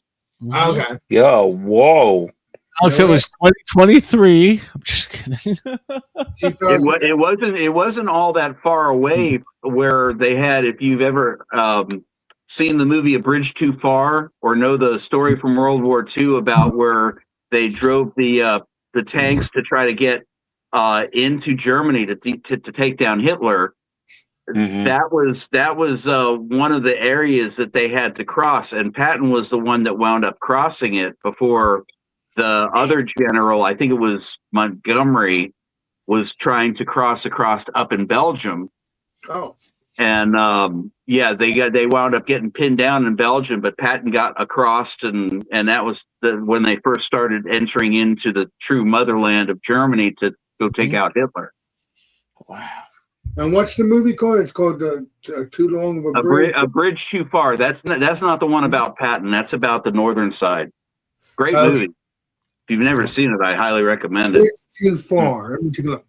It's a good movie. I think I saw it. I think in the 90s. Yeah, it's got a lot of famous actors in it. Bridge Sean Too Connery's Far. in it, and I want to say Robert Redford's in it, and a lot of Yeah. those old A-list actors from back in the 60s and 70s. Oh, you guys know it all. Look at here. That's about the Belgium attempt, right? Yeah. Yeah. Like it says, I was probably like 10 or 12. I don't know. I didn't know what I was watching. It was either Belgium or Luxembourg. I can't remember. It's been a while. Yeah, my dad tricked me and said there's breasts in this film. I said, really? And it's like, yeah, look at the distance between that coast and that coast. Look at that breast. And I was like, fuck. Breast. You're made abreast of the situation. That's a bad joke. I'm the tit of the joke. It was too late. That's a bad one. That's crazy.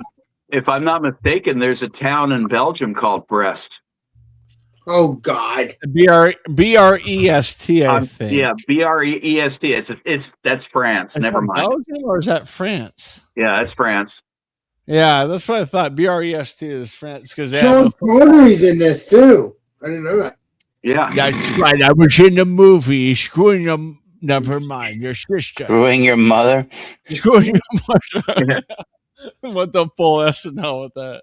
As I recall, Right. it's been a while since I saw that movie. He gets killed fairly early on, too. Spoiler alert. Who gets killed? He was too busy. The character being Sean Bond. Connery was playing. He was too busy being Bond back then. Mm. He said, "That's right. Shaken, not stirred." Hmm. I wonder trying to- I wonder if that bridge is still there, or did it get bombed? It is still there. It is still there. Well, at least it was when I was there. Probably rebuilt after the war, but yeah, I can see it. Yeah, because it's Sir, really we're west. going to try to take the bridge. Try. Losers try. Winners go home and fuck the prom queen. Yes. Remember that movie? What's that movie about? Alcatraz. Oh, yeah. You're talking about Escape from. The Rock. You're talking about The Rock. Yeah, with Nicolas Cage. Oh yeah. You threw me off by alcohol. I'm like, I just watched that with my I neighbor. It's the documentary of Dwayne Johnson. I thought The Rock was Sean Connery. Here today, gone tomorrow. I thought The Rock was Sean Connery. The movie Sean Yeah, Connery. it is. You're right. It is. 100%. Rock is Ed Harris. Ed Harris was in it. Yep, he was. Good He actor. was a Good bad show. kind of dude. I Yeah, guess I however like you him. want to look at him there in that movie, he might have been a good dude, I guess. That's crazy. I don't know why Ed Harris always reminds me of oh gosh, the name of the actor he played the consigliere in Godfather. Well, all I was going to say was Howie Long from the NFL, but never mind. Thanks, Eric. You're welcome. How long has he been sitting there? What are you doing, dude? Hey, Doesn't look good. he's just. I don't know the answer to your question there. I happened to just catch myself in the camera. I'm like, dude. Habit. Yabba dabba do. Oh, yeah, I see that now. Yeah. But how about Right there in the I just- corner. I just had a Like, trailer like, pop up on my what? YouTube feed yesterday. I guess Nicolas Cage is going to play John Madden in a new film. Yeah, Yes. I'm not fucking watching it. What do you Sorry. think, Alex? The movie John Madden, that's pretty cool. Yeah. Do you know who John Madden is, Alex? He was a football player and also a coach, and also no. Yeah, A no. video game franchisee. Yes. And a Monday Night Football caller. Yes. Yeah, and so that, I saw the trail. I'm like, Sure, that's why he got so fat. He's just Well, you see, you put the duck and the chicken and the turkey, and you got a turducken. So what's the movie called? John Madden? What's the movie? It's got- I think it's called don't- I Madden. don't know what the movie's. Is it called Madden? I think so. The movie's not out yet. It won't probably come out until Yeah. next year. Okay, it's just getting ready to come out. Next Well, year. that Wile E. Coyote versus Acme's coming out. Definitely. Yeah. I'm What's that intrigued. Didn't we talk about that a little while ago? Yeah, a couple months ago. We talked about that. That's I'm, coming out. I'm kind of intrigued by that. I'm like, I might, if my neighbor says, "Hey, me and the kid are going to go see, that movie," I'm like, I'm down. Let's go. I'm is it? looking What do you forward think, to that Alex? one. What's it about? I kind of want to see it. Not yet. What is it about? Well, the Wile E. Coyote is going to be teaming up with some lawyers in court and suing Acme for all the fraudulent items he's bought over the years that have caused harm. You're not. I'm talking not even joking. You're not talking about Acme the store, Yeah. right? You're just talking Acme like the. I don't know. So you're talking No, Acme as in Wile E. Coyote buys all these products and tries to get the Roadrunner, and they all backfire on him. And he's going to be suing Acme, literally. He's, Alex, it's Looney he's Tunes. talking about Acme beer. Whenever you would open the beer bottle, the bottle would explode. It's Acme. No, Alex, Acme is from Looney Tunes. You watched Looney Tunes as a kid, right? Bug Bunny and Daffy Duck and Yeah, Porky yeah, Pig and- I've heard of that. Yeah. So why would they sue Acme now? The cartoon. Be- Alex, Oh, Alex, it's a new movie coming out to try to keep Looney Tunes alive from Warner Brothers. Just let Oh. it do its thing. Okay. I think that comes out. I think there's a Maybe the end long. of the I think there's a long history. If you look it up, I don't really know it. I think there's a long history of this idea of a movie, though. Yeah, Yes, what it was they had almost completed the movie, and Warner Brothers scrapped it in order to use it as a tax write-off. Well, And they sold the property off, and an independent producer got in and started messing with it, and so they're making Warner Brothers look like Acme, Oh my you know. Whoa. And they're going after Acme for false representation and all the rest of this stuff. yeah. That's why I want to see it. That looks like great fun. Well, Yeah. Will So that's Forte what the will. movie's about. It's about getting sued. Interesting. Yeah. So Well, remember when that you you watched wanna all do, of you those, it's as simple as that, I guess. When you watch all those Roadrunner and Coyote cartoons, right? Yeah, and Looney the Tunes. road and the Coyote is buying all this crap from Acme, right? And all these products are backfiring on him, right? Now he's finally taking them to court for all these fraudulent products. Like, not even a joke, Alex. Wow. It's from the. How did you never watched Looney Tune cartoons? I never Yeah, you was- saw. Yeah, you saw. Why you you never saw? No, you saw Yosemite Sam and Bugs Bunny in the North and the South cartoon right there. Alex. Come on. Yeah, with Bugs you. Bunny. I'm on Yankee soil. Wow. Yes, I did. With That's you. the Looney Tunes. Oh yeah. So Well, there was a Roadrunner and the Coyote. Did you see the last trailer for it that came out? Where it's like the No. lawyer, the lawyers for Acme is like talking saw that, yeah. Tweety Bird, and he's like, "I taught a ta, you taught you ta, I pay you to ta." Jesus. And he's like, I did ta. What did you tee? Oh, by the way, Eric, is you know that character I used to joke around with months and months ago, Ragligus or something? I said, "Hey, Ragligus, you're gonna take my channel down or something." I couldn't remember. It's a joke. I did. Well, we were again. We at one point were watching this Yosemite Sam Bugs Bunny thing. It was like the North versus the South, and Yosemite Sam was a part of the South, and he was fighting Bugs Bunny that was on the North, and then Bugs Bunny said, "Oh, please don't beat me, Massa," and then he said, "Look me up on my Gettysburg Address." Right, but I remember saying Rodriguez in one of the cartoons as well. Oh, really? I can't remember I can't remember, but it was something funny. I'm trying to get it out of my head, but I can't remember because you remembered at one point, and it was recently in the past couple months. It was so funny. It made me laugh. Remember, it made me maybe belly laugh. It was that cartoon we were watching that made you laugh pretty badly. I can tell you that. Did you show him Donald Duck getting a blowjob? Like, come on, Eric. No. Don't move. I'll go get you a towel. He said that. No. Oh, no. Alex likes Slowpoke Rodriguez as well there. Senor, he has a gun. Yeah, Rodriguez. I think that's who it was. Oh my God, that's what you're talking about, Slowpoke Rodriguez? Yes, thank you. Under that. Oh no. Amigo. Woohoo! What did you say? What did you say, Slowpoke Rodriguez? You gonna take my channel down? No. You are? Okay. No. No. Oh my God. We were watching it. And I was joking around with Eric. I said to Eric, they're going to take my channel down because we're watching it. We're actually watching it. Slowpoke Eric Rodriguez. Alex the Beer Master. Counted out 3. Nope, next song. Beer Master. The next. Counted out 3 Imperial Stouts. He called it a spree. Counting those 3. 1 for the grumble.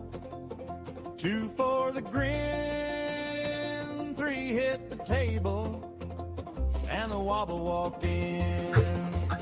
He tipped his cap to the bottleneck blow, said, "Hold This my is funny. boots, I'm a feeling that I show." love this. His eyes went around like a moon in July. Then he started to sing with a tear in his eye. Yeah. Copyright. Copyright.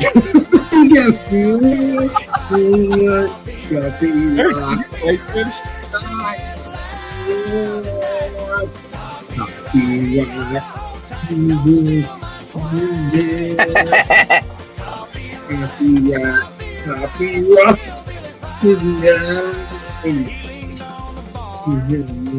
Alex, Eric, you gotta send me this. It's too good.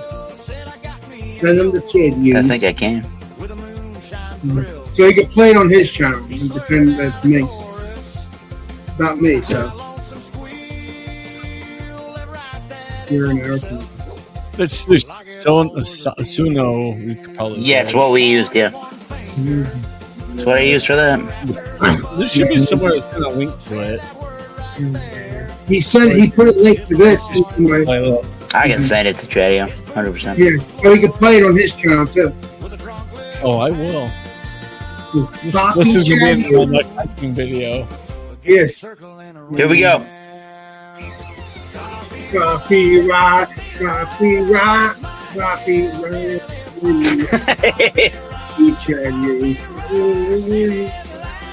Yo, let's gonna share a beer with your girl. Oh, never mind.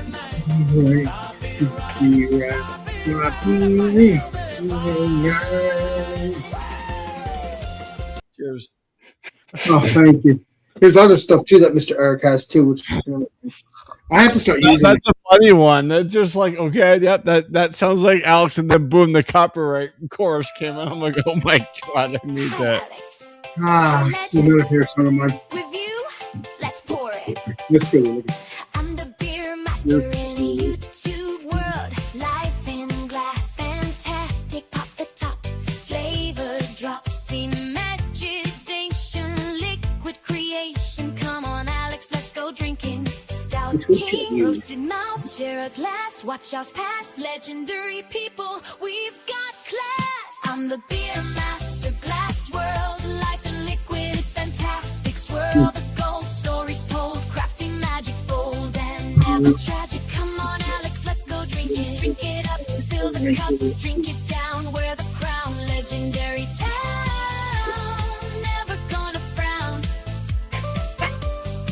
That's good. Stouts, chocolate kettle boil, hazy, it beat that tropical oil. Sensations coming straight to you. Clarity, charity, in the beer parody. Camera on, shadows gonna pour. Is a long, hazy dream. Creamy stream, dark brew, liquid art. Legendary vibes before we depart.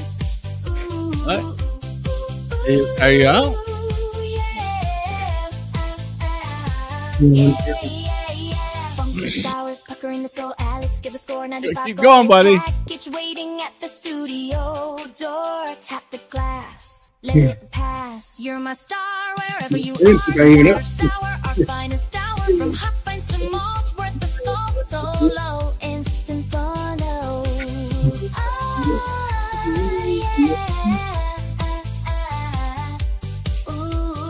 Beer master, glass world, swirl the gold, stories told. Come on, Alex, let's go drinking. Cheers, legends. See you next review. Yeah, baby. I like that. I keep forgetting I got those things to use on my channel. Keep forgetting to do that. Eric, how the hell did you get Taylor Swift to sing that song? Because he knows The AI helped out with that one. It's a little Taylor Swift and a little bit of that Friday girl. You know. Oh, yeah, Friday. There's a lot of her in that, and I'm like, but I heard a little bit of Taylor Swift. I was like, oh my god. What's the next songs we have, Mr. Eric? That's it, right? I think we have your stuff too, but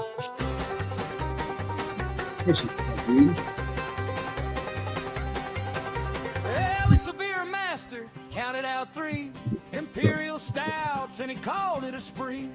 1 for the grumble, 2 for the grin, 3 hit the table and the wobble walked in. He tipped his cap to the bottleneck glow, said hold my boots, I'm a feeling that show. His eyes went around like a moon in July, then he started to sing with a tear in his eye.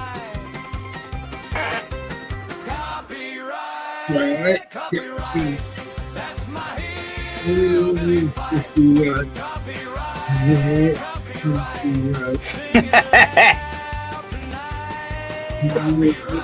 We should be recording Alex dancing. Oh, jeez.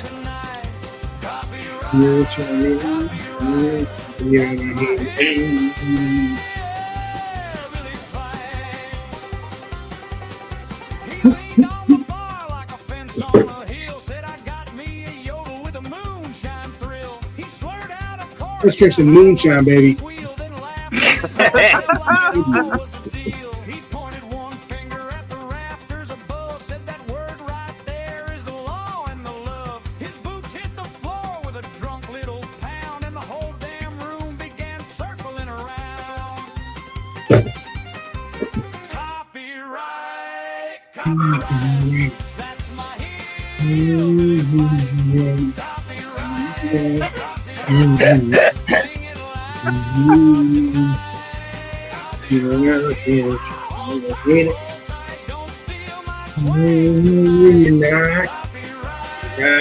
That's my hero.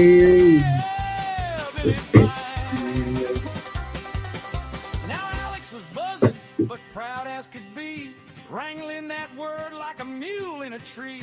He howled at the moon with a hiccup and grin, then forgot half the verse and started again. Copyright. Forgot the verse. He started again. Sing it loud.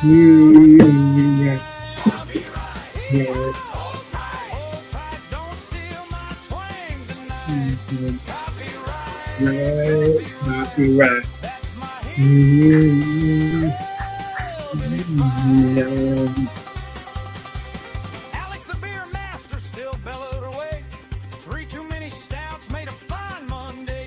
Hell yeah. Copyright. Till the morning came in and the whole porch hollered, sing that So, what's up, Joe Dirt? Let's see, where's Flayo? He did, nice to meet you. So Joe Dirk, it's nice to meet you. Joe Dirk, it's nice to meet you, Joe Dirk. Nice to meet you, buddy. Welcome. Joe Dirt.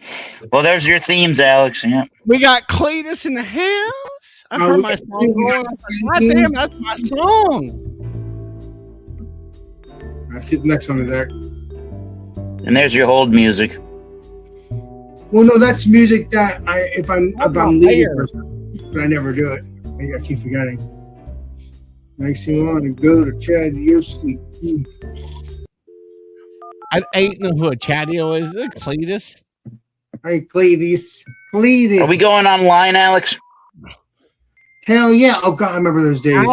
How did you get the internet noise from my house? Because he knows it all. Eric knows it all. Hold on. Grandma, don't pick up the phone. God, I remember those days. That was early 2000s and late 80s, early 2000s. You've got mail. You got you. Hey, look at this. It's a real football team there, Clifford. That's right. Yeah, that's how real your football team is. I'm from Plant City, Florida. I'm from Chadio, Florida. Chadio, Florida.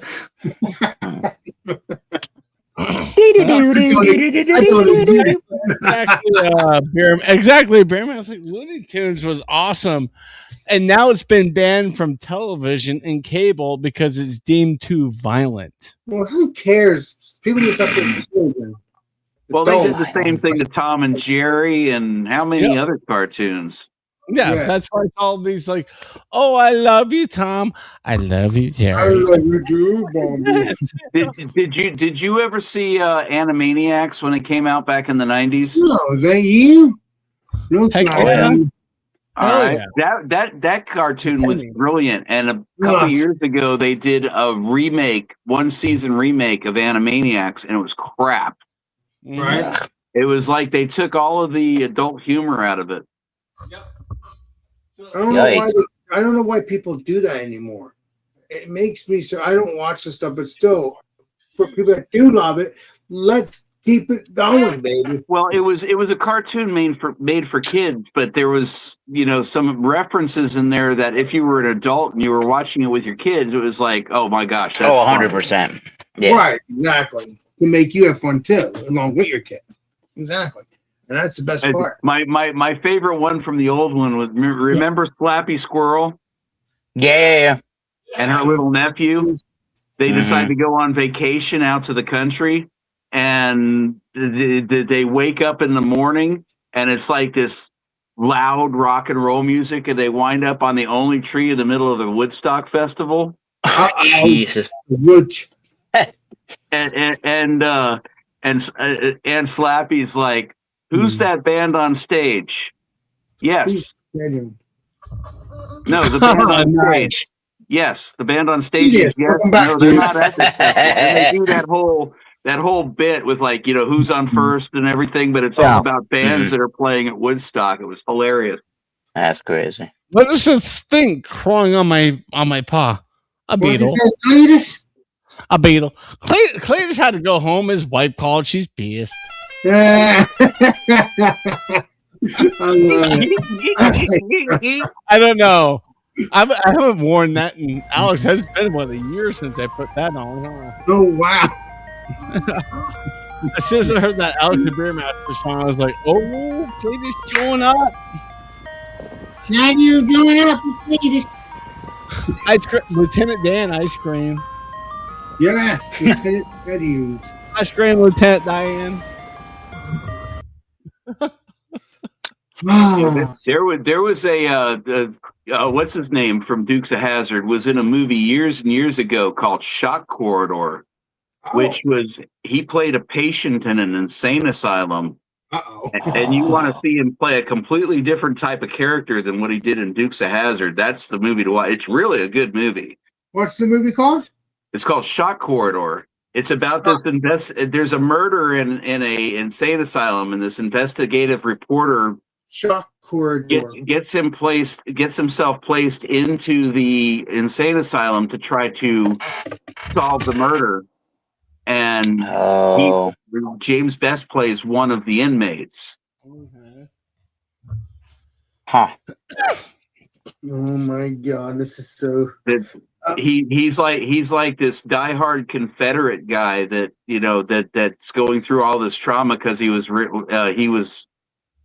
It's been a while since I've seen it. He was related to somebody that was in the Civil War, and he's like convinced he's still living in the Civil War. And there's this black guy that's convinced that he's a member of the KKK. And Oh my God. It's a wild flick. But it doesn't look like it's it might be a comedy, but I don't know. No, it's not a comedy. Doesn't sound like it, Alex. No. It's 1963 shot. I believe that's it. Yeah, and if I remember correctly, the film was banned for a couple of years because it was like way ahead of its time. So why is it? It's on HBO Max. It's on YouTube. Yo. It is on YouTube with premium. Yeah, I just saw that. Yep. Apple TV. Apple wants $4 for that movie just to rent it. Piss off. Yikes.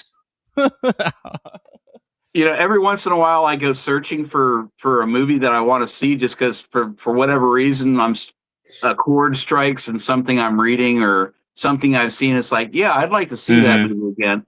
And some of these movies are older than I am, and it's like, I got to pay $4 for a movie that's older than I am. Well, this movie says based on something. I don't know if it's based on a true story, but it says legendary or something. So I never heard of this movie. He was a very, very inspirational movie director. The guy that did it, I can't remember his name, but he did like thrillers and a lot of the most famous movie that he did was a war movie like in the late 70s, early 80s. That was basically it inspired Coppola to do Apocalypse Now. Wow. I can't remember the name of it.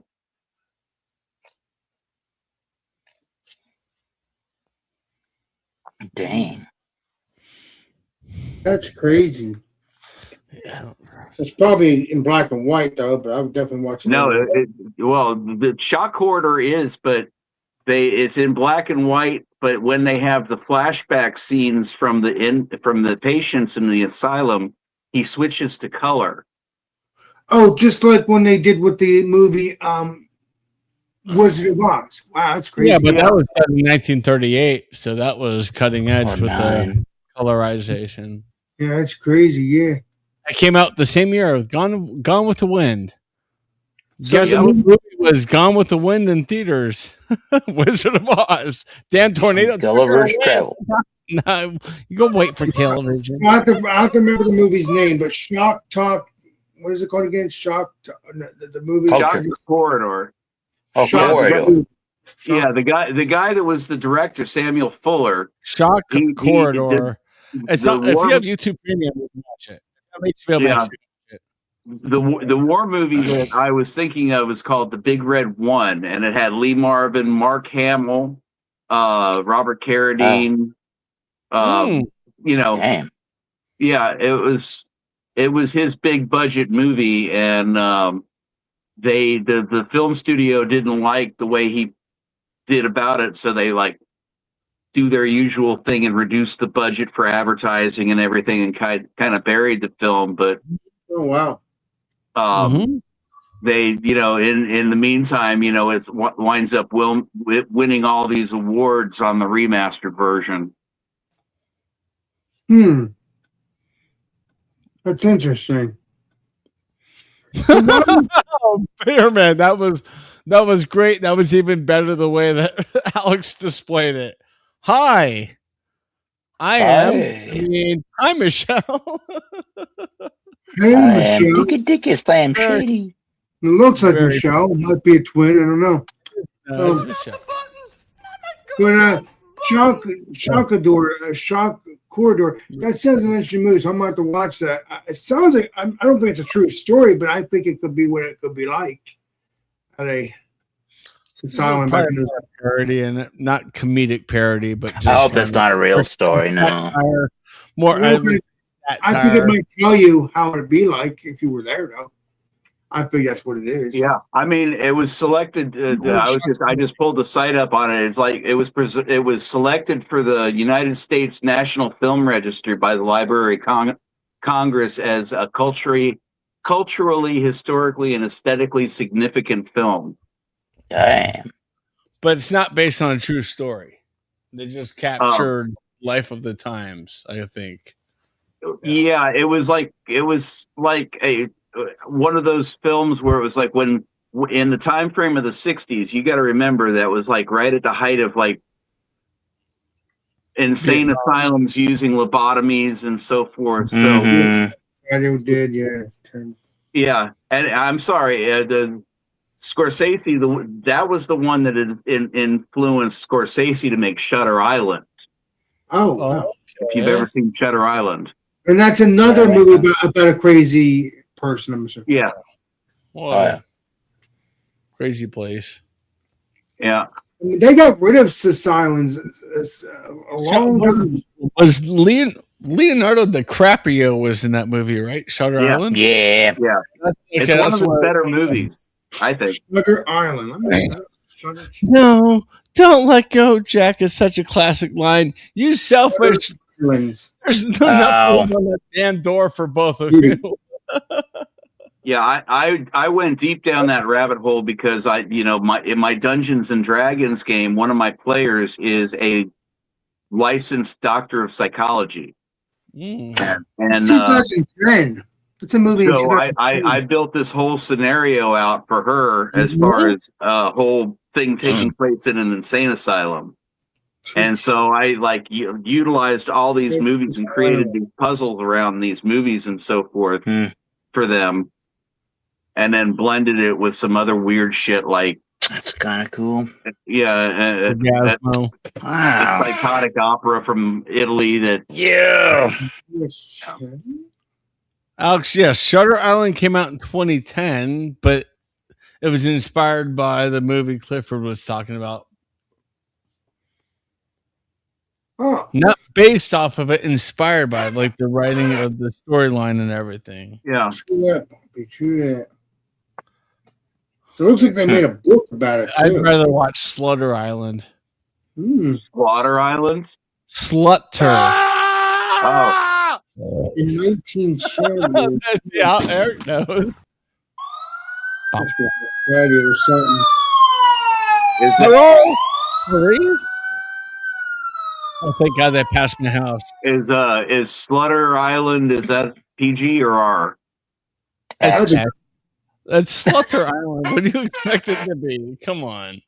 That's a I'm gonna mommy say- and daddy movie. I'm going to say What it's did they rated say? R. Rated R for R. All right, Slaughter Island. Oh, Slaughter oh, that's an idea. That's an album by Slayer, right? No, it's an album by Slaughter. Yeah. Interesting. I'll have to check this movie out. Crazy. Slaughter Island is an album. Did somebody say Gong Show? Oh my God, there was actually a movie called Slaughter Island. Slaughter or Slutter? Slaughter. Okay. It wasn't. And there was. It's got 3.1 stars out of 1 to 10 rating. Slaughter Island. It's a movie. Japanese movie. Ah. Well, it looks like he knows it all. What, Alex? Why are you sucking your finger there? What's on your finger? What? What's that? Wait, watch it. He puts his finger in his mouth right there. I don't know why I'm He was, doing it. he was vaping. I'm a baby. I'm a baby, shit use. No, vaping. Oh, Why don't you can't tell by the way I move my foot. I'm vaping up. Starting my house. That's crazy. There's a movie called Slaughter Island. Well, hey, you know, crazy. So it's like you said, It's not worth watching. I guarantee it. probably not. Probably not worth Chad you.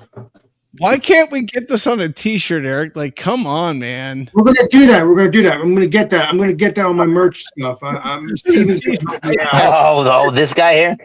Yeah, we're gonna do that. Right At least- here, all the way down. It's basically like you have to wear, tuck in the shirt because the feet stand right at your belt buckle. Either that or you get Paul Garfunkel. Yes, you get the Chad. That's got to be a sticker. You got to make a sticker out of that. Yeah, Oh, we love baby. you, Paul. Or send me a sticker of that. I'll make it a magnet. Throw it on my front door. Oh, wow. Send me a charity.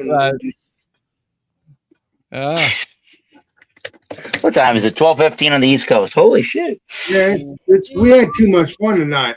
I'm happy we did. It's the bewitching hour. Yeah, I was gonna grab another beer, but no. Now, if it was 11, I would suggest that, Mr. Eric. Yeah, we'll do it. Yeah, we'll do this another time. We'll see you on Wednesday, Mr. Yes. Alex, the beer maestro. Maestro. Yeah, you want to be golden when you get up tomorrow, even though you're home. It don't matter. You're still working. You got to be golden, baby. I am going into the office. Well, The office is 5.2 miles away. It's not that far. But I thought you work at home. I'm confused. I'm working at home. I'm working at our office. I'm working at the office 3 days a week. Oh, so you're not at home as much anymore like you used to. Mm. Oh, well. Yeah, I'm trying to do that. I'm in an office space that's next to my house. Honestly, it's not that far away. It's like a 13-minute drive to the office. That's pretty good, right? Yeah. Yeah, Eric, how's it going? We're It's gonna good. need you to We're come in on- boogieing. It's good. We're genuine, yeah, baby. Is that Creature Comfort right there? It is. That's the same beer you had earlier. Yeah. Oh yeah. You're in a distance, and I could just see the color changing on the can. I'm like, that's Creature Comfort because they're known for See you that. Wednesday. We'll see. I was gonna say, Here. I'll see you on Tuesday, Eric. Eric, we're meeting with HR tomorrow. Bitch. I'm just kidding. Meet the Chadio HR. Yeah. HR. Eric, can you please make sure that those TPS reports are on my desk by the end of the day? I love it. That'd be nice. Copy PC Low Better. What the fuck does that mean? That's my favorite quote from that movie. I would always yell that when I was like working in IT. If I was for the printer, I'd be like, PC Low Better. What the hell does that mean? Everyone's like laughing. That thing that I sent you the other day, did you get to the part where it was like talking about the reports going to the wrong printer? No. I do need to go back and just watch it. You're missing out, man. That movie is hilarious, or that show is hilarious. Yeah. It's too long to react to. I don't know. Like, I don't know what I'm doing with my channel at this point. Yeah. I've got 2 months to figure it out. I actually was looking into a guy that did a reaction to it. There's been actually, I was surprised by the number of people that have done a reaction to it. Another issue with it. Yeah, he was splitting it up into two different parts. Nice. It's the Office meets Invasion of the Body Snatchers. Huh. Interesting. Yeah. Hey, Charlie, what do you mean you have 2 months? Charlie, what do you mean you have 2 months, Charlie? That's 6 months. Because I'm recorded out until the middle of October on the Chadio channel, and I have time to figure out what I'm going to do beyond that point with the channel. Okay, but you still might be doing the Chadio Adventures with Chadio. With channels. Well, that channel's probably going to be dead before the end of the year, and it's fine. Oh, that's a shame. But the type of stuff on that channel will be moved over to my main channel. This way, you know what? F you, YouTube. You're not pigeonholing me into like a niche. I do what I want.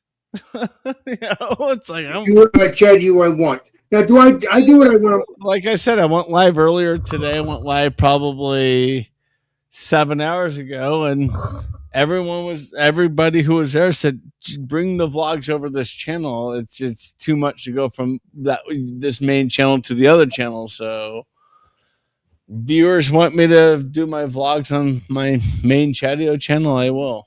There you go. That probably means the end of the adventures of Chadio, but it's all good. Well, there could be adventures of Chadio. I'm not going to delete the channel. I just probably won't post on there anymore.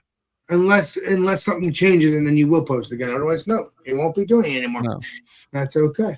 So, Well, you can always do a series on your channel called Chinese Adventures. This way, you keep going, even though I don't know. on today's adventure, I'm drinking Gatorade and not beer because you, Alex.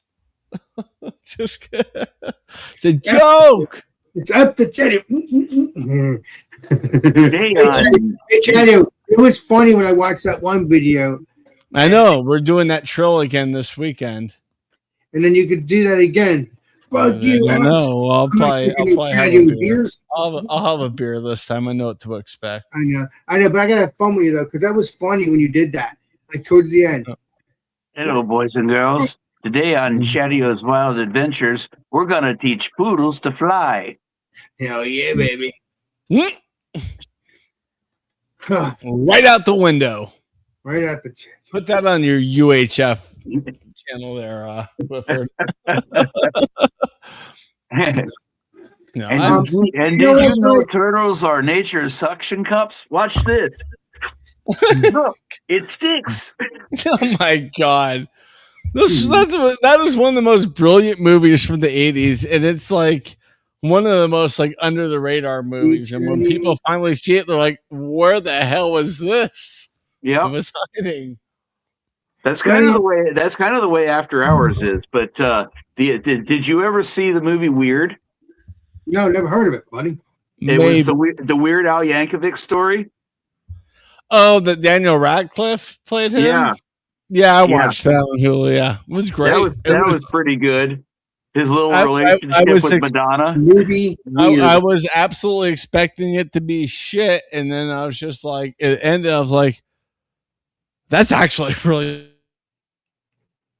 Yeah. Harry Potter is not just one actor. Like, let's go. Oh yeah, he does some good stuff. I know he does. What's this about? It's about Weird Al Yankovic. Oh, this guy right here. Well, this is the actor, but that's the guy you're talking about, right? Yep. Well, the movie UHF. That's from '86, I think. Oh, 89. Clifford, you can. No, it was later than that because I saw it in the theater in '88 or '89 in Germany. So, all right. Hey, now, granted, it was Germany, so it may have been delayed a little bit, but yeah, I know. It's Miami Vice is finally hitting, Kazakhstan. So, all right, number one show, Kazakhstan, Miami Vice. Are you okay? So, no. Kazakhstan is actually pretty on top of shit, surprisingly for where they are. Wow, that's crazy. So VHS is about a guy in that's crazy, man. Not VHS, UHF, which is a television signal for free TV back in the day on wired TVs, and the guy acquired the TV station, I think from his uncle, and then just basically put the most ridiculous shit you could ever imagine on this channel, and it like took off, and it competed with the number one major station. Is this channel still going on, or has it been going on? No, it's a movie from the 80s. Oh. No, but what's still going on is you remember Max Headroom? Yeah, Clifford. You remember when he took over WGN Chicago? Yes, I do. Yes, I do. Oh my god, that's insanity. Are you saying he's taking over? He's still in charge of it? No. Somebody hijacked the signal of over-the-air television. And the first one it was WGN during the sports report, and the second one was like PBS in the middle of the night was Doctor Who, old Doctor Who's playing, and he took it over that time again, and it was like twice or three times as long. You're not talking about that. You're not talking about a person that had a mask with sunglasses and stuff, right? You're not talking about that, are you? That's Max Headroom. That was a Coca-Cola advert guy. And somebody pretended to be him. Did you ever see the Max Headroom TV series that was on MTV? No, I did not see that. But no, there was a You should check it out. We'll check it. I didn't know there's a thing. I have to look it up on YouTube. but there was back in the 80s, somebody hijacked A television, two television stations. One was WGN out of Chicago, which used to be on cable, showing the Chicago Cubs baseball games and all the shows out of Chicago on their news. And it was 80, I don't remember, late 80s, 87 maybe. I don't even think it was that late. I think it was like 85 or so. Okay. I think Chad. The signal to the station was hijacked. Yes. And then Max, the someone impersonating Max Headroom came up for about 30 seconds, talking a little bit of shit. But talking shit, I think about like the mayor of Chicago of the time, calling him a pussy in one way or another. And then it went back to the actual feed for the station. It was during the sports report, and the sports reporter was like, and well, we're back. I think I don't know what that was. The man from outer space or whatever. I mean, he went professional and continued his sports report, and then like 3 or 4 hours later, a PBS, a public broadcasting. Oh God! Don't tell me this is it. Don't tell me this is it. Please don't tell me this is it. What I'm thinking of. Please don't. Alex, it's not going to show a PP or a VV. It's fine. I know. Hold on. Yeah, get the audio if you can. But yeah, that was a PBS. All right. Because I saw it on YouTube or something came out of nowhere. I'm still not getting sound. Hold on. That's because you. You muted it on YouTube for the video. That's it. No. But you can't hear it. There's Chadio. I think it's Chadio. Let me see. Alex.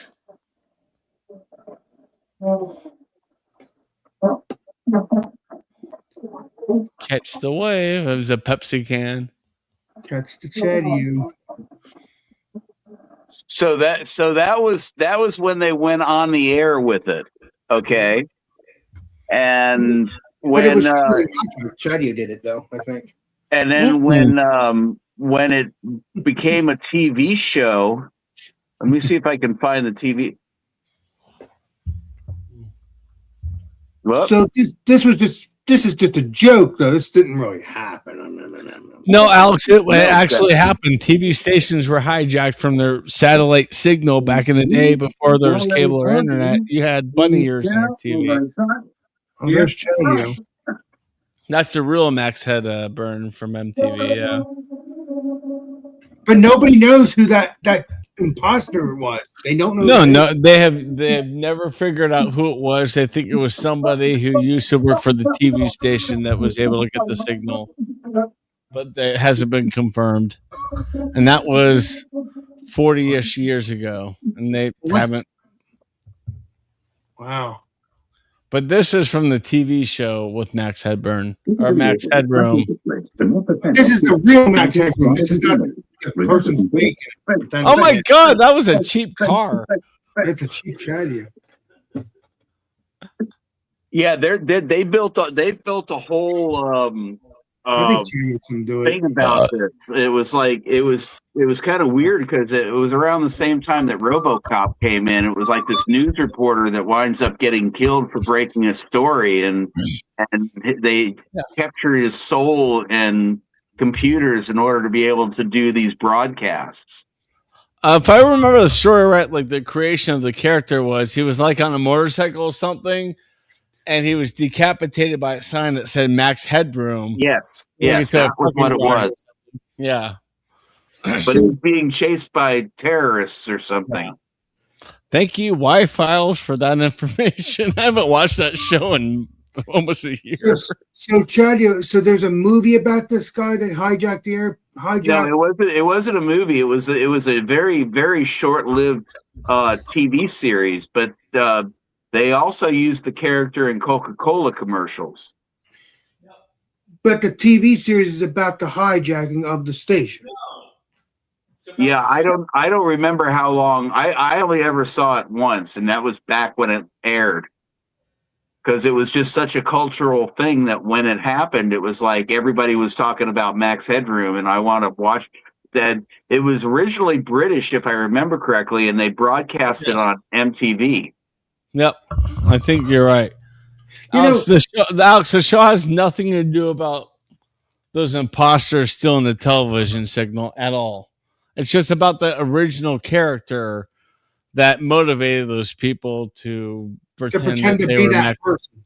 Yeah. They created the character, and then after the character was created and they started doing the show, then somebody used the character to hijack the signal in Chicago. Wow. And that catch the wave thing he said was the Coca-Cola slogan back then, and he had a Pepsi can in his hand and he chucked it. Yeah. Like, it's pretty funny. Oh yeah, you didn't show this. You didn't show the part where he's getting his ass spanked by that thing towards it. We don't need to see that. That was like, what the hell? Yeah. So all I gotta do is look up hijack Chicago station. All you have to do is look All up. you have to look up is that Max Headroom. Max Headroom. Mm-hmm. Max Headroom hijacks the station.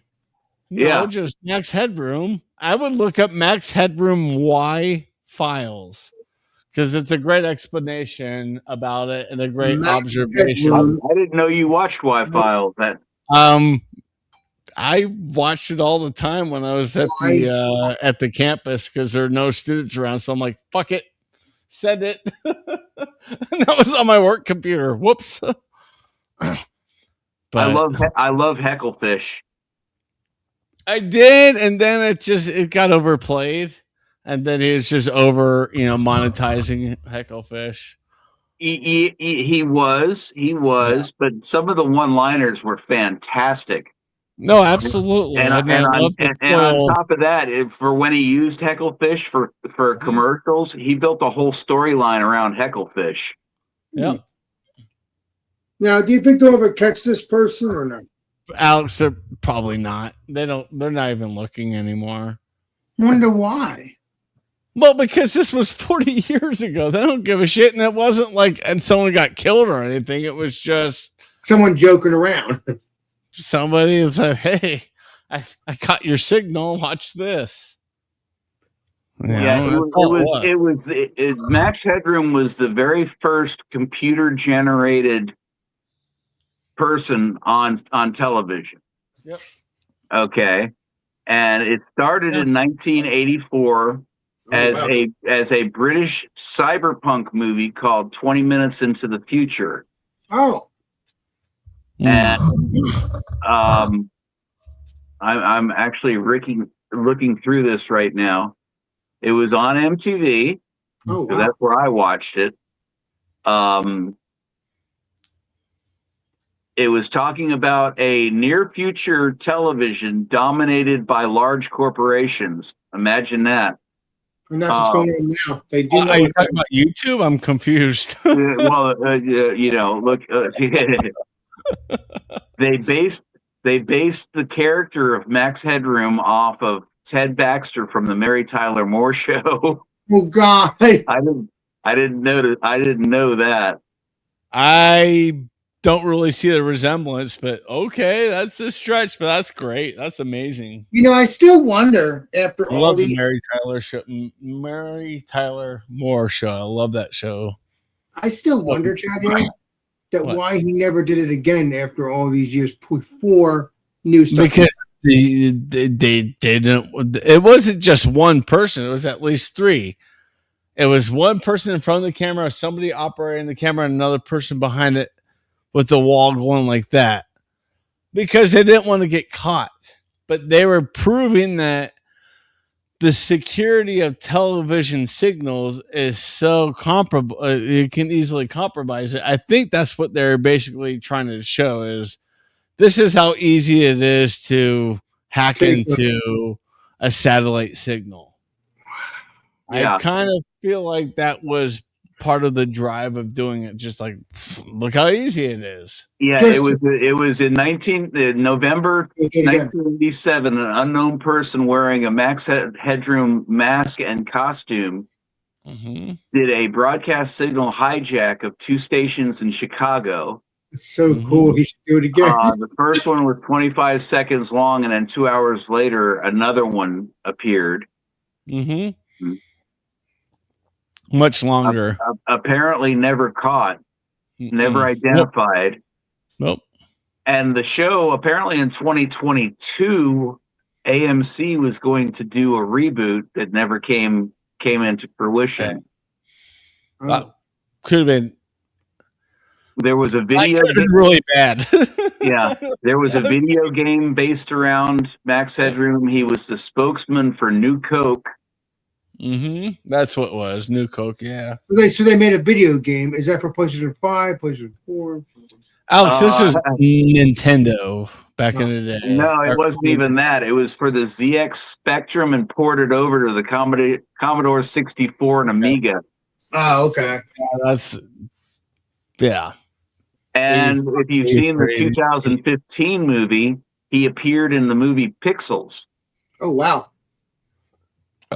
They also had him appear. Excuse me, sorry, I didn't mean to burp in the mic. He was also in Back to the Future too, very briefly. You get Max Headroom, the guy that hijacked. Well, it might not have been done by the same actor, but they did show Max at the '80s cafe. Oh, nice. He Max Chandius. in the 1987 Mel Brooks film Spaceballs, there's a robot subordinate Vinny for Pizza the Hut that was a parody of Max Headroom. Oh, wow. I can now thinking back to, I'm like, that makes sense for that character because it always seemed like weird. At the end of the footage of Pizza the Hut, grabbed the pepperoni, ate, and like, you're so tasty. Yeah. You know what's funny, Chad? You know the person that probably, those people that probably did it, probably saw this stream, probably said, yeah, I did that, but I ain't going to tell you I did it. And they're also parroting Alex the Beer Master on TikTok. Awesome. Thank you. But no, it's true, though. It's true. That guy, those people might even take a look at this one day and say, yeah, I did it. Alex, I don't think so. Good luck on that. No, that was a cultural moment. I'm kind of behind the theory it was a former employee of WGN who worked with the satellite and the signals and stuff that knew It had to be. how to point another signal from away towards, because it was done on the top of Sears Tower or whatever it's called now. That's where they actually literally had to hack into the broadcast dishes in order to do it. So all you have to do is point something that can connect to it, and boom! My guess is it was a former employee who was had to be just let to go, and they're disgruntled, but they're like, "I'm not going to show my face. Let's just have fun taking the piss," and boom, boom, boom. Exactly. Yeah. And then they lived their lives. The last bit of that from the hijacker with them getting spanked on the ass. That was weird. The hijacker got. Oh my god. Yeah, but then it was like PBS realized what happened and they're able to scramble and get the signal back out correctly. Wow. So they're the ones that put the end to it by changing satellite angles or whatever. I don't even know what they did, but they're able to cut that feed and put back to Doctor Who from 1964. So there you go. I have to go to the bathroom, guys. I'll be back in a few minutes, and I'm probably gonna. You can end it before you go to the bathroom if you want. Oh, thank you. Yeah, because I'm about ready to drop off. Guys, appreciate you. Don't hang out for a bit. Thank you, everybody. Yeah, I'll hang out for a few more minutes. I have to go to the bathroom, but you know what I mean. But yeah, appreciate you. I gotta take a bumpy constitution too. Oh, yes. I need one of those. But I love you guys. I love you, Jack. See you guys on Friday, or also see you on Wednesday. I'll see you Wednesday for the Wildcard Wednesdays too. But appreciate you. I'll see you guys soon. Thanks for the live stream. Oh, thanks for the 8,000 watching and the 10,000 watch. Thank you again.